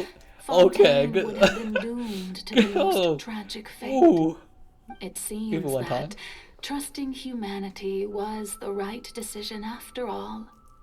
I I believe that I understand how your deception works, but that is only half the truth, is it not? How would you build on this foundation to save the people of Fontaine? That is the most important thing. Ah, good, good. Of course, the Iudex of Fontaine has pinpointed the crux of the issue. I'm sure you've long sensed that the Oratrice is no simple machine, yes? I've always suspected that it had its own consciousness.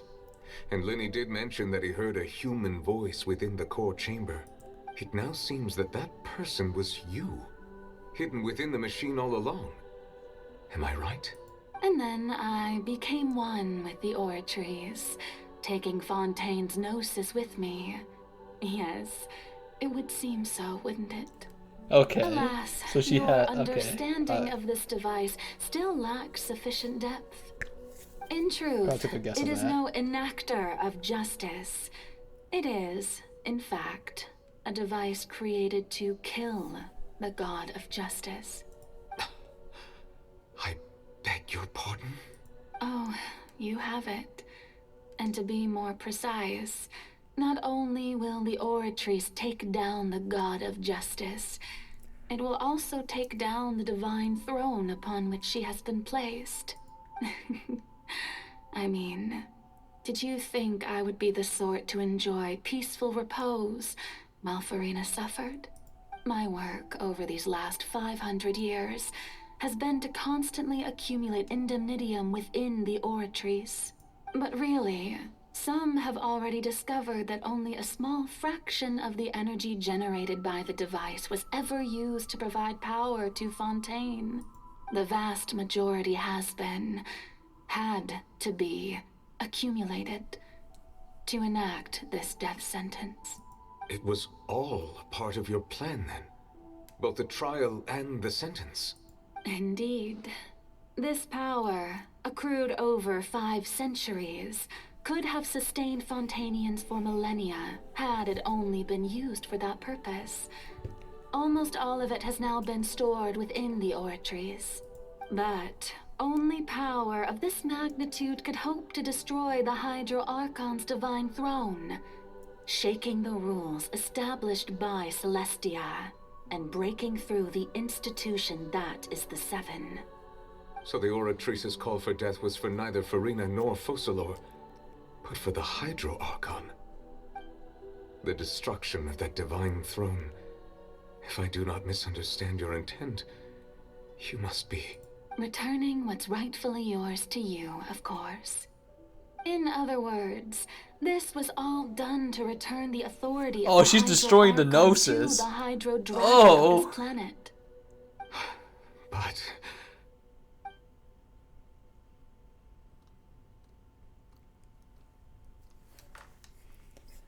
This is interesting. Oh, what? Getting sad again, are we? I mean, it was originally all the dragon's ancient powers dragons too, so... shall soon be yours once more, O Hydro Dragon Sovereign. And this is the face you make. All you've done throughout the years is just so you can sacrifice yourself at the very end. I've never quite seen it that way, you know. Even now, I'm quite pleased at how well my deception worked.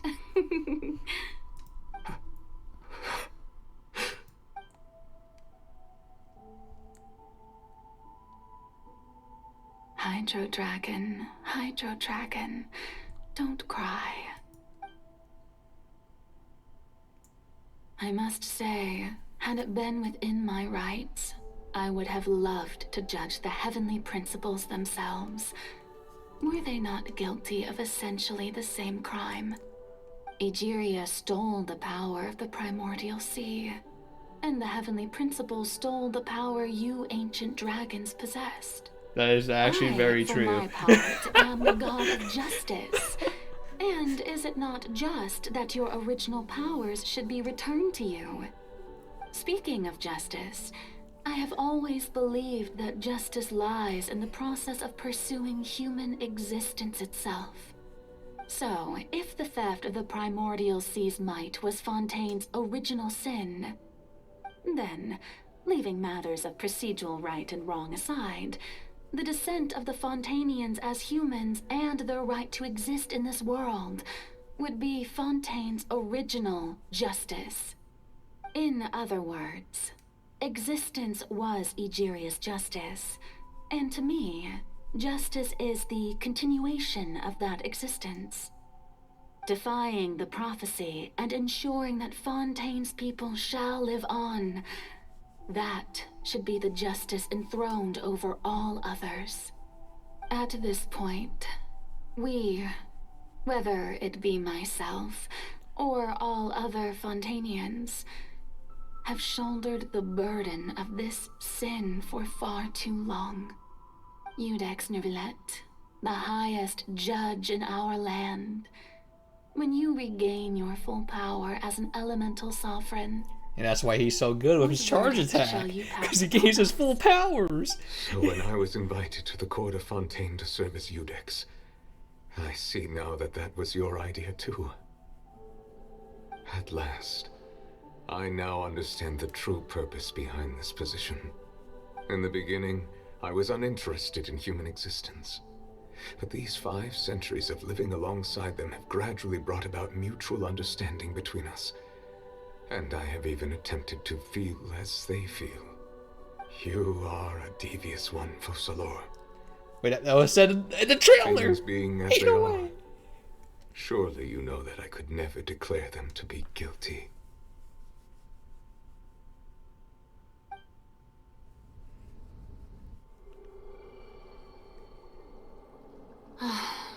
The hour of my execution is almost here. For the sinner, the curtain call has come. I know I may not sound it, but faced with death, I find myself a little afraid. Perhaps this is one thing both gods and humans have in common. Wait, Bear, wait. Those just uncensored feet.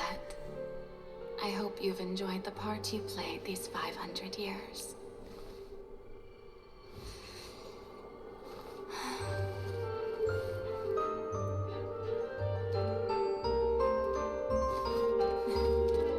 Okay, stop. That needs to be censored. Those feet pics.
Uh-oh. Dad is not happy. I, Iudex Neuvillette, hereby declare, people of Fontaine, your sins are forgiven.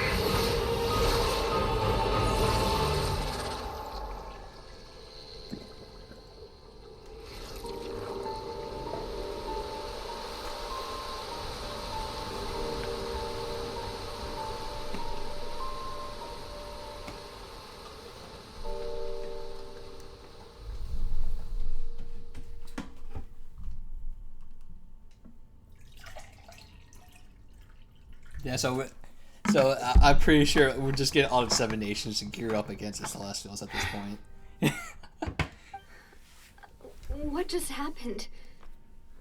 Has the death sentence been carried out? Was that bright light some sort of misdirection? I have a feeling that something huge just happened. But since we're all still alive and haven't been dissolved, I assume whatever happened was good for us. It's time to end this. We must mete out punishment to that beast. But he has his full authority over water. I have gained the strength sufficient to deal with it. Through certain means, I now have the ability to separate the power of the primordial sea from that creature. We should seize the opportunity to pursue our quarry. Traveler, now that the oratories can no longer function, I require an executor to help me mete out justice.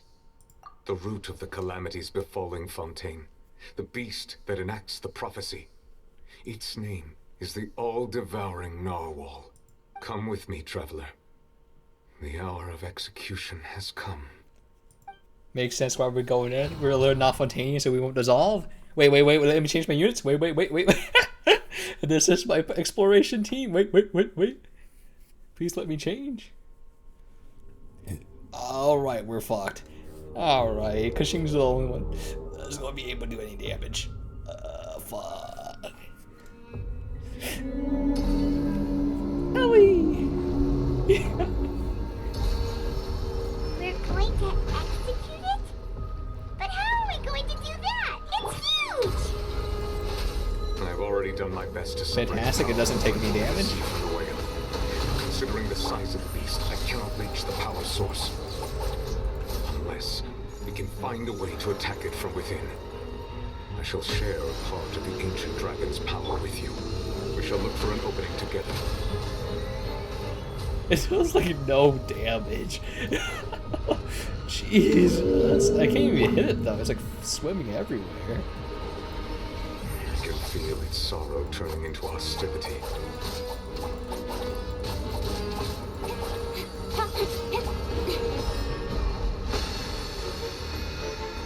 Okay.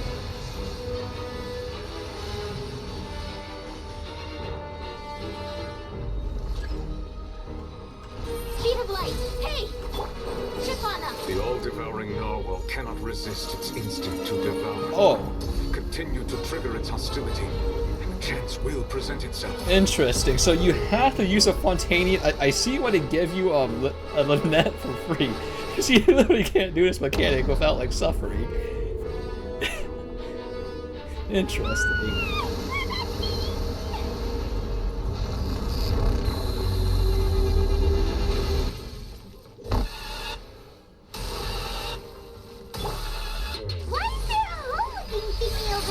Well,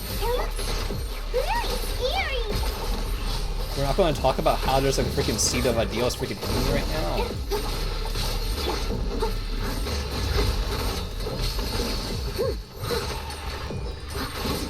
Oh wait, this is not a seed. This is a void ravager.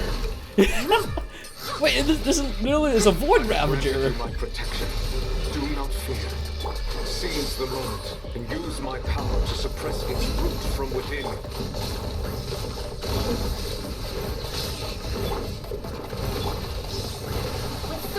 I don't think I can do this. Over here! Steady as stone. Okay, got you. I use it when the orb shows up.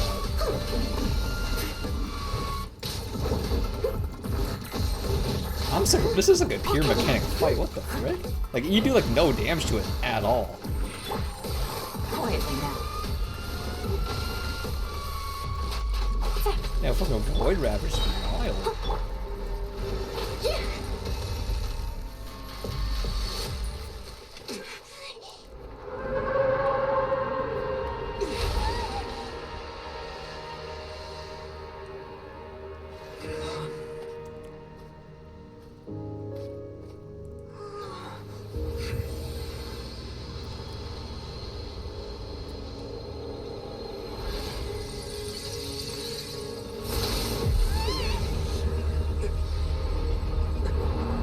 Oh my goodness. What's happening? It's transforming.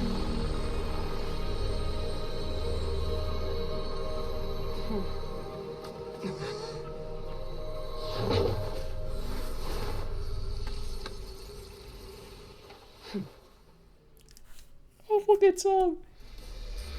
I know that's. Thanks for helping with the cleanup. It should have been my job, but oh well. Holy shit, she has It's just cake. supposed to be a short private training session for me. I didn't think that my disciple and my master's pet would start brawling in the meantime. Well, actually, I had a feeling that it would happen at some point, but they bumped into one another earlier than I thought. What a blunder. I suppose I'll have to swing my sword 3 million times as penance. That power. Who are you exactly? Paimon has an idea. From what she said earlier, she must be Child's master. Skirk, right?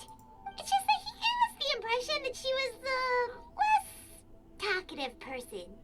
I simply did not have anything to say to the weak.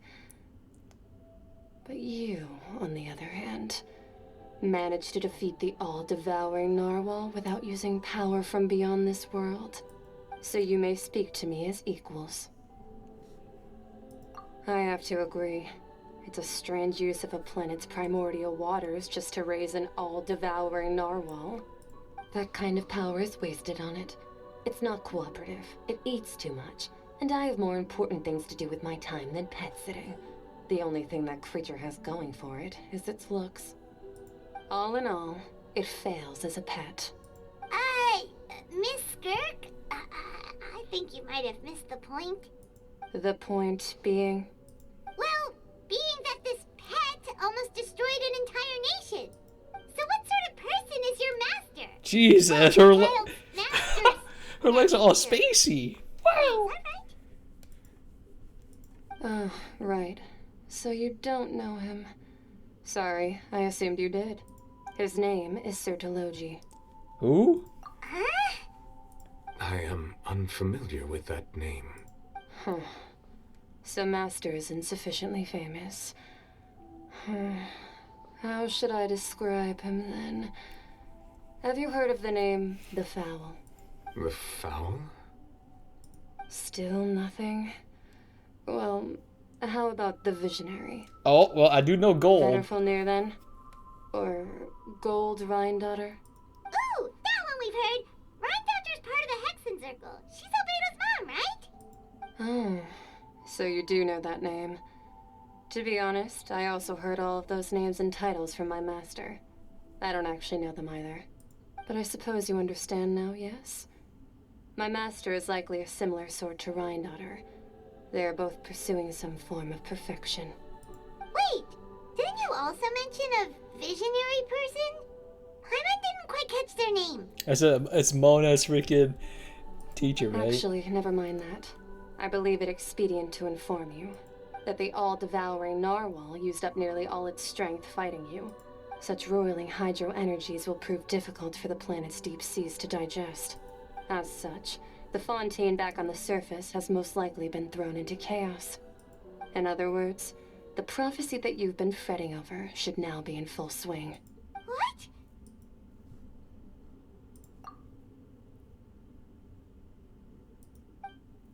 Not to worry.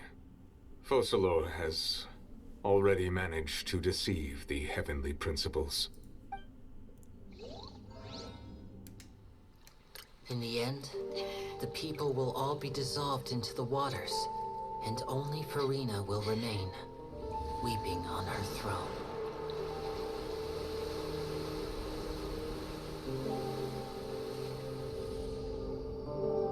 That's neat. Only then will the sins of the people of Fontaine be washed away.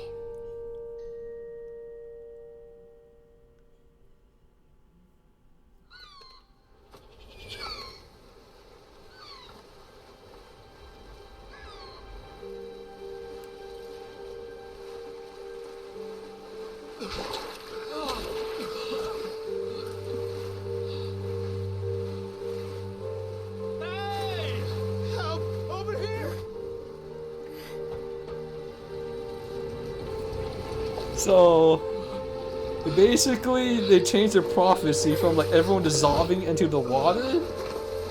It's just normal water, so primordial water, so they're fine. Unless they don't know how to swim or float.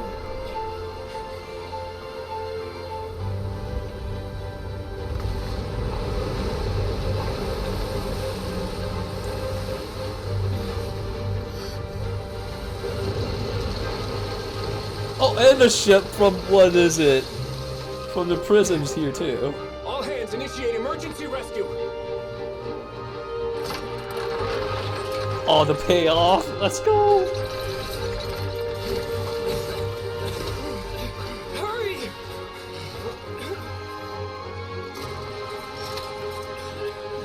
Hey, lend a hand!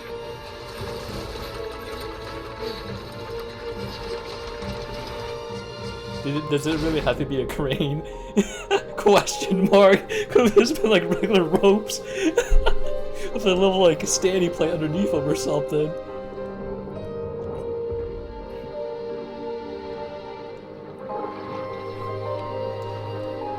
Good thing they all know how to swim.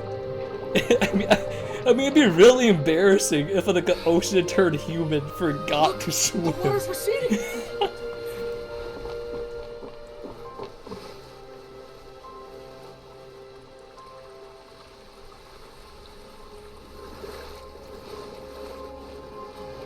It's a miracle! It's receding. We didn't dissolve.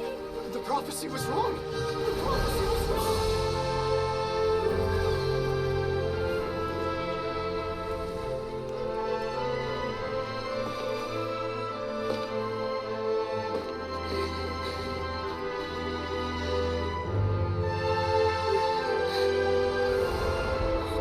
Are you alright?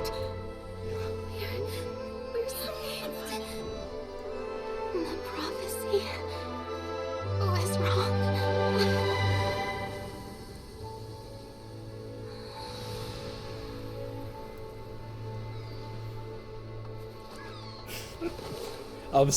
I hope we can like actually see the ship from like, or actually stand on it or something.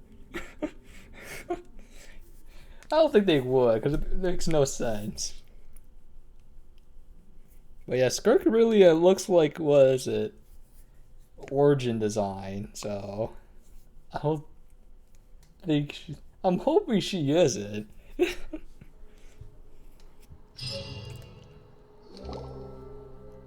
soil renewed. The Spina Rasula talks post-disaster rebuilding.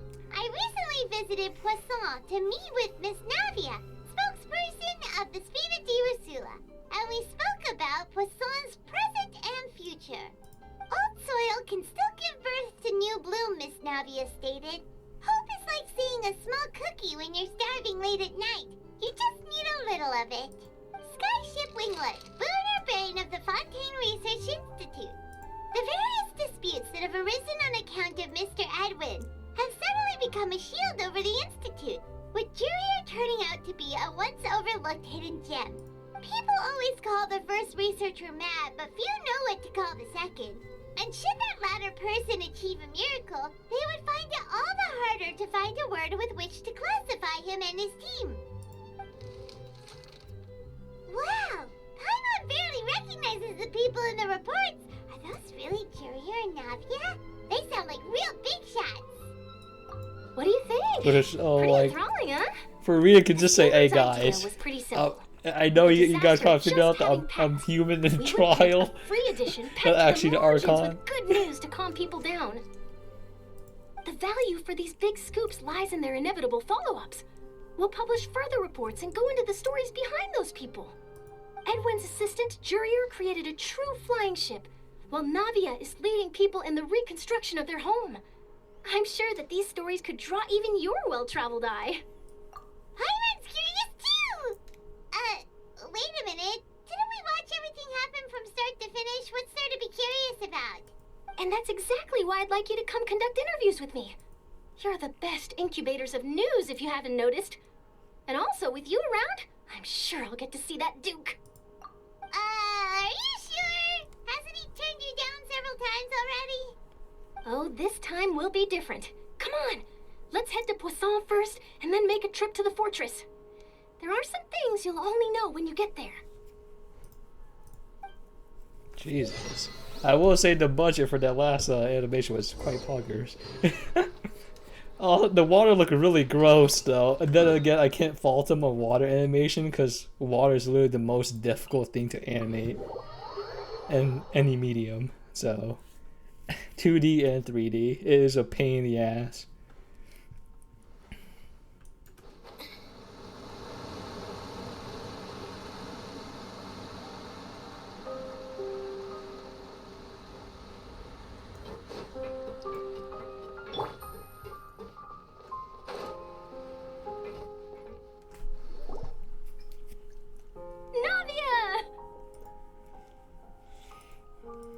Oh, it's you.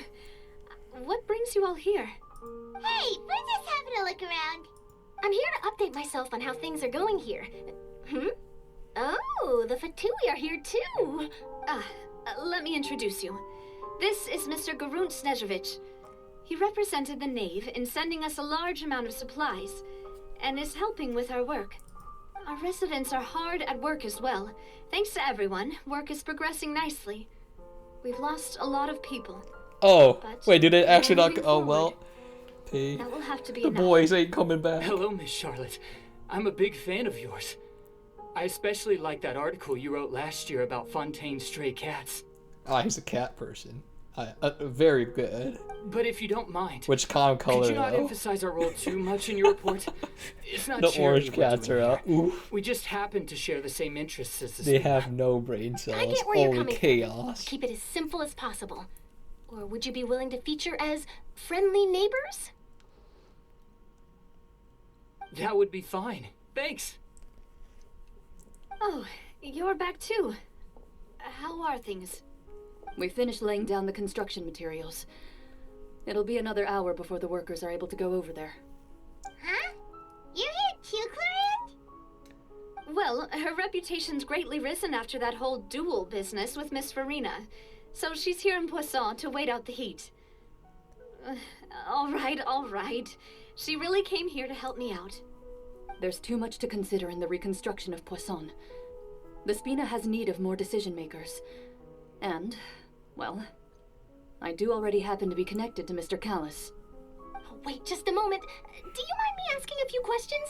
You know, about how you felt before the duel, about what it was like facing down a god. There's lots of exciting material there, I bet. Forget it. I'm sure you can find a better theme than that, Miss Charlotte. I see you're the same as always. Couldn't you do me a favor, for Navia's sake? Well, if we're Wait, I talking just about realized doing things something. for my sake, you might as well just take a few more photos of me. Or of the Traveler. It's better than wasting time persuading Chlorand at any rate. Was it Skirk, Toss, Child, and the Whale? In the same freaking, portal? Of course I will. I'm not gonna let him off that easy. All right, then everyone who wants to be in the photo, gather up. And smile. I do hope that it was And when they say the power from another world, I'm assuming that's the Sea of Quanta or some shit. Or a Honkai Impact, or not Impact, Honkai Energy. Captain Paimon look cute in it? Not bad. Or maybe Your addition imaginary? Really helped the composition of the picture. All right, hang on a moment. Let me snap a few more shots.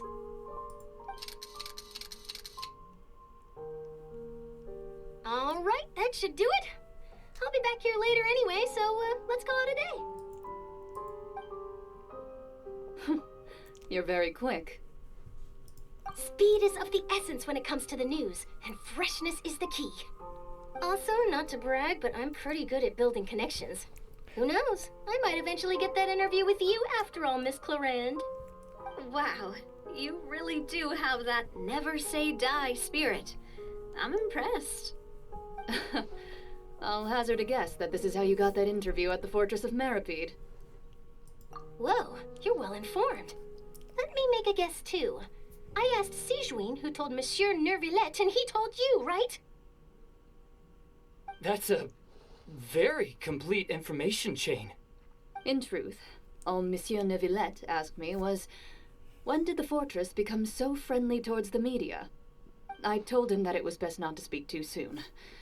There's no guarantee that Ridesley will make a personal appearance. You're right. I've got to treasure every moment I have with them. In which case, I'll be making a move first. Stay safe now. And tell me if you hear anything interesting. I'll treat you to afternoon tea in exchange.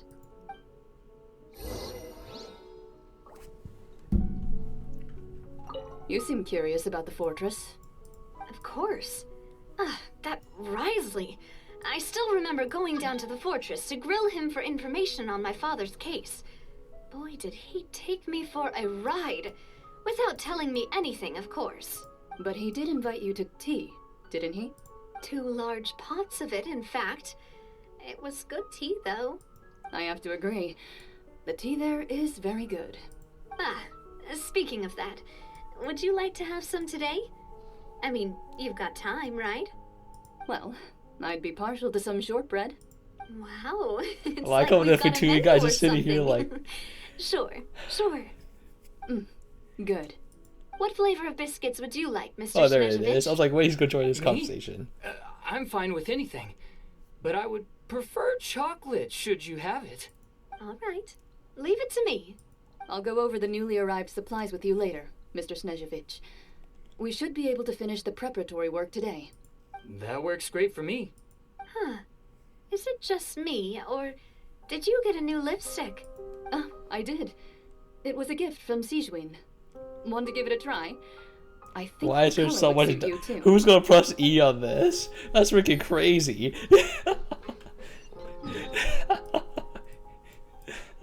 Look at all that lore you're missing out if you don't press E on that, you fools. All the padding.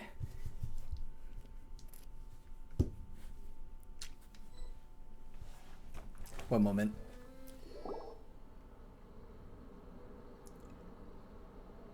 Wow, guess we're here again, I think I have a huh? bloody nose again. There's a real nostalgic feeling to this place.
This is maybe my body's telling me something. I got 2 bloody noses, and like something's going on. Like something fluid's happening in Genshin. I'm just not realizing what my body's telling me. But I'm gonna Looks like you've been missing possibly go call it a stream once we finish all of this up story. I'll go look up why I'm gonna. I think it's just because I'm not drinking enough water though. Of course. Because usually, blood noses happen if Charlotte, whom our good head nurse recommended. was it your nose area? It's like dry or irritated. I don't know what organ it is in your nose that causes your nosebleeds, but that's it. It's an honor to finally meet the much-rumored Duke. Thank you for consenting to my visit to the fortress, sir. No need to thank me. But that said, I shouldn't be the focus of your interview. I trust you recall our agreement? Of course, of course. I'll have to be a filthy mouth breather then. so my nose This can way. heal. This is mouth breathing is gross. Who does this unironically without being sick or something? Hey, no need to be so nervous. I've already taken all the photos we need.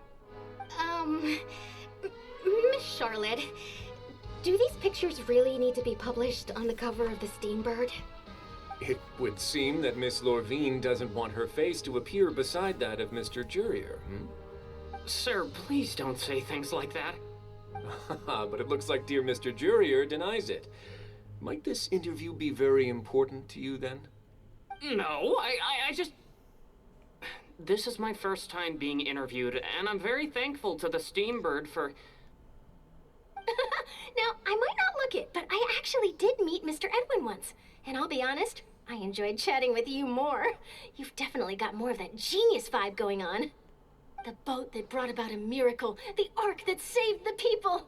Why, you recreated a myth back there, like an emissary of legend. Still, if I might ask, where's that flying ship now? Huh. Looks like Charlotte's trying to get herself another exclusive scoop. I have to apologize, but that ship is presently in the bowels of our factory. I'm afraid it won't be easy for you to get a shot. One-time use, huh? Really? Well, then in that case, could I have an interview with you to make up for that loss? You already know my answer, I'm afraid. Best you interview our head nurse instead. Or perhaps you'd like to take another photo of this couple of researchers? Did you really have to use the word couple? Well, then, 2 solo photos will do. Is my hair messed up? Please, someone help me have a look. Things sure are getting pretty lively here. Are we sure they're not like into each other? Oh, seems like everyone's here. Would any of you like to try this new drink I came up with? Ah, Sigeween. Hey, Miss Charlotte. Why don't you, take some pretty photos of our head nurse? Sure. Come on, Miss Sigeween. Over this way. Let's find a brighter spot. Huh? Sure. Do I have to smile? So, how have things been at the fortress?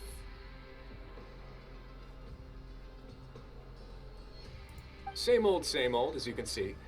Fontaine's undergone some changes, but this place is Dude, still how more do or people less mouth breathe? I like. Well, I've been doing this for like a few minutes. I'm like physically, like I'm actually unironically angry because I'm sitting here like I can't talk. And how do people do this? That's why I decided to let the interview go through. We should direct more public opinions toward the behind-the-scenes. Fucking animals, you are. Am I right, Mr. Jurier? Miss Lorvine? You're too kind, sir. I believe that you too should have your day in the sun. Not that you would want that, which is a pity. I'll just leave the spotlight to you two. I see. Lots of things happened that day, huh? Anyway, regarding that Harbinger, I'm not sure you remember, but his 3 young followers are still waiting for his return. He sure did win them over, huh? I'll tell them that there's good news and bad news. The good being that their boss seems fine, and the bad being that they must face extended sentences for abetting his escape. Oh, actually, what about you? Are things gonna change for you too? What change can there be? The fortress will keep chugging along, and so will my duties. As to what Miss Farina's departure will mean for the nation, and if our laws and governance will be transformed, we'll leave those to the folks in the overworld. Hey everyone, the photo shoot's done. Good. In that case, let's call it a day here. Thanks for your cooperation. Come on, Traveler, let's go. Till next time, everyone. There'll be a next time? Maybe. Who knows? I might write a story about the underwater factory next time. Until then.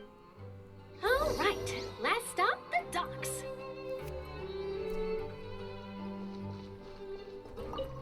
Oh, you know, I'd love to see you in one of Charlotte's photo shoots. Is that really necessary? Our line of work doesn't really require much photographing. It's precisely because we don't need the picture that they'll have value as keepsakes.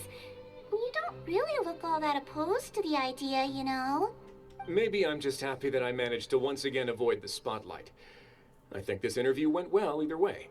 Yes, you successfully kept prying eyes away by using Mr. Jurier and Miss Lorvine as shields. Very good. You should be happy for them. They have a bright future ahead of them. Well, let me get my meal.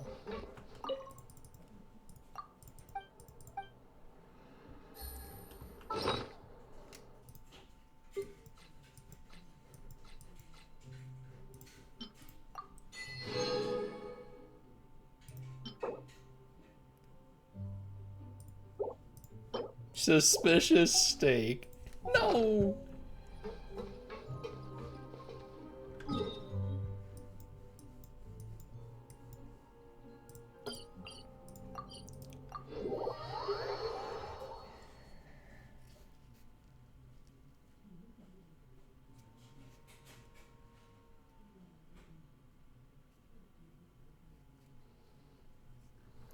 I'm trying, like, not to. I'm trying to pull this out so I can just use my nose again, but I know I can't. Because I need to let it heal. So... I can't stand mouth breathers, man. I actually hate them. Oh, passion, bro. You'll understand. I'm doing it now because I have no other choice, but I'm hating every single moment of it. Also, I feel my nose bleeding more. Oh...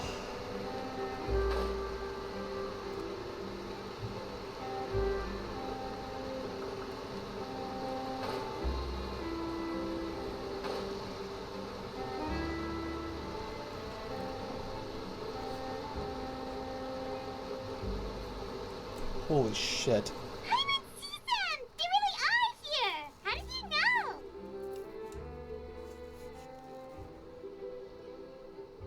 know? Okay, I'll be right back.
Alright. I was it. I took out the tissue. Navia mentioned that that she shit stayed in was- touch with it was a Linny and the glob others after of, like, working blood on together. it. I was like, oh. Apparently, they've been at the docks Basically distributing changed. these strange pockets the whole time since. Traveler, Paimon. Ah, and Miss Charlotte, too. Would you like a magic pocket? What sort of gadget is it? It's a wondrous bag that can be used to carry many things. The water level has returned to normal, but if you see any of your things floating around, you can use this to carry them. Or you could trick a friend into doing it for you. Trick a friend? I wonder which of my friends would fall for that.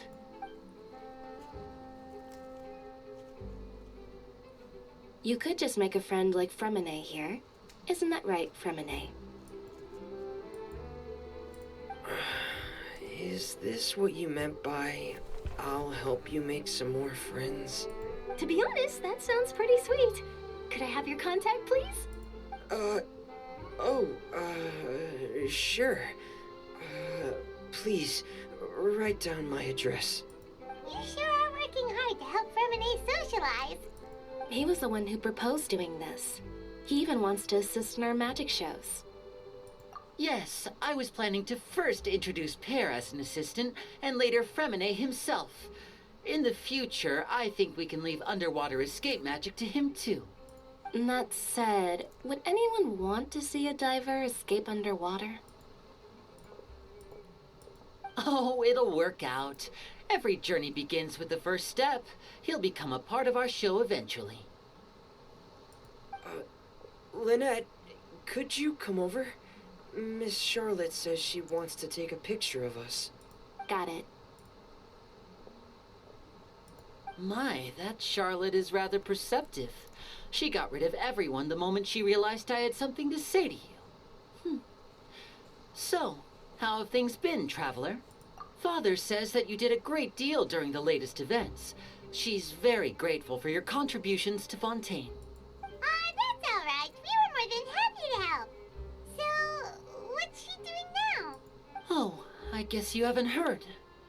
Well, after Lady Farina left, Father and Monsieur Neuvillette opened negotiations, during which he gave Fontaine's Gnosis to her as a diplomatic gift. Wait, I guess they didn't destroy the Gnosis. I thought the whole point was to, so the Gnosis steals the power from the Hydro Dragon, which is given to the Archons, and now the other Farina doesn't exist anymore. Did he just literally just make another Gnosis to just give it to... A diplomatic gift? A Gnosis? Yes, I was quite surprised at first myself. But when I thought it over, there were actually a number of things going for it. It could have been done as an apology for the incident with Lord Child, or as thanks for his help in tying the all-devouring narwhal down. Furthermore, Father did also lend significant aid to Fontaine and Poisson. That's true, but this is a Gnosis we're talking about. Doesn't this seem a bit irresponsible? I would agree, but I've also heard that it seems that Monsieur Neuvillette has had a significant change of heart regarding the matter. So there's some reason for this that only Neuvillette knows about? I suspect you'll have to ask him about that yourself. Yes, speaking of which, I did see him strolling around the entrance to the Fortress of Meripede a while back. Isn't he real busy and stuff? Paimon didn't think he'd have the time for that. But back to the topic. The Gnosis was given to the knave, right? What about Child? They say that he's returned to Snezhnaya to recover from his wounds. I hear that the recent disaster really did a number on his health. That's true. When you think about it, we've had loads of run-ins with the Fatui. To think we'd be allied with them this time. So shocked by such a simple switching of sides?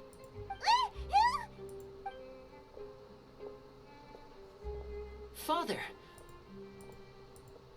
Well, what do you know?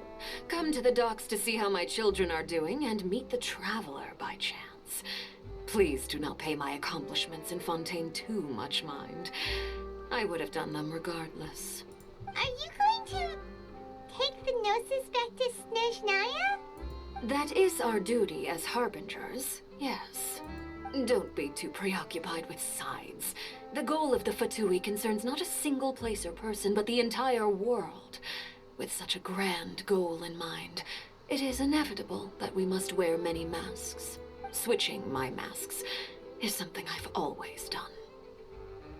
Well, that depends on many things. No one truly knows what the future holds. What good is honesty if you can't rely on it forever? As for you, I very much look forward to our next collaboration. Good things cannot be I feel like we achieved did alone, mostly nothing. and you've proved yourselves to be But- great partners. A vision? All right. I'll remember to return it. Thank you for keeping it safe for him this entire time. And that's a wrap for me. Huh? You're... Greetings, Miss Journalist. Hello. If I'm not mistaken, there are diplomatic channels I'll need to report to take a photo of you. That is correct. So forgive me, but I will not be able to serve as a subject in your article.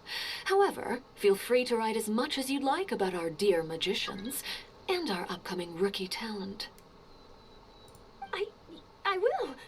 The sea breeze is quite pleasant. I shall continue my walk while the weather remains so agreeable. Farewell. Farewell, Father. Oh, she has such an intimidating presence. I didn't even dare to take a picture. Thankfully, I've already wrapped up all my pre-scheduled interviews. Thank you all. This'll be more than enough for me to write about, I'm sure. Don't be too nervous. Why don't you take a magic pocket before you go? Here, Traveler, Paimon, you take one too. To move things about? That's right. Funny. I was giving out magic pockets when we first met too. And what do you know? I'm doing the exact same thing right now. So many things have happened, but the pockets are still the pockets. I guess this must be life. We will all follow our own paths, and serendipity will lead you to your fated friends. All right then. We'll be handing out pockets in some other districts later, so we'll get going now. Have a good day, you two. Well, guess we sent Charlotte off. Should we go see how Neverlette's doing? As long as he's not so busy that he doesn't have time to chat anyway.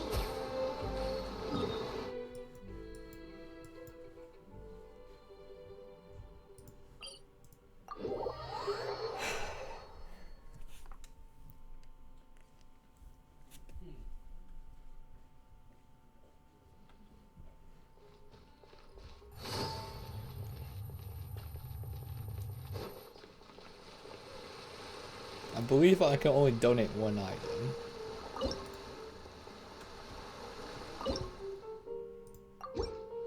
Excellent. I think I actually do understand why my nose is like blood out like twice today. My head does kind of freaking hurt. So maybe it got sick somewhere down the line. Cause I'm touching my forehead every so often, and it's just like it feels kind of hot. So, well, no, I guess.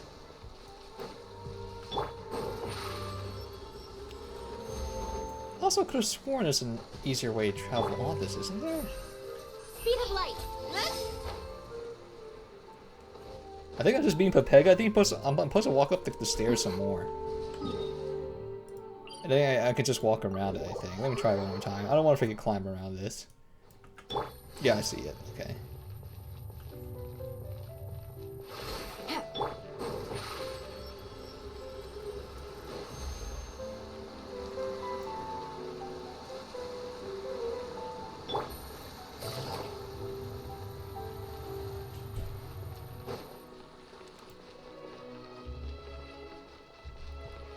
The entrance to the fortress! Ooh, he really is there!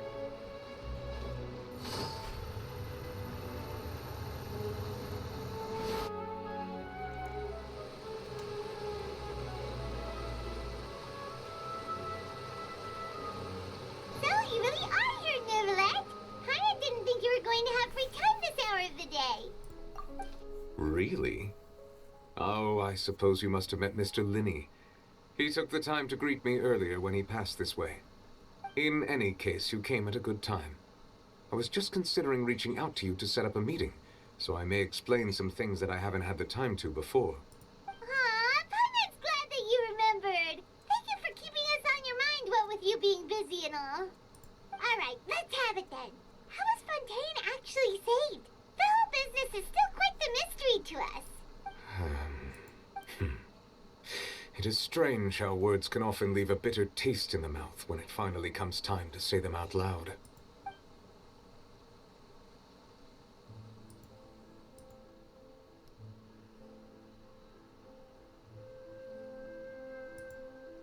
Whoa. So that's what happened? Focalor destroyed the divine throne of the Hydro Archon and restored your power to you, transforming you into a fully fledged elemental dragon sovereign. But Paimon still doesn't quite get what you did to save the Fontainians from dissolving. For me, the authority of the ancient dragons refers to absolute control over the hydro element. Fontainians were incomplete humans born of Egeria's use of the power of the primordial sea, with constitutions similar to that of mimics. But so long as those primordial energies remain within them, I could use the ancient dragon's authority to grant them true blood, after the fashion in which life was first brought into being. Oh, so they're actually like fleshy now. In other words, when I gave my verdict, Fontainians became true humans, and thus would naturally no longer be dissolved by water from the primordial sea. Focalor must have counted on you to make that decision as well. Your verdict was the key to making the prophecy appear to have come true while saving everyone. Yeah, and in a manner of speaking, Focalor finally managed to fulfill the original Hydro Archon's wish to turn Oceanids into real people too! It seems from your expressions that you still have more things you wish to ask. Ask away. I will tell you the truth as I know it. I have investigated his case along many avenues, and I have learned that he once fell into an unknown chasm when he was young. There, by chance, he awakened the all-devouring narwhal. But whether it be by sentiment or reason, that should not have been enough to consider him the root cause of the disaster.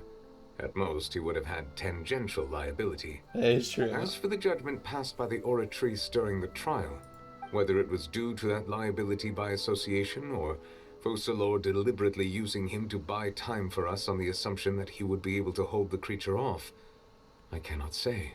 Guess Focalor had Fontainians in mind the whole time.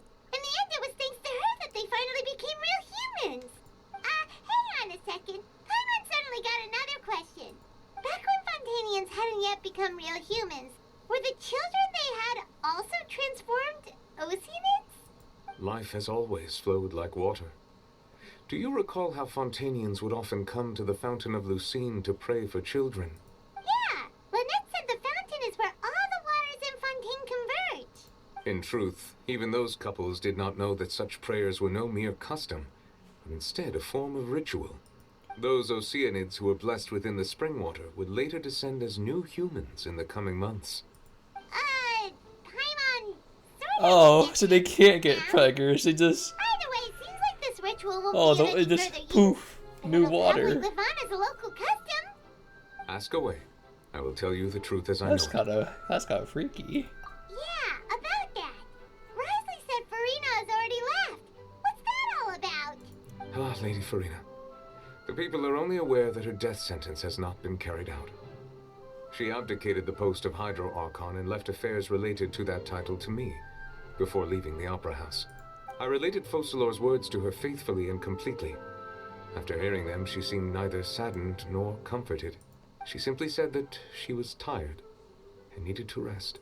Having said that, she then packed her things and moved out of the Opera House, not unlike how an ordinary person might. But she's still got a place to stay, right? You need not worry. I will make arrangements to ensure that she will not want for food, clothing, board, or travel. In truth, I am somewhat happy for her. The wear and tear on her spirit will, of course, take time to heal. But now that she no longer has to play the role of Focalor the Hydro Archon, she can finally lay down her burdens and lead a normal life. What about you then? What are your plans now that you've regained your full powers as the Hydro Dragon? After Focalor passed on, the Oratrice also ceased to function. This matter will directly affect our trials. After much careful consideration, I've decided to take over its role in our courts. From now on, I shall hear cases and pass verdicts by myself. Looks like you're still considering stuff from the perspective of the Udex, huh? As an elemental dragon, there are indeed many things that I must do. But this Jesus, he power has so and many this duty, responsibilities. in a manner of speaking, you could say that both were granted to me. As such, before I attend to my other responsibilities, I must first and foremost continue to serve Fontaine as its highest judge. The duty of the Hydro Sovereign and the duty of the Iudex shall coexist within my person. Additionally, the Hydro Archon's departure has brought about another problem, which is that the Opera House shall no longer produce indemnitium. That's true. That power was derived from the people's faith in the Hydro Archon, wasn't it? Wait, but the various mechs and machines in the city are all still okay. Where are they getting their energy from? As I am now, I have full command over New Musia, and it can serve as a complete substitute. Another reason why I cannot quite leave Fontaine immediately. Wow. This ancient dragon's authority stuff is really quite useful, huh? Ask away. I will tell you the truth as I know it. Oh, that's right. Like instead of asking an Archon, we're asking Leaving Nouvelle. aside their intentionality, I mean, the two Fatui technically the Harbingers dragons have are indeed more done OP much for us than during this crisis. the Archons. Their sole remaining goal in Fontaine, at least at this point, would seem to be the Gnosis. The Oratrice has ceased to function. The Hydro Archon's divine throne is now no more, and I do not need the Gnosis's power. As such, it has lost all meaning for Fontaine. If the Fatui have impure designs, then we might as well accede to their request now, and avoid unnecessary conflict. What complicated considerations. Paimon thought you were just giving it to them out of gratitude to the knave and as an apology to Child. Ask away. I will tell you the truth as I know it. You will soon be heading to Natlan, I presume. I'm afraid that I have little talent as a travel guide, so all I can do is tell you what I know about that land. As far as I'm aware, Natlan can be said to be a nation of dragons. A nation of dragons? You mean like you? No, I suspect that I would not find myself welcome there. Unlike ancient dragons such as myself, the dragons of Natlan have undergone long years of development and evolution. Large numbers of them have entered a form of coexistence with humanity. Natlan is also the nation of war. War ravages those lands like an undying flame. There is one other piece of information I got incidentally from my negotiations with the knave that I believe may be useful to you. Wait, for real? The Harbinger known I as mean, the I understand that, has but thrown his hat constant into the war. endless ring of war. The captain. Sounds like a real tough customer. Seriously, everywhere you look, there's a Fatui Harbinger doing their thing. I suggest that you fully prepare yourself before going to Natlan. In the meantime, Fontaine's doors will always be open to you. Ask away. I will tell you the truth as I know it. Hang on a sec. Paimon's still got a question about the Gnosis. When we spoke to Linny earlier, he mentioned that your attitude towards giving away the Gnosis had clearly changed. We guessed that there might be some reason for it that only you were aware of. No wonder the House of the Hearth is the Fatui's intelligence division. They are certainly sharp. So regarding this specific issue, I was just getting ready to share something with you. What is it? In truth, I exchanged some further words with that lady named Skirk after sending you two back to the surface. It went something like this. She's gettable, right, boys? She's gettable, right? Surely.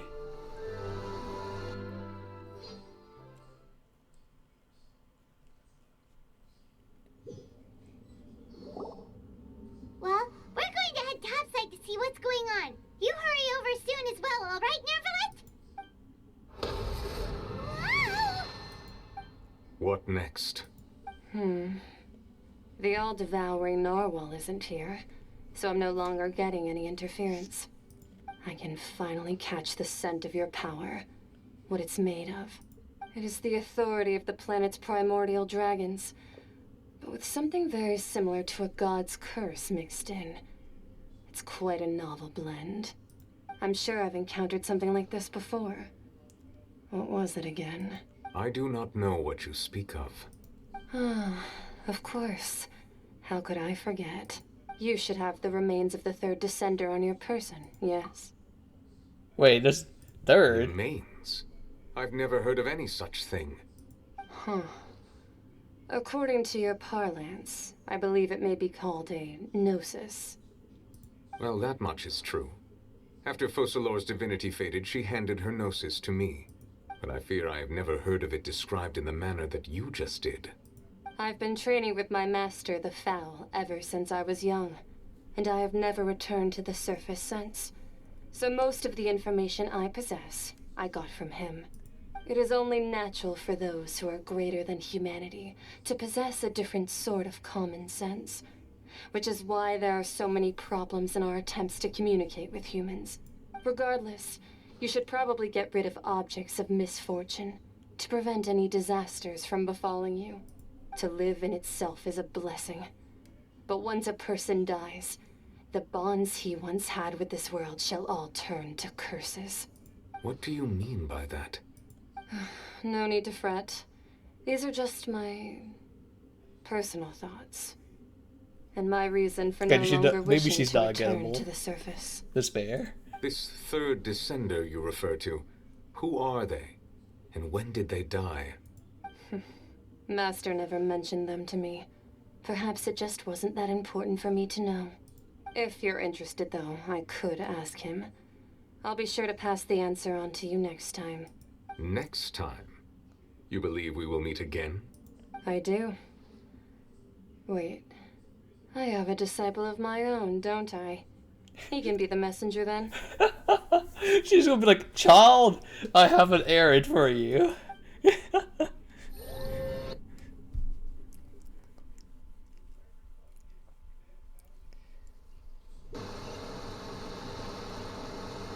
That's what she told me. Wait, what number of descender are we? I wanted to pass that information on to you. Wait, I thought Gnostices were like stolen power from sovereign dragons. Where they're just the corpses of other descenders that have the power of the Archons or Celestial Principles. The remains of the third descender? So that's what the Gnosis actually are. Paimon just thought they looked like chess pieces. How could they be a person's remains? All the same, assuming that there was no misunderstanding or special metaphor at play, that is what she meant to say. And she said that it would bring misfortune and that you should check it, which is why you gave it to the Fatui. If she speaks the truth, then I would simply be putting Fontaine at unnecessary risk by keeping it here. I mean, it makes more sense why we can absorb more powers, or from like powers from the elementals, right? Because the Gnosis are little just descenders sucking up the power as well. I am the fourth descender. Oh, that's what I was supposed to say. I don't remember what number we are.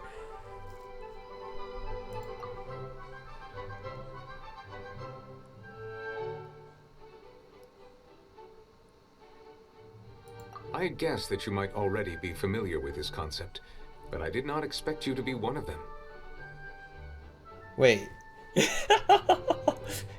Wait, isn't this the other sibling one as well? Wait, is the sibling third one? That means that the Gnosis, which are exceedingly element compatible the third and one's can even dead. enhance elemental abilities, do indeed come from the third descender.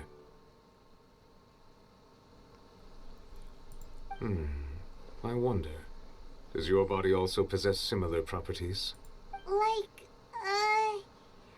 being able to use elemental powers without a vision. That does sort of count as special compatibility, right? No, let's not think about this stuff right now. It just feels creepy, comparing the Traveler to the dead third descender. Yeah, so their sister has to be a fifth one, right? Surely. That's what you say, but this topic still feels like bad luck. Actually, no, she's not a descender anymore because she's being recorded in the tree now. Once Child recovers, let's get some more answers out of him. Or go look for his master and get the answers that way. I too believe it unwise to make too many blind guesses when information is lacking. The same is true of being at court. Alright. Whatever the case, it seems like the crisis here in Fontaine's over for now.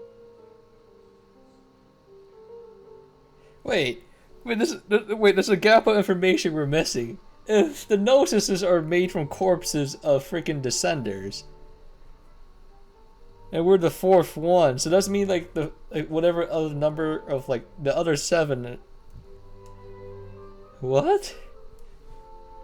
Yes. So there's like seven other descendants that are here that died, but we're the fourth one. Are we still alive somehow? Question mark.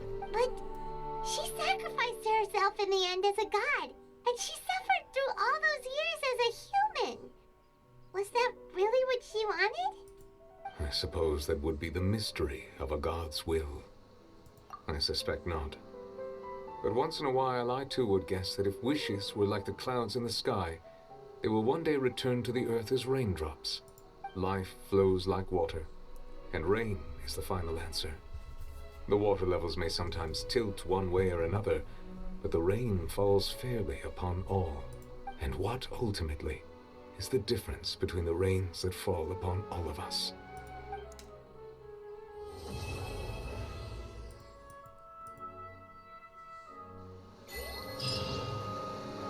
Fontaine arc done. It seems from your expressions that you still have more. Ask away. Oh, never mind. This is just in case you have like. Okay, I never mind. suggest that you fully prepare yourself. Okay.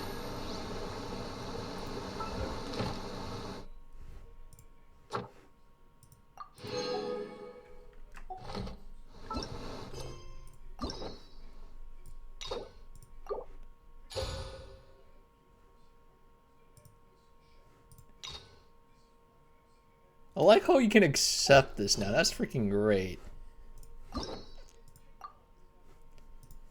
This was it. The issue I have like some of these quest lines. Like I just want to unlock them. Right? I don't want to do it right away. And actually walk into it. So that's fantastic. Damn. Well, that's great. Oh, the freaking animation and the lore stuff is fantastic. It just but it keeps saying power from beyond. Like, all right, there's only could be two things I could think of, three things: the imaginary, the freaking Sea of Quanta, and like the freaking Honkai energy. So.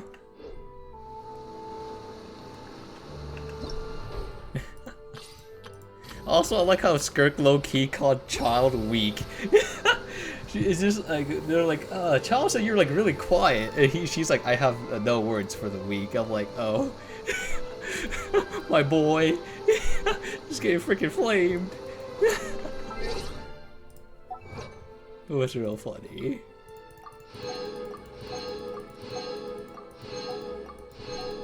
But yeah, we're gonna call it a night now because I'm like having constant nosebleeds. I'm like sick constantly. But yeah, I think tomorrow we'll show up and we'll try to finish this region exploration and questing, and then we'll do this one. Hopefully, question mark. But anyway, that was kind of poggers. Actually, wait, where's the boss fight? Right? Because I know it's you're supposed to farm the whale like weekly. Oh, it's right here. Bro, this literally looks exactly like freaking Void. The Void enemies from freaking Star Rail.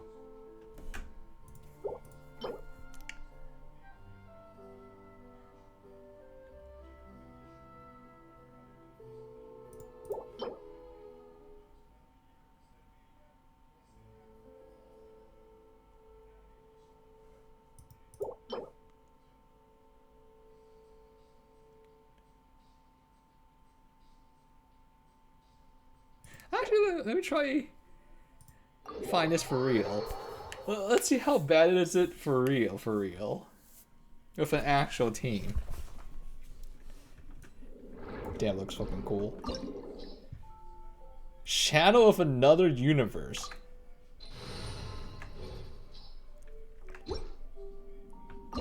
Oh, a world.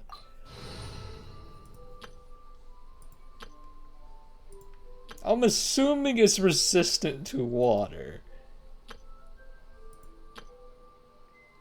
Was it? I feel like maybe your range team might be better, and it's a pure mechanical battle.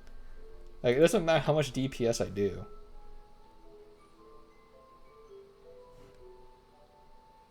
Fuck, I kind of need like healing though, cause I kind of want to fucking. I don't want to deal with the second.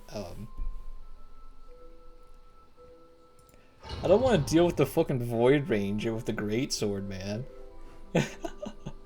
That's sweet. That's freaking crazy. That's like it looks exactly like a void enemy or destruction path enemy. A freaking star rail.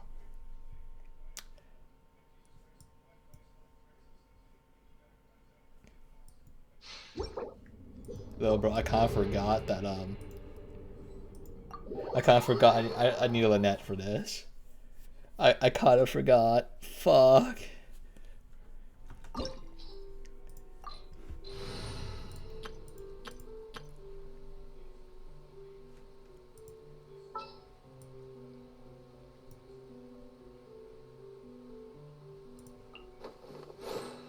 Wish me luck. Well, we'll try. This team's not gonna be very good, but I need Lynette here so we do the actual mechanic. Or like so we don't die from the wipe. I guess it is the mechanic. The wipe.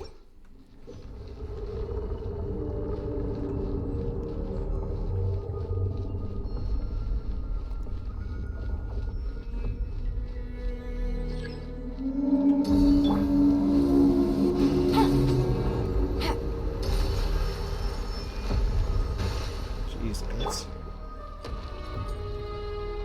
I do wish it kind of stand still more. It's kind of hard to hit it. Okay, I think the damage matters. As long as I hit it, it gets up. Okay.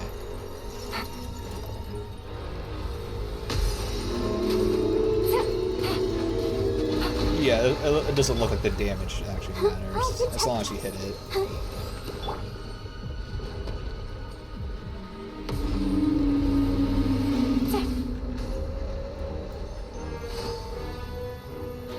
Gotcha.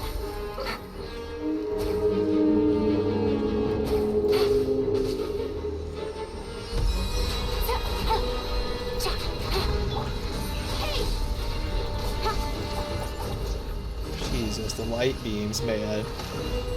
I do kind of like this change of pace. Okay, so I instantly break those. Okay.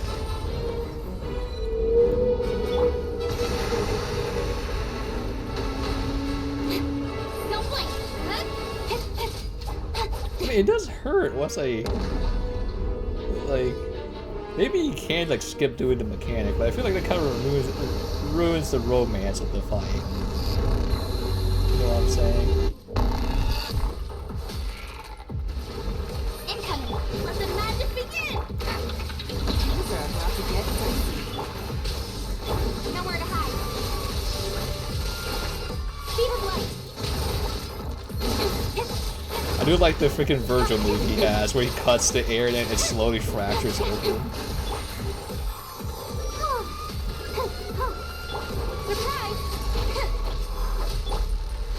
Quietly now. Busted. Take it easy. Jesus. He does a lot of damage, by the way. Let's dance. Oh wait, I can't even lower his health by attacking him. Actually, I have to do his mechanic. I just have to like dodge his attacks. Over here.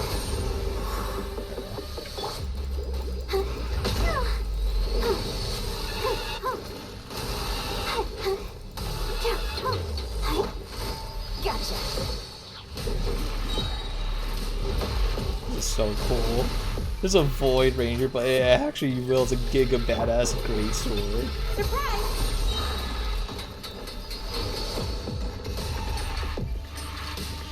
This is where like the story just falls in. Don't blink. Okay, now I remember, right?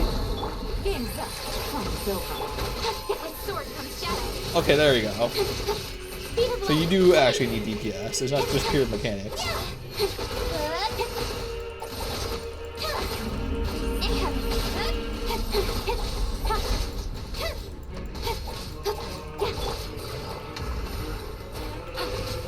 Busted.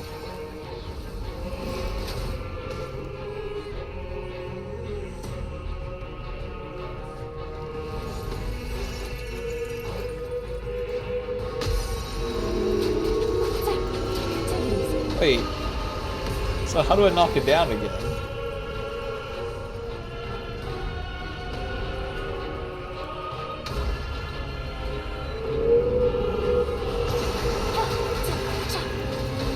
So, Maybe taking a range unit is a good idea for this fight. Because now I have no idea how I'm supposed to actually do DPS to it now. Now that it's on the ground. Gotcha. Quietly now. Don't blink.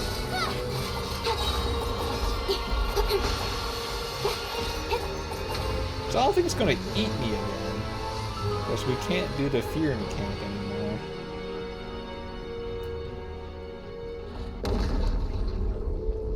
Oh, maybe it is. Maybe it does eat us again if you survive it. Okay. Yeah, I think the most optimal thing is to go like a range unit sometimes.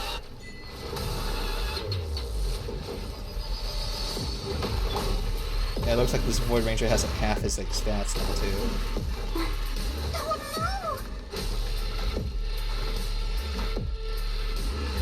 Go, Barbara, go!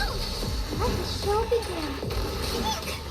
Jesus, I didn't know the freaking projectile range was freaking massive. Okay, next time she should have her ulti, we should be able to DPS the whale. Jesus, I should dodge his right.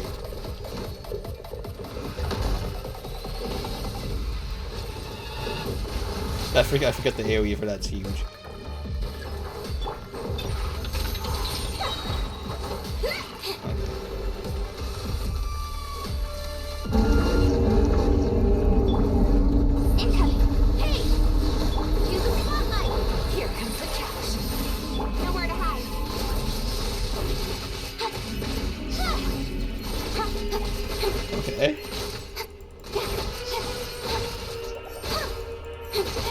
Okay, there's no way someone unironically finds this freaking hard.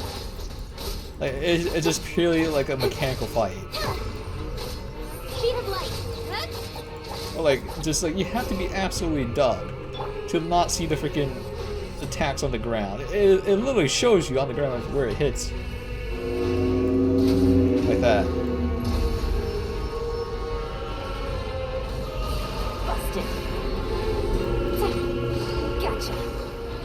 Dig it. It's really unlucky that I'm coming from the times.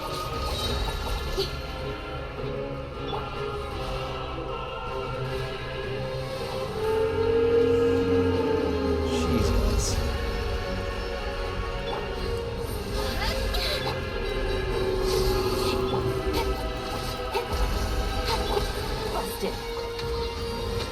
I'm just not getting these resets from the ability at all. Go, Bub.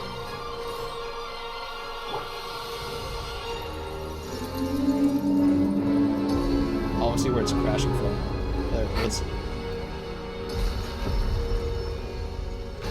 Ooh, walk into that one.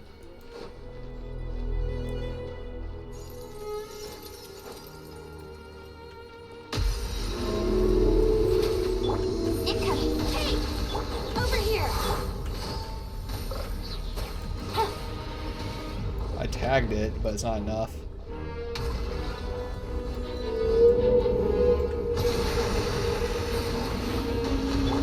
Don't blink!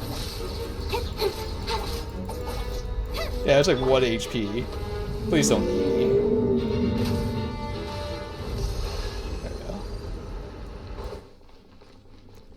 Okay, interesting.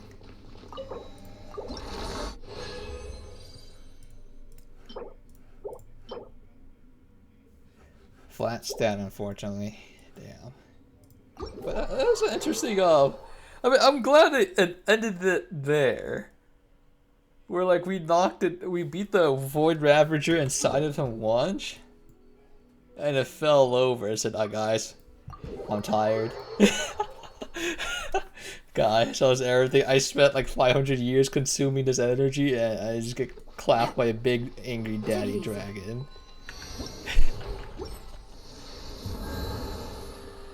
So that was interesting, but yeah, let's just call it what achievement I can get. Oh. Hitchhiker's Guide to it. Okay, interesting. Anyway, let's call it a night here so I can rest up from this sickness, whatever I have right now. But yeah, that was very cool. Oh, I think I'm about to have another nosebleed. I just breathed through my nose for a second. I'm like, wait, I feel like it's gonna bleed again.